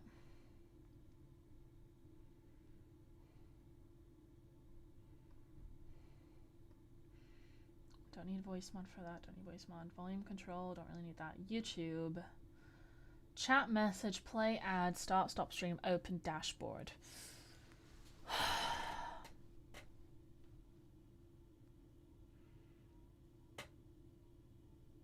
Isn't there like meant to be a conditional?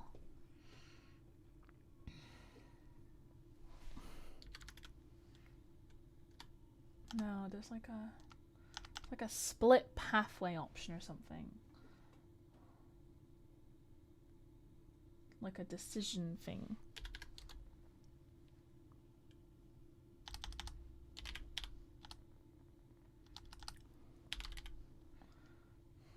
Toggle before after? No, no, no, no. Oh, I don't know. The brain, it hurts. It's working very hard today.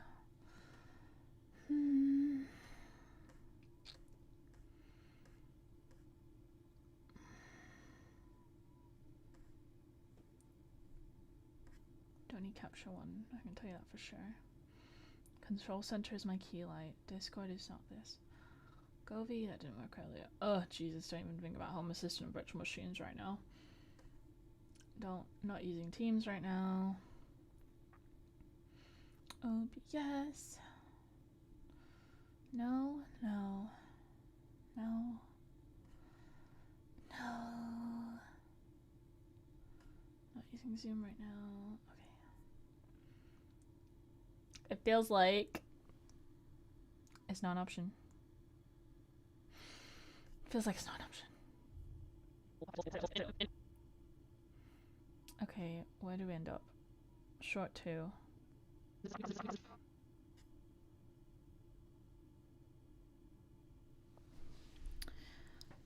Command Z, command Z, command Z.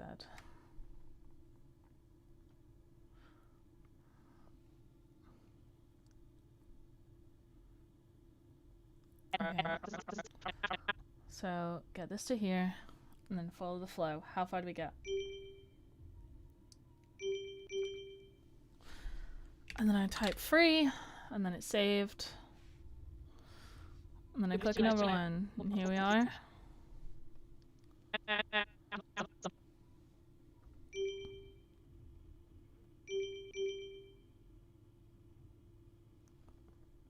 Wait.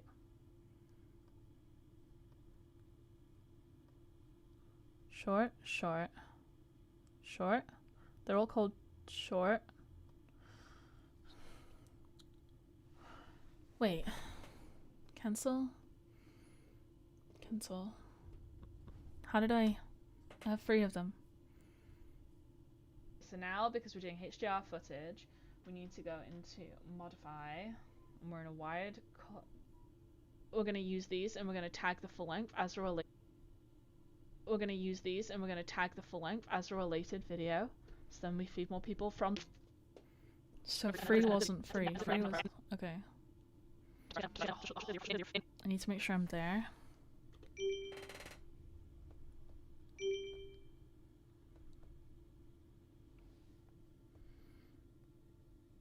Why did it go back there? Why did it go back there? Why did it go back there? Why is it failing? What did I do wrong? What did I do wrong?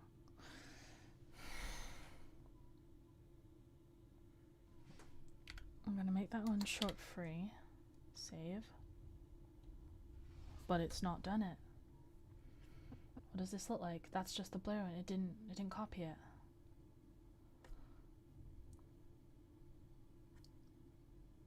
That's wrong. That's wrong. Move to bin.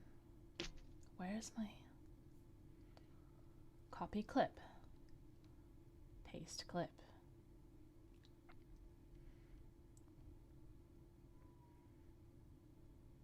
Select, and then it goes to the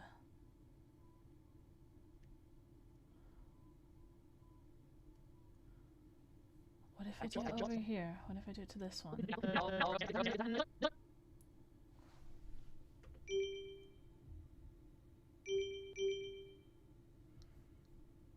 It just doesn't. But it did it for the first 2. I don't understand.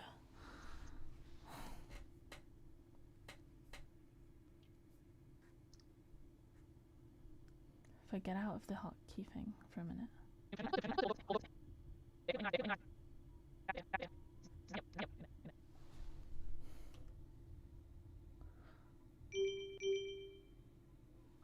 I need to make sure it's still selected after every set. Okay, cancel. Cancel. Okay. Z. Okay, right. Select the clip. Make sure it's at the start of the clip. Select the clip. Okay.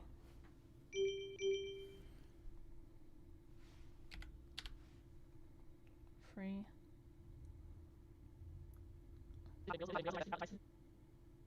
And then it's exporting. Why is it still blurry? Am I just forgetting to remove the blur? Oh, wait a minute. Stupid. I'm just being stupid. It's fine. Don't worry. Don't worry. I'm just being stupid. Reset parameter. Delete. Delete. Reset. Reset. Okay. We do this from the start. Selected. It's there. We do it.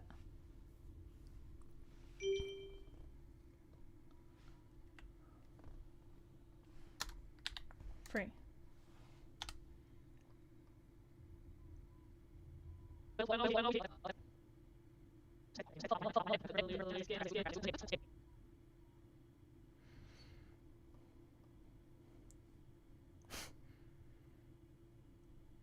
Why is it doing it again? Why is it doing it again? Wait. Go away.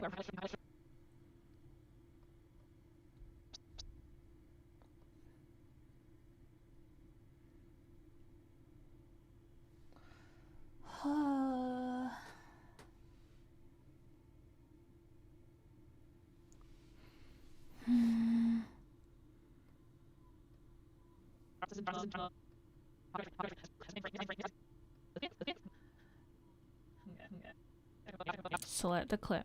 Go to the beginning of the clip. Select the clip. Oh, come on. 4. Why is it making it all blurry? It's supposed to apply the blur to the lower one.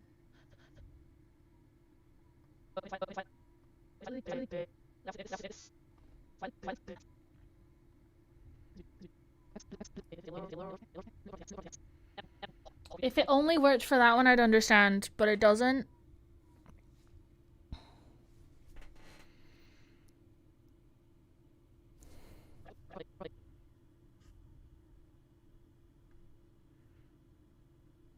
And it's exporting them all with the title short, even though it's not. Okay, move to bin.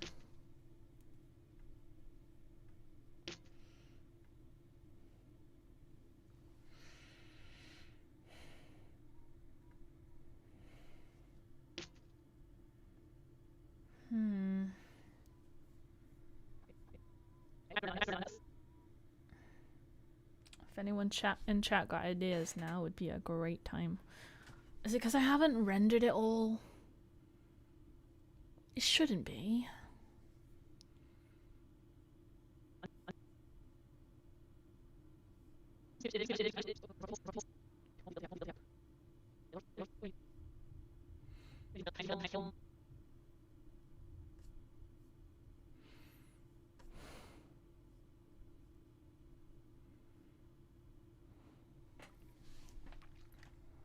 Select up was the hotkey.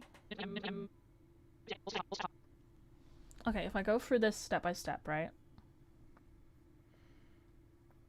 So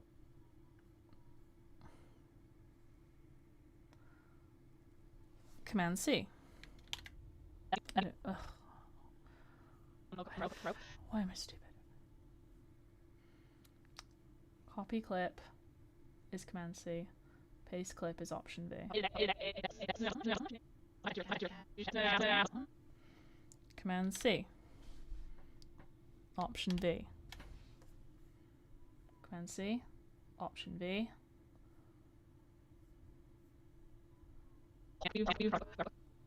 C.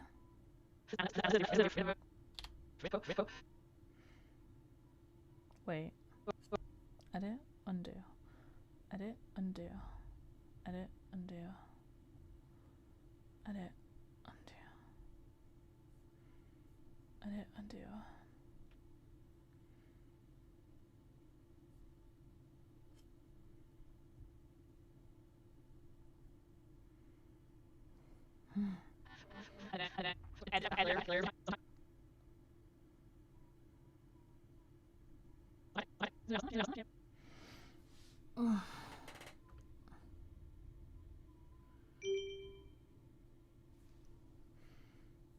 Shorts. Free. Fly now is not the time. Get away. Get away. Oh my god. Exporting. Yes. Okay. Okay. Okay. I got it. I got it. Fly, seriously? Now is not the time. Okay. So it's entirely reliant on where my cursor is, on what it applies to in the moment. So I have to make sure that my cursor is aligned with the start of the clip underneath the primary storyline. Okay? I still don't know why it exports it as the name short, even though I made it short free, but like it says that in the Finder anyway. So okay, right, trying this again. Trying this again. So align it at the bottom, select it, align it at the bottom. Hotkey, multi-action. Short 4. Save. I'm gonna check all of these. So 3 is a duration of 13 seconds. 4 is a duration of 58 seconds. Okay, we're getting there. We're getting there. We're getting there.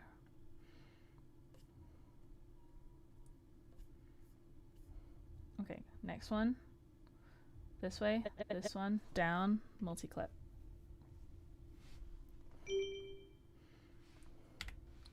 Five. Okay.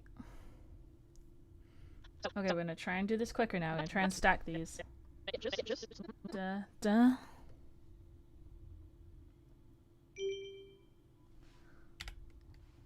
6.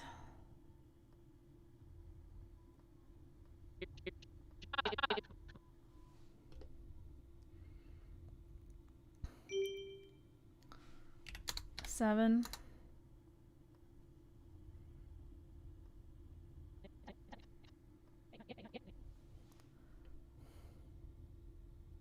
Oh, I timed that weird.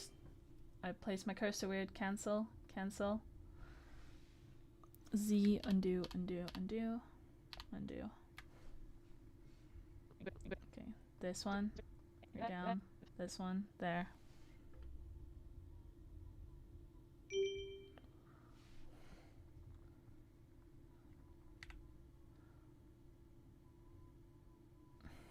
Was this one 8? I forget. Was this one 8? I've lost track. 8? I think 8. 8. Okay, this one. Clip down there. Select it down there.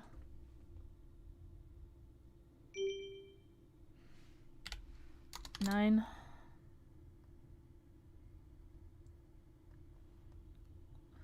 Select.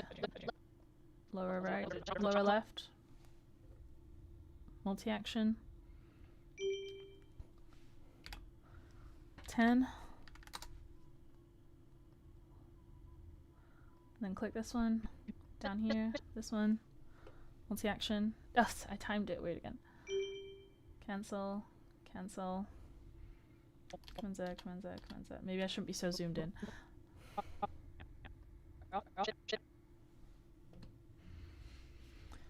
Okay, this is some nuance to remember, I'm not gonna lie, but it is still considerably faster. 11. Save. And then now if I go... Okay, we're gonna close all of our previews. Go into the Finder.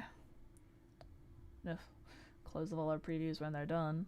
My channel has officially accepted new shorts are... Wait, which one went weird? Which one went weird? Was it the last one? Desktop.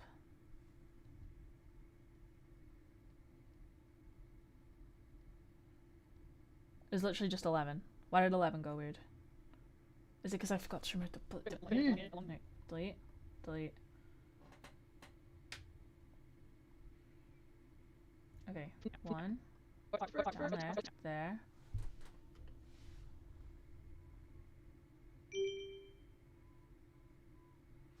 Cancel.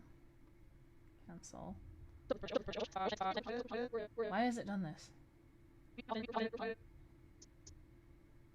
Gaussian shouldn't be there. And also 350.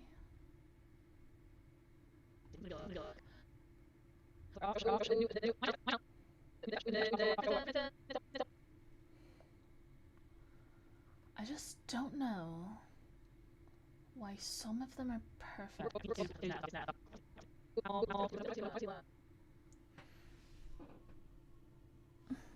And then keep it in the lower corner.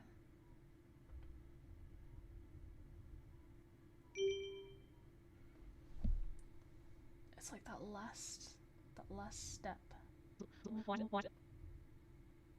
It keeps applying Gaussian to the top. I'm gonna do a little experiment.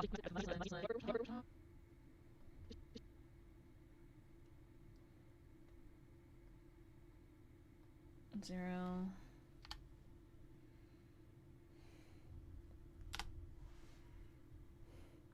If I just duplicate this, copy, paste. If it's not the last clip, does this happen?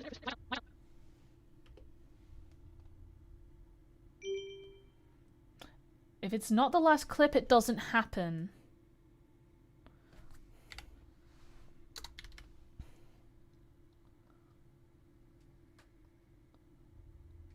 Why? Quite frankly, I kind of don't care, because, like, copy-pasting one more clip is, like, fine, but, like, why? My channel has officially accepted new shorts are up. I don't know. Frankly, I don't care right now. Let's see. I want to break. I'm gonna finish this. Where am I? Finder. Select all these. Copy them. Get them to my correct folder for storage. 1109.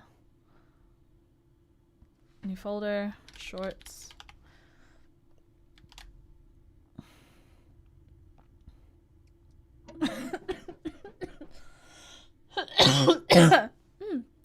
Oh wow.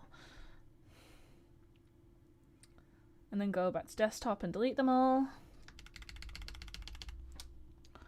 Move to bin. And then go to YouTube.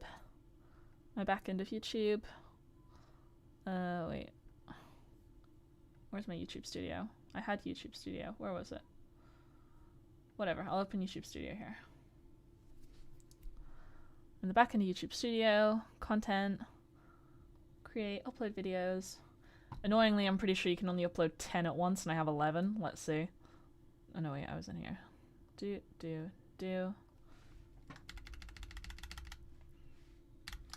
Is it gonna say nah? Oh no, 11's good. Alright, so it's processing, Okay, we will only know if that was truly considerably faster when I do it from scratch next time.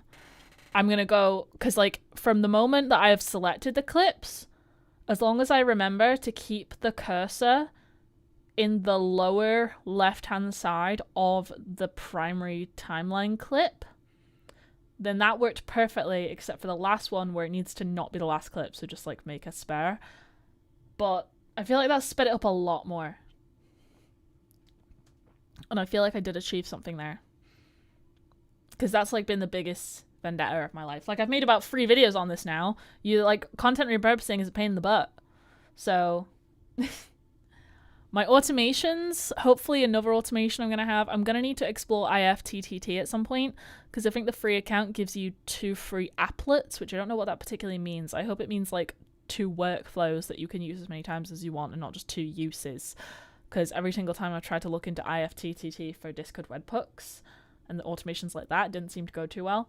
But I would like it so I can set up my social media and my email to go out at the press of a button when I'm like, at least when I'm live. Or if I'm doing anything else, then we'll see. We will see. But I'm optimistic. They're uploading, they're going. It can be done. I'm going to go back to just me now.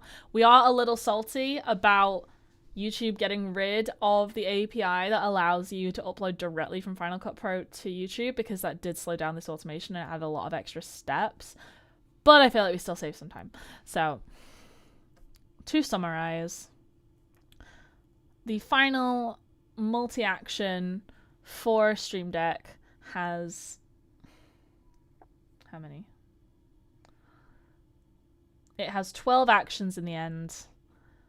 We have copy clip for Command C, Option V for paste clip, select C, the upwards arrow, C, silence. I had to create my own hotkey custom command, but I ended up with that being Shift Command S. I had to create a default effect by combining the blur and scale, because scale is an attribute, not an effect, but we can turn it into an effect.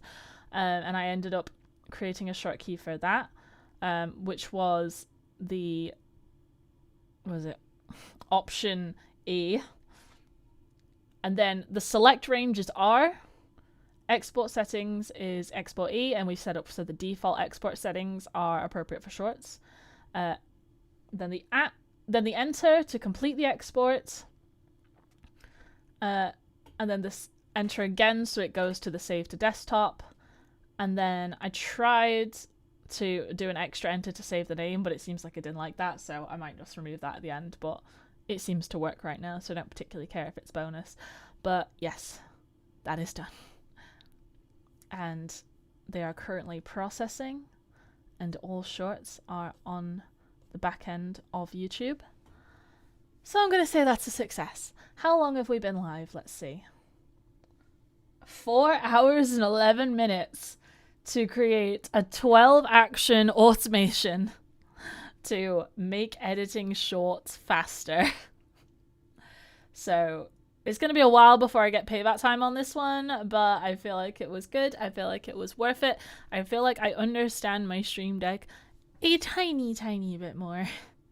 But yes, I will report back if it saves actual time when I go in tomorrow and start trying to update my social media automations as well. So if you have held out till the end, please subscribe. If you missed the majority of this live stream, I literally just saw someone join chat right now. If you missed the majority of this live stream, then you wait till tomorrow and it will just be visible once YouTube has sorted out its known bug with processing live stream shorts. But all my live streams are saved automatically. They're in a playlist for live streams. Subscribe and you can come back to them later and look at the whole step-by-step process. Or if you probably wait a week, then I might upload a cut down version of this tutorial so people can just do it themselves. So yes, thank you very much. I hope you enjoyed it.